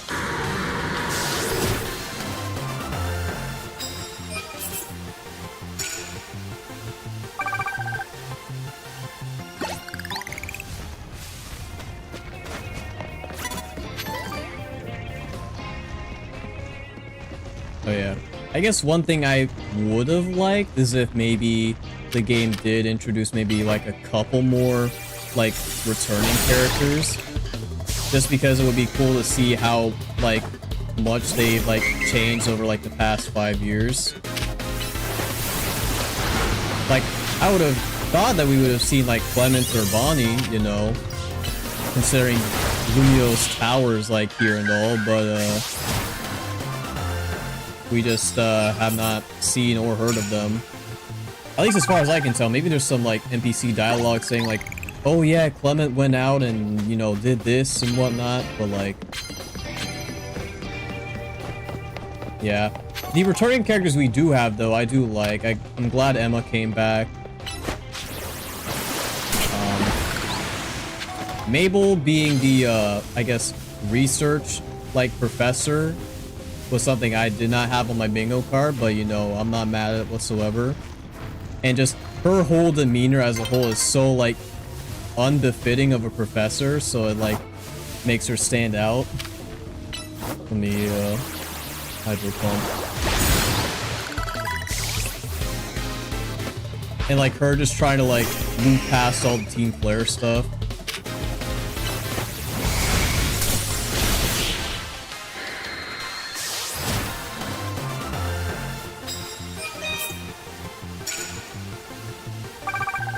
But yeah, I guess if you were to introduce like returning characters, the only ones that would like make a lot of sense to me would be like obviously like Clement and Bonnie, since you know it's Lumiose, and that's where you know the Electric Gym has been. Professor Sycamore's out, that makes sense. I'm not surprised about that. The rivals of X and Y not being here. I would have liked to see at least one of them, like maybe Shauna. I know Tierno wouldn't be around since, you know, his sister's here. And then Trevor apparently is out researching with Sycamore, so I guess Shauna would have been like the best pick. Ooh, the boys are almost level 100. And they haven't really done it since like I guess Gold and Silver. Yeah, no, they haven't done it since Gold and Silver. It would have been cool to see like Callum and Serena come back as like a potential like boss fight. They like the concept of challenging yourself from a previous generation will never not be cool. Like I really hope they bring something like that back in a game. Ow. Bro is just spamming.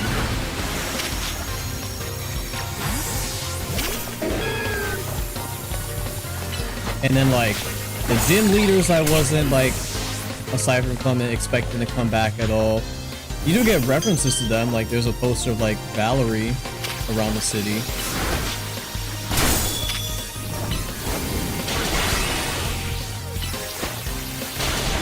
But, aside from that, I guess the characters that did return do make sense.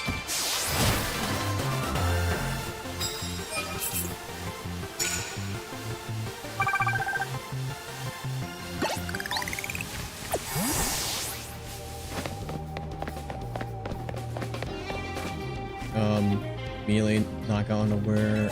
We'll take that. Land. I didn't even realize I picked up Land Dragon moves. I don't have any of those right now.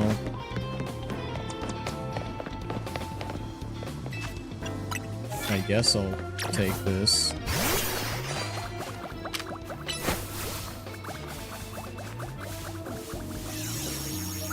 There we go.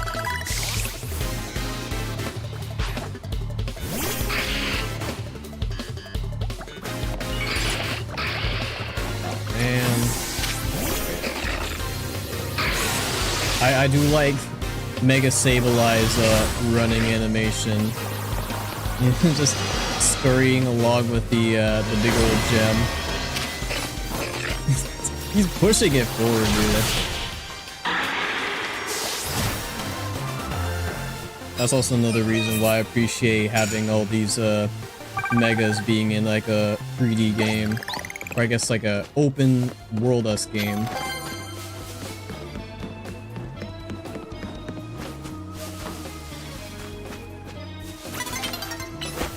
That's so cool, honestly. Yeah, no, I'm sure there's other stuff like that in this game that I just haven't seen yet for other mons, but yeah. Like, they really nail it when it comes to a lot of these Pokemon animations.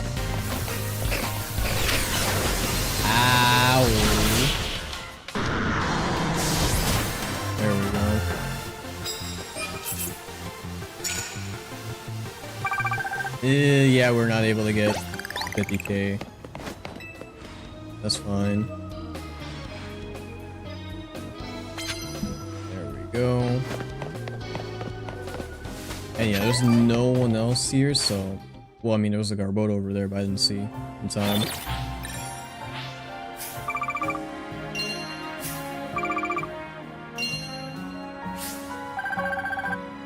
Getting some good money, though. Like, I'm definitely gonna have to go shopping later.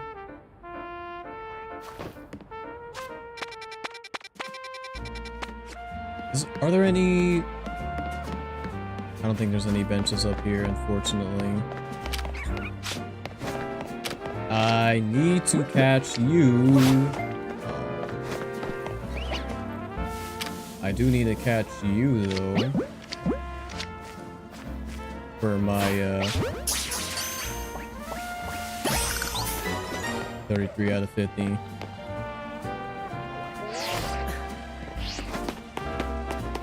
I already completed poison, so I don't need to deal with that. Okay, this is 13. I thought this was...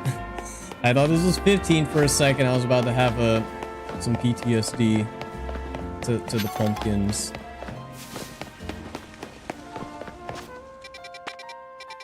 Now let's go to center over here and then sit at a bench.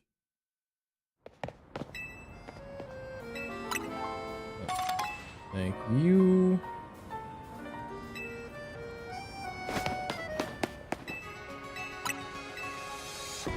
And like, I guess on the topic of returning characters, because I do want to like talk about this for a little bit, they absolutely cooked with Lysander. Like, I was not expecting... One, I wasn't really expecting him to come back, and I was not expecting them to go in the direction that they did with his character. Like, he now feels like one of the more nuanced characters in the whole, like, series. If you take into account what he did in X and Y, up until, like, what he does in this game.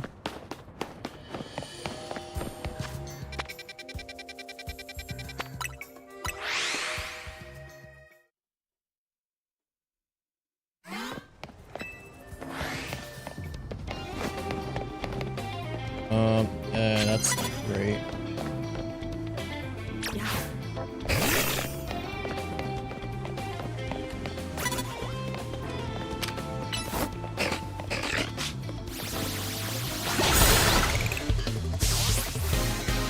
Loki didn't expect him to come back. I didn't either. I thought, like, genuinely he was just dead. But him being saved by Zygarde, and then I guess having amnesia was definitely an interesting route to go down.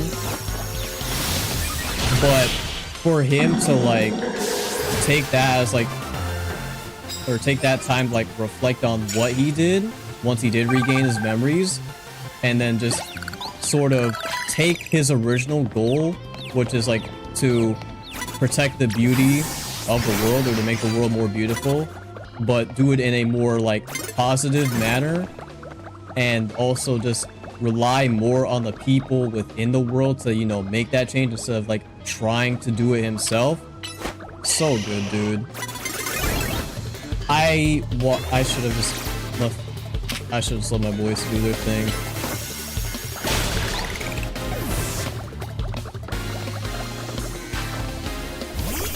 But, like, I thought you just got nuked by the ultimate weapon. I definitely was not expecting him to return.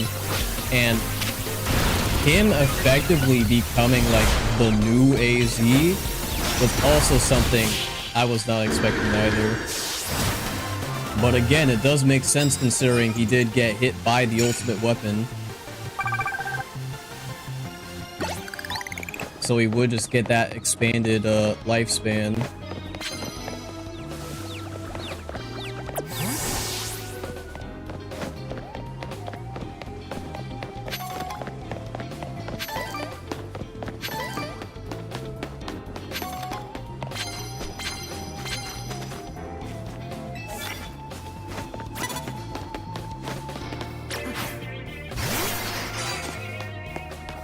Get back here.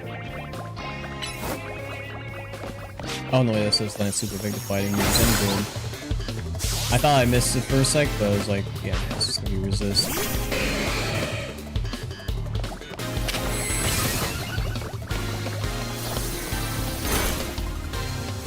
I flinched. Okay.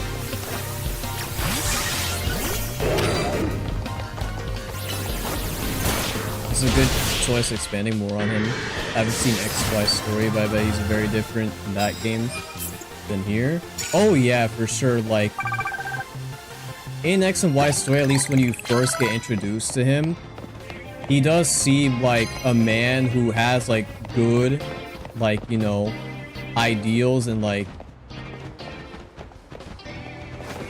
he genuinely wants good for the world, but I guess the more he saw of like stuff like crime, poverty, all of that, the mistreatment of Pokemon, it got to a point where it's like, all right, I just gotta take it upon my own hands to, you know, make the world a better place.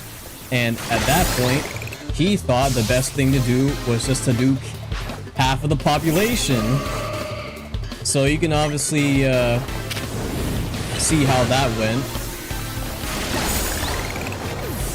So going into this game, now him like sort of like realizing like, yeah, no, I was definitely off my rocker and I needed to have a bit more faith in the people.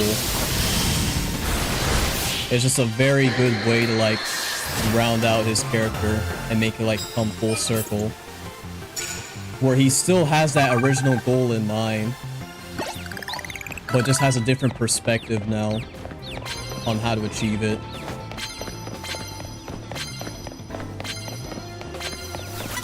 And like, Lysander having his character expanded upon wasn't exactly an issue that X and Y suffered in, but it's just so much like appreciated that they did.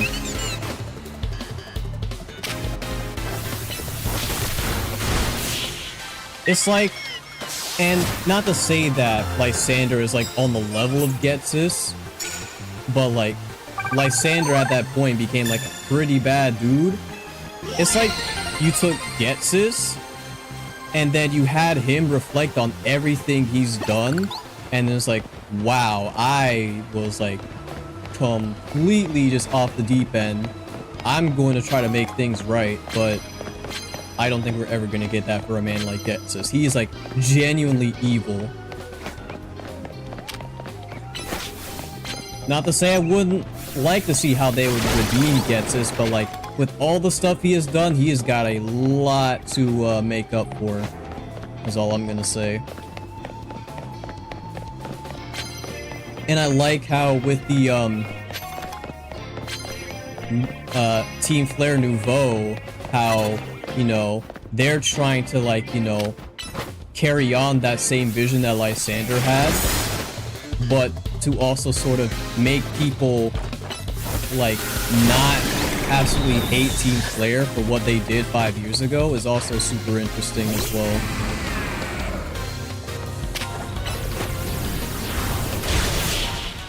Like, this game takes a lot of the like plot points from X and Y and just sort of like flushes them out in ways that I was not expecting.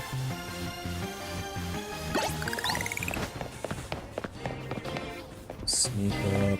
Yeah, we'll definitely take that. I don't think we need any more points, but at the very least it'll be good for the money.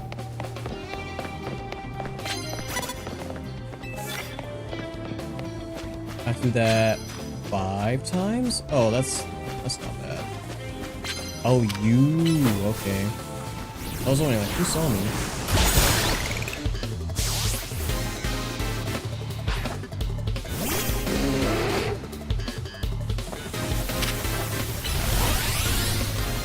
Earth power. I should have hyper voiced.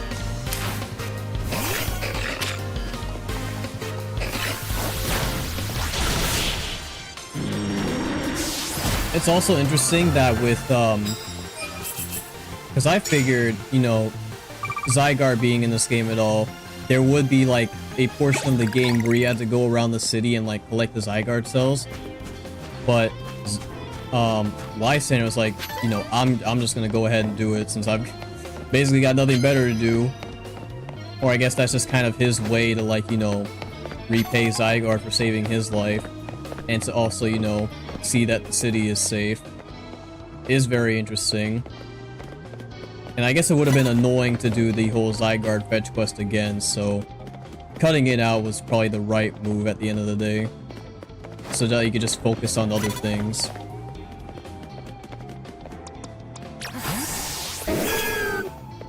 The squishy. Yeah.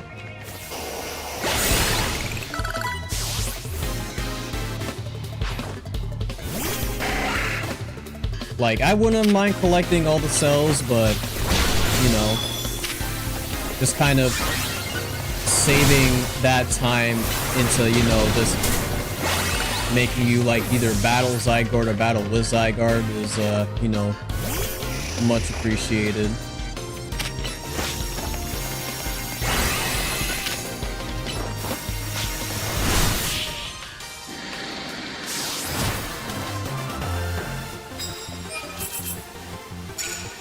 I wonder how many battles we're at now. I don't think we're like that crazy far in, but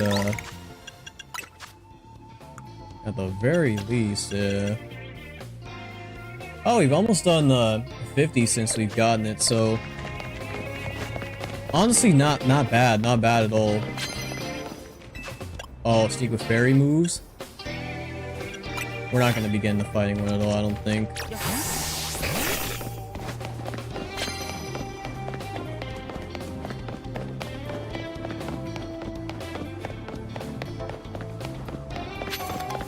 But, where is the... Oh. Well, I can't exactly sneak up on you unless you turn around. And I don't think you want to.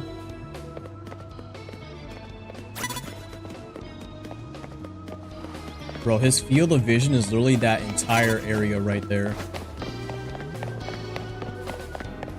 I literally can't get past him. Should be some, oh. Yeah, I guess I could, do this. Okay, we're good.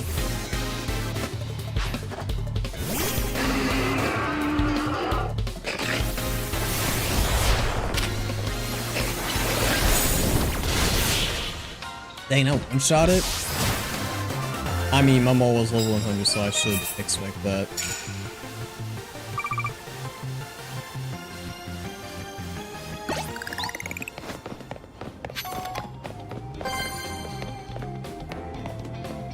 I don't have any poison on me.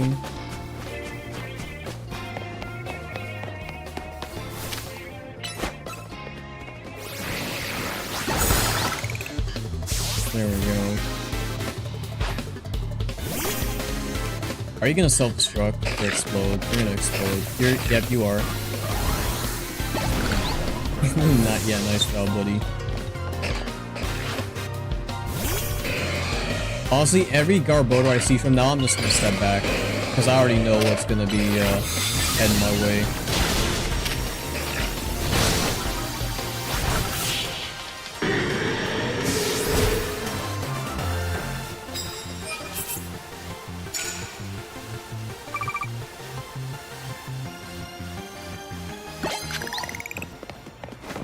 What does this one say? Ground.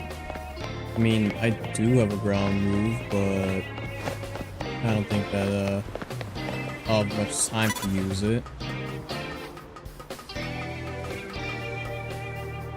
Here's the rooftop, though.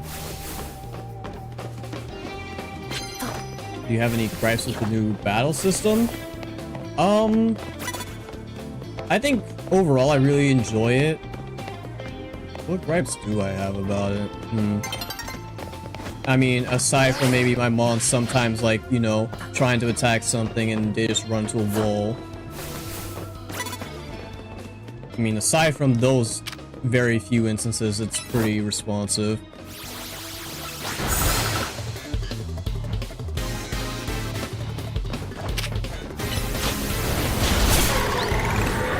I do like the real-time like battle system though. It definitely feels a lot more interactive than just, you know, just spamming the same move over and over. You actually do need to like go out of your way to avoid some stuff at times.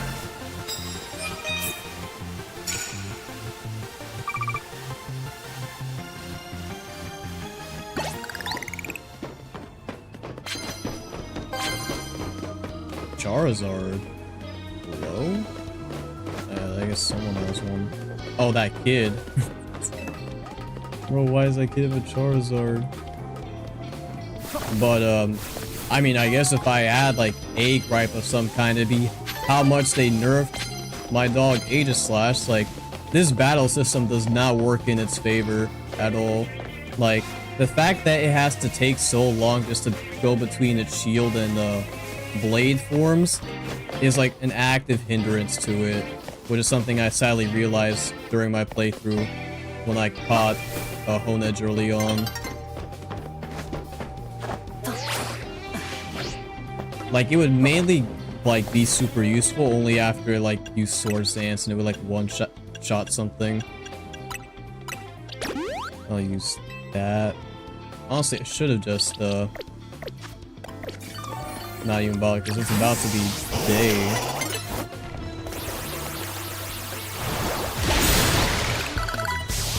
It's tragic, yeah.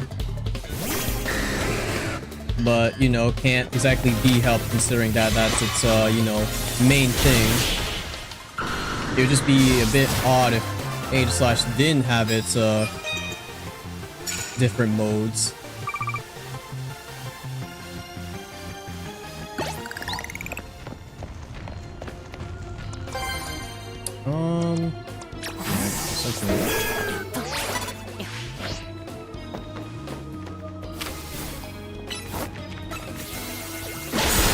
There we go.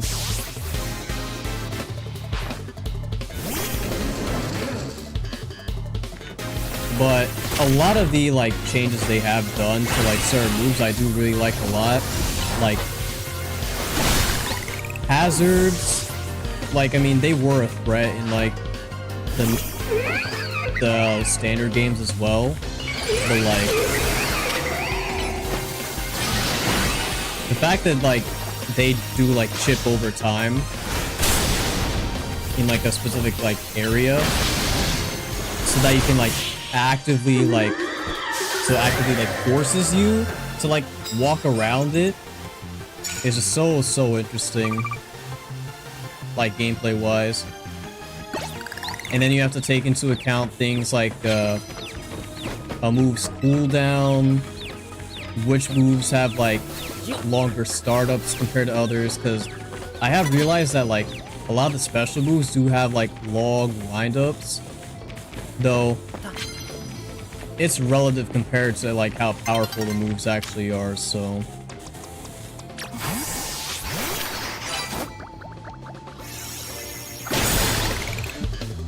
and I guess same could be applied to some physical moves too.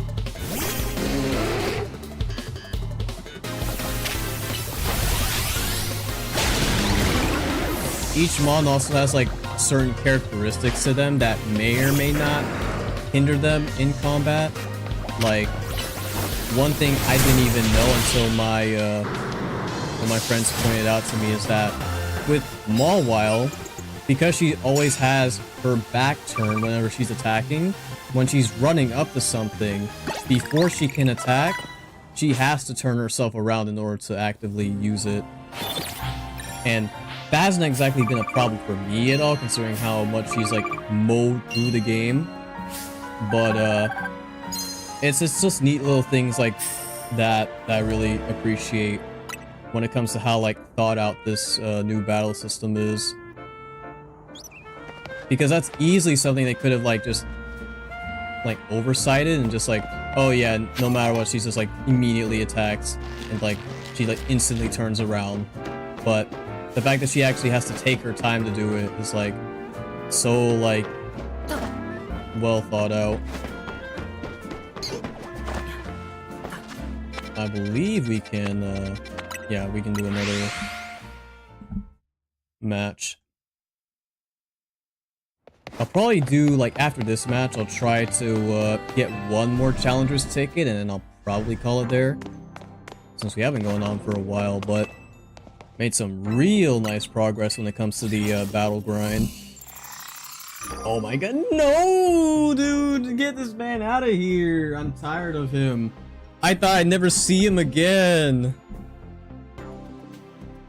I don't know what the devs I don't know what the devs like obsession with this guy is, but like he's just everywhere, dude. I can't escape him. You got him in the Canary Whiz quiz, then he shows up at the end of the game for whatever reason, and then he shows up in like 2 or 3 random side quests. Like, come on, dude. Yeah, minor details like that help with world building and such. Yeah, the world building of this game is like one of its like strongest like strengths. I just said the same word twice. It's one of its strongest traits. There we go. I know my grammar. The prodigious knowledge I have perfected as a quizmaster will have me well suited to win this. Get this man out of here, dude. Out of my face. I'm tired of seeing you. Like, he's gotta be like some sort of inside joke by the devs. Aside from, you know, just being your run-of-the-mill Discord mod / tier 4 sub / I don't know, you know, add any other stereotype you want for this type of this archetype of person. When'd you get a Lola Chew? I mean, I guess why wouldn't you have a Lola Chew?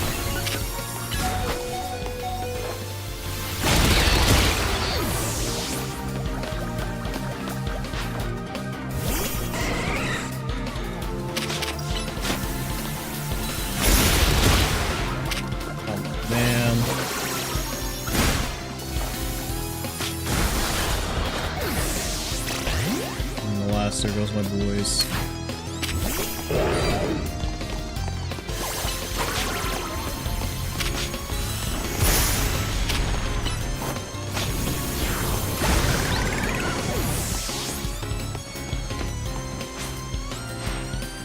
I'm sure my knowledge is impeccable, and yet I'm down to a single Pokemon. That's regular Raichu. Oh, come on.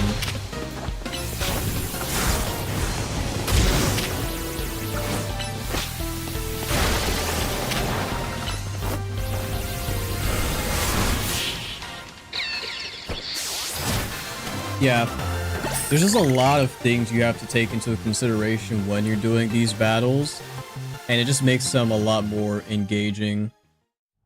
So I do like them a lot.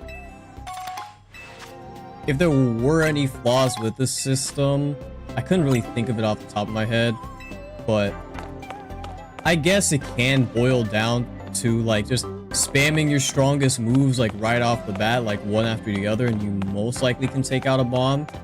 But at the same time, those moves will be on cooldown, and then you're just kind of left wide open, so there is a bit of opportunity cost there. Especially online, dude. Like, online is a lot of just like, you know, using your strongest attacks like all at once, but then someone could just swoop in and just do the same to you, or just, you know, take advantage of the fact that you're on cooldown. And because you have limited swaps, it's like, you know, you really gotta manage your moves wisely.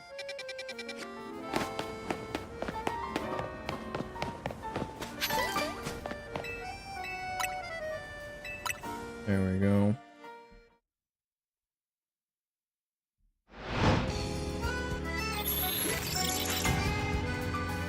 I'll see if I can get myself to 50k points in a singular night.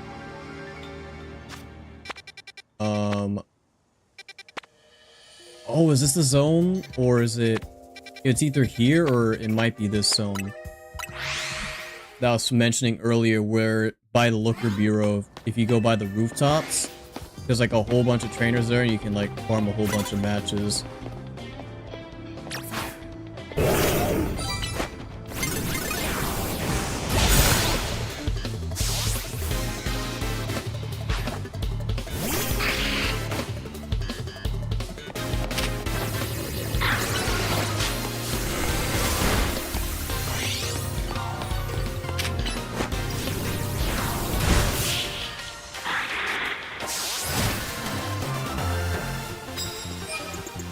Yeah, in order to get very efficient on time, you just gotta be one-shotting mons, one after another.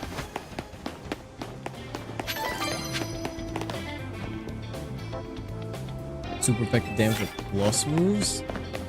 I can do that. So apparently flamethrower is not a plus move. I didn't even realize that.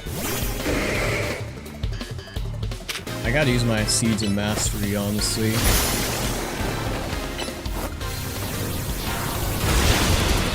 Because plus moves do give you more damage. At least I believe so.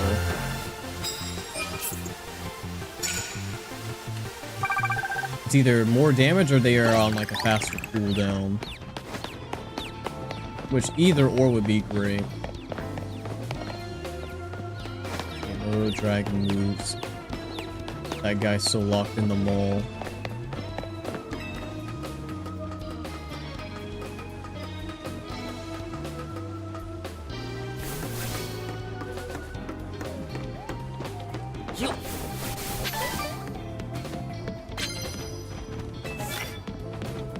Oh, land hands with steel blue? Oh, that's easy money with our team.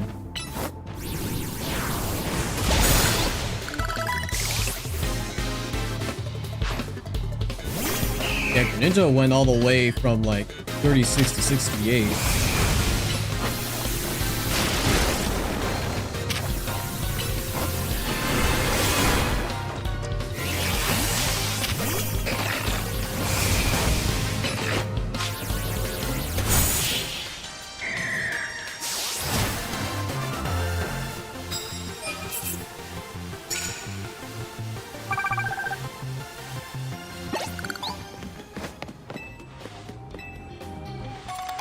Also gotten a lot of these medicines,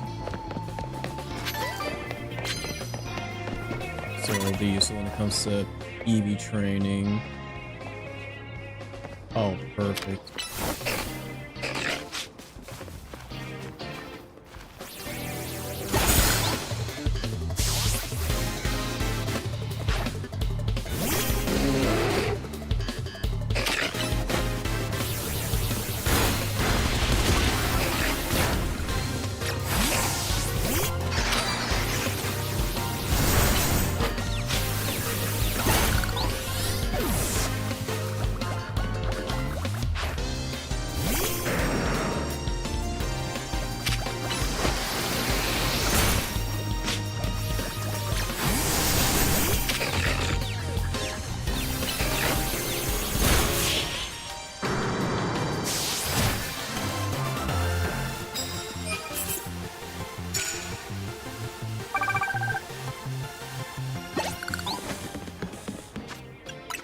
Let me go and take this real quick.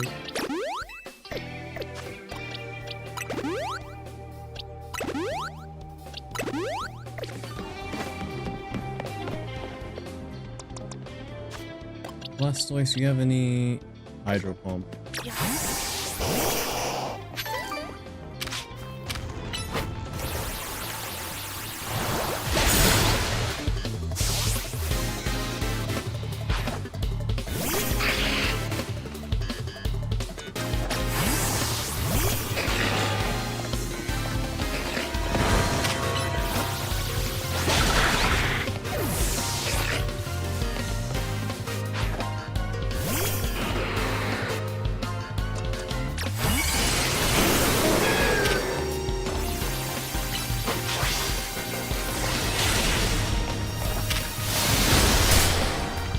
I think plus moves just have faster cooldown.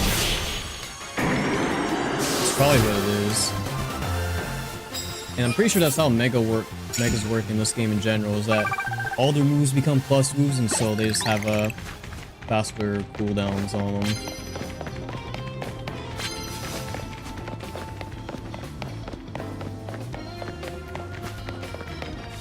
And yet I haven't. Or maybe I just need a Mega. But I probably should have Megas with a different one.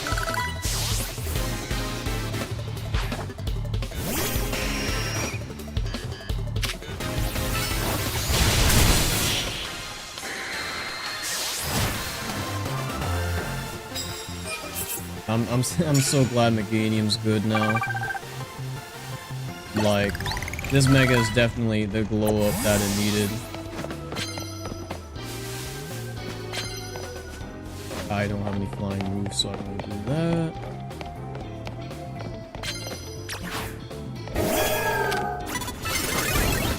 Oh man, okay.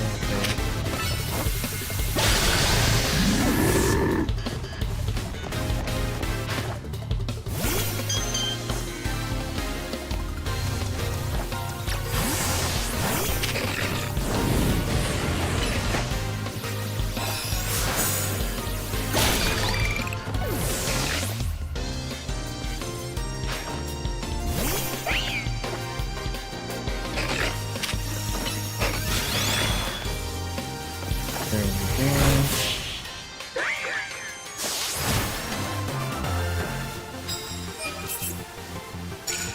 7 so far. How are we on time? Oh, we're doing really well, actually. Okay.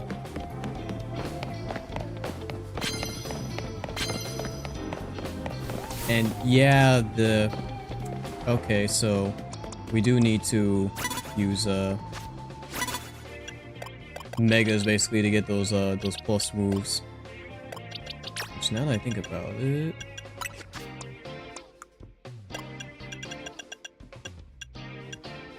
Earthquake, Earth Power, there we go, yes. Meganium getting Earth Power is such a huge buff for it.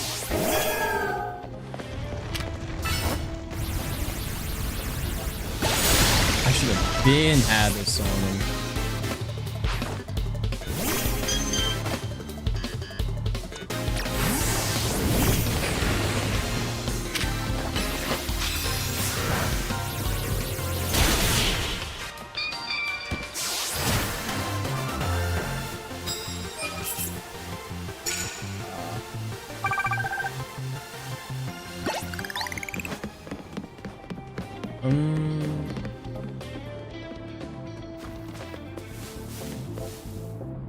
Oh, actually, yeah, no, I can be able to do this. And with that D-Gleam.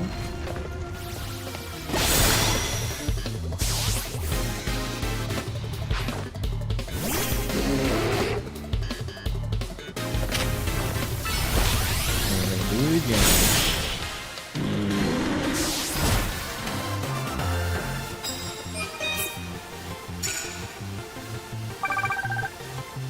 Okay, only need 20k points now.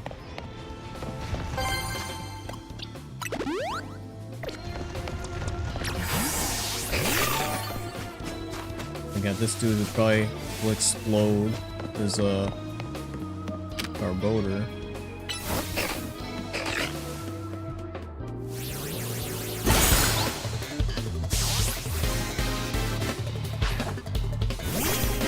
There's 2 Garbodors.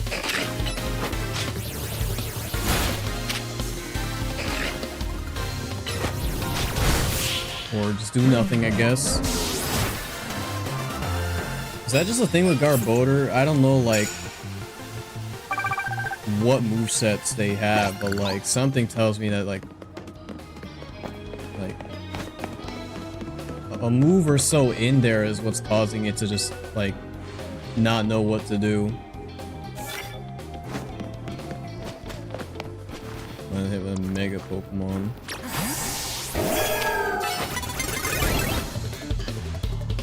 Of course, you just have to immediately turn around.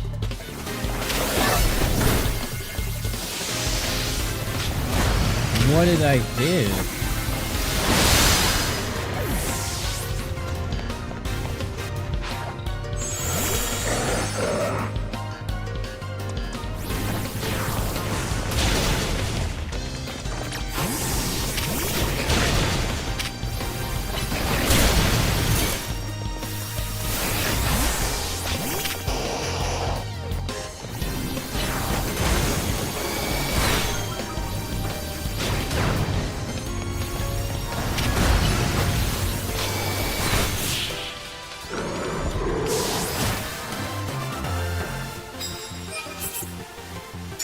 14 out of 20 for those.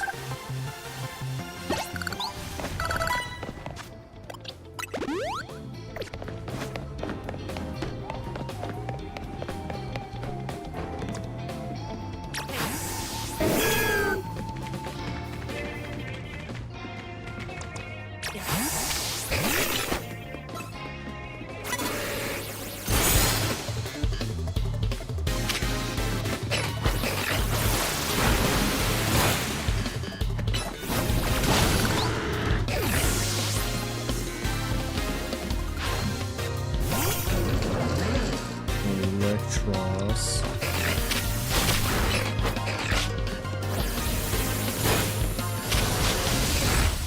Ow.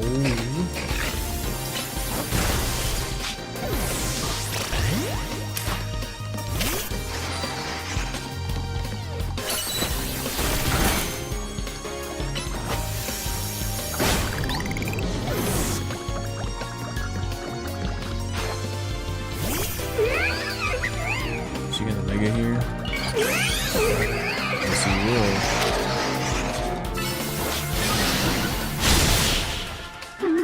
Even the Common Fire can save you.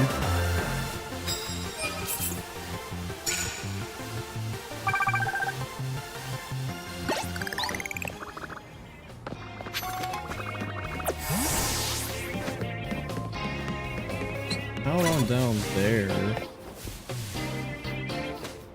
There's a fireball up here.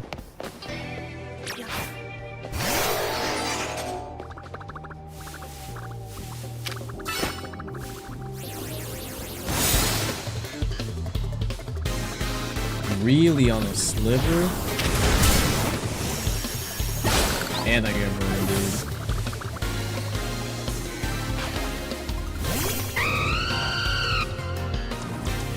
And we gonna tell him, yeah, that's rats.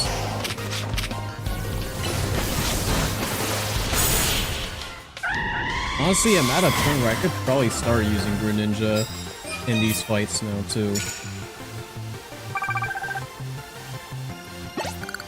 Oh yeah, one more battle and we're basically... Ooh, yeah, he's at 70? Mm-hmm. Yeah, we could definitely use him.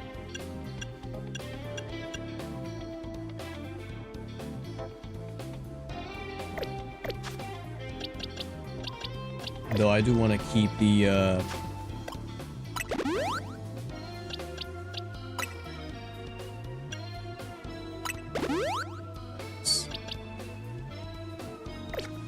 I'll save those.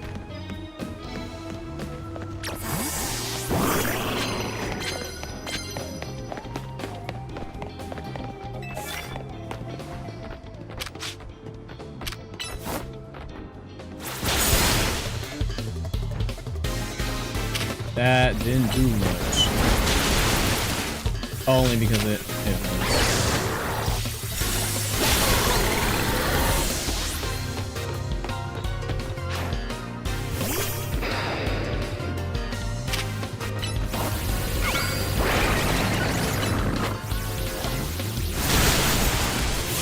Ooh, yeah, that's some good damage.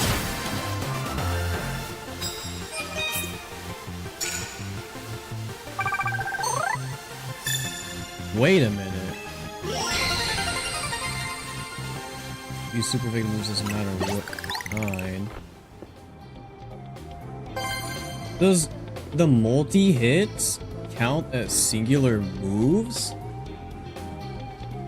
Because I used like Water Shuriken 3 times there, and yet that bonus card filled up with 10. I guess they do. That's very interesting. So I guess if you want to grind those ones out, any multi-hitting moves would do the trick.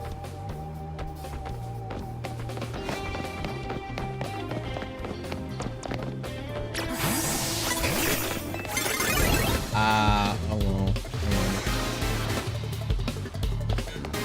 This bastard arm is gonna save you.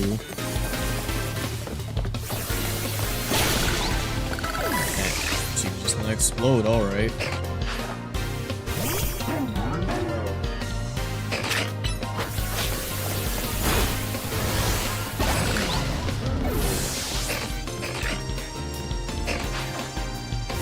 All of her lawns have explosion, dude.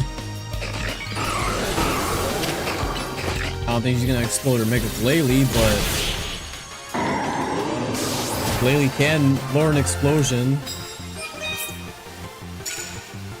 And Mega Glalie specifically is well known for having one of the highest damage outputs in the game with refrigerated explosion. Or at least he used to. I'm not sure if that still stands these days. It most likely doesn't.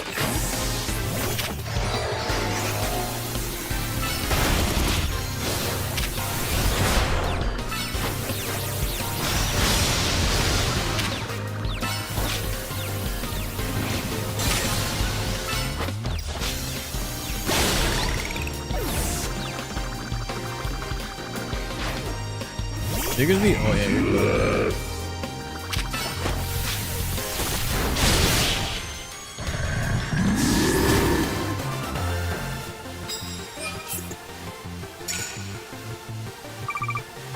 Okay, opponents using electric moves. Yeah, I'm not getting that for sure.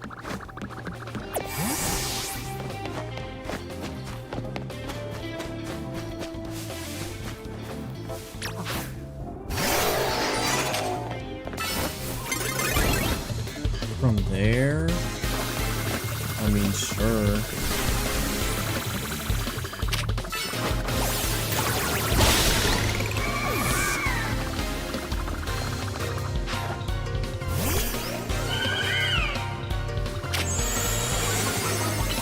Well, of course, my Mega goes out in time.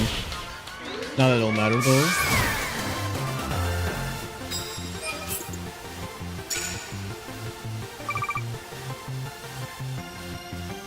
Yeah, this has to be the place, because like you could just loop around here and then trainers just keep on respawning.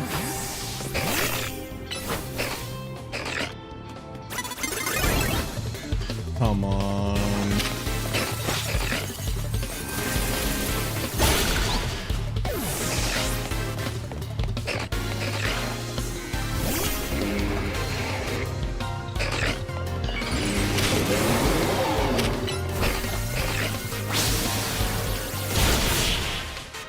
That was weird. Why was it so late?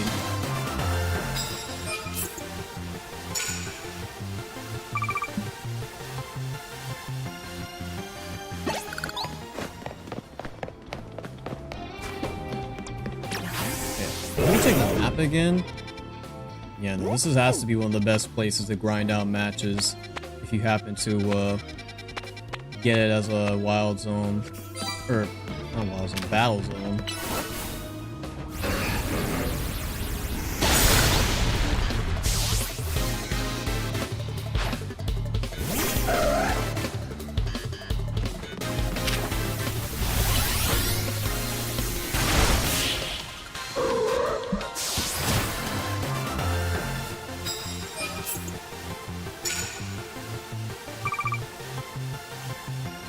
Almost got ourselves 20.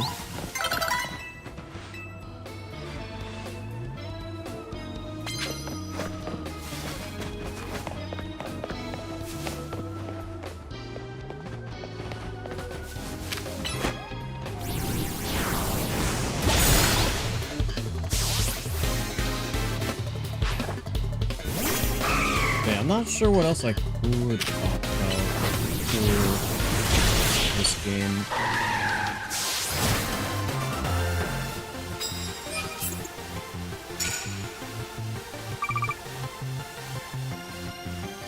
Pretty much said my two pieces when it comes to most stuff, I think.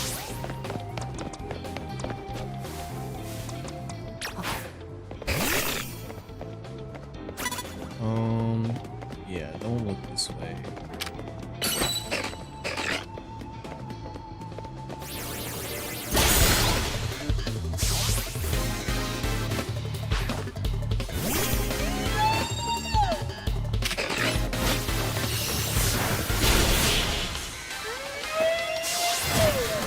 Yeah, if you're able to like just sweep like each of their mons like over and over, then yeah, you're gonna be getting a lot of battles in.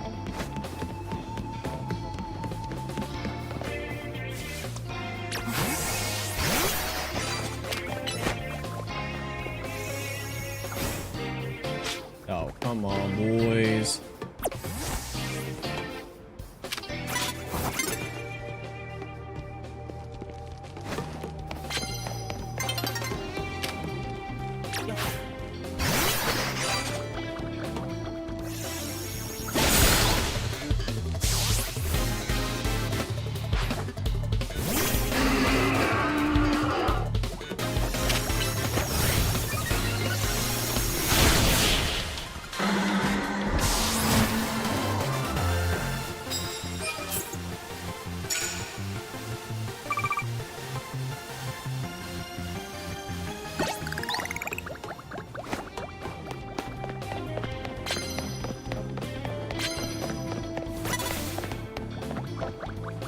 Might be the most amount of wins and also the most amount of medals we've gotten in a night.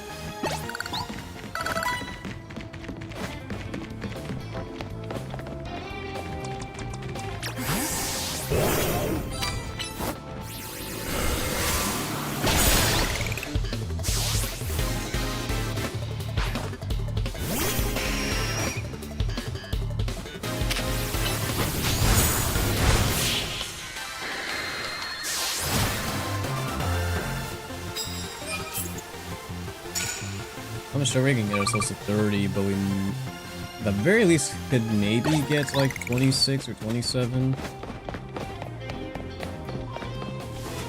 But maybe that is asking for a bit much.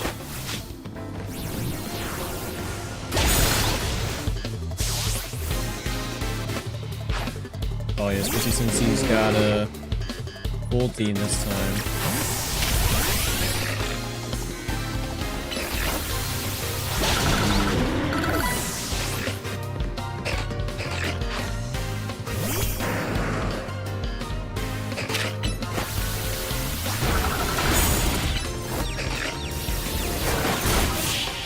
I don't think I've seen an NPC with a Mega Kangaskhan yet.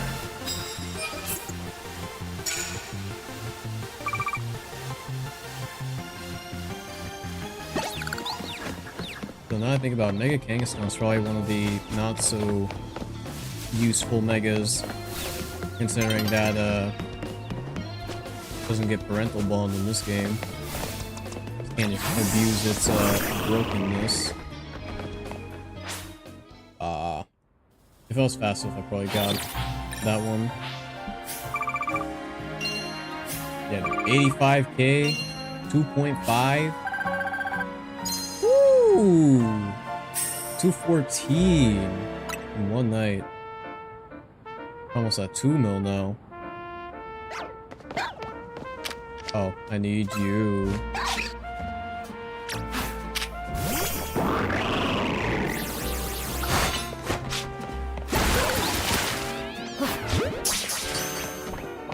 Fighting mission.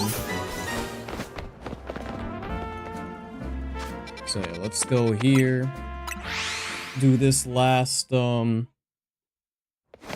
challenges match and then we'll call it there.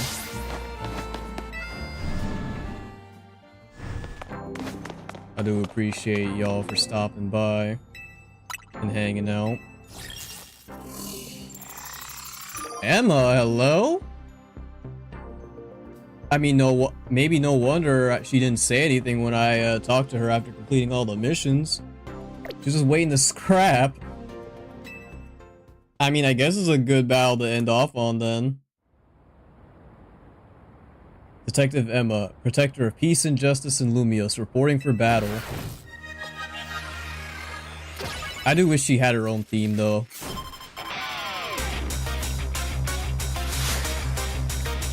She could have had like the Looker Bureau as like a battle remix. That would have been cool. Okay, Ranger, you do not want to be in on this. Full team of 6 too. I already be knowing she's got that Mega Malamar on deck. Level 70 too, so we're getting up there.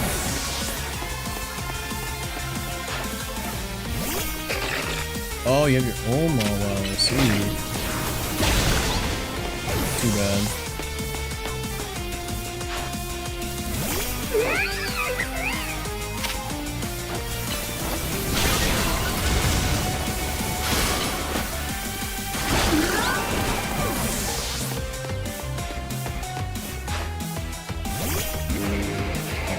Snow. But I know her just cleaning up her team with Pyroar is certainly something.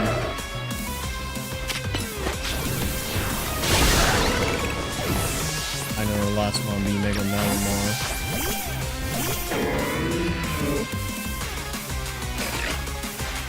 My Pokemon and I aren't alone. My old mentors have our backs in spirit.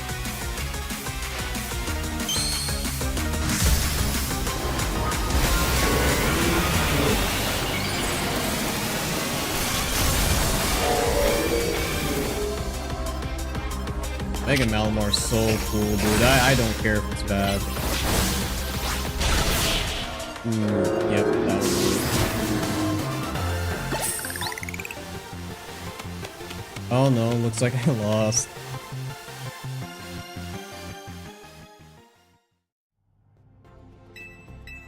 So that was 13 matches. I think we just need to get 2 more now. But with that, I think we can call that a stream. So once again, appreciate y'all for stopping by. Dang, 5 hours? Yeah, we were on that grind, dude. Let me check the research now. See where we're at. Of 577. Okay, so we almost did like 100 more battles, so again, we're definitely not going to complete an next stream, at least I don't think, but we're definitely making our ways there for sure. And then of course I'll have to do all of this other stuff on the side, but honestly you're just inching that much closer to the shiny charm so we can actually do some hunting. But yeah, I want to say I'll be streaming, well I guess technically be later today at around the same time, but I'll have to see with how many assignments I gotta do. But I'll most likely be on streaming, so I'll notify you guys when I do. Be sure to, I'm confusing my words. Be sure to subscribe to the channel if you haven't. I need to get better at the plug stuff. I don't usually enjoy doing it, but I still gotta, you know, in order to grow. But anyways, hope you guys have a wonderful day, and I will see you all next time. Take care, y'all.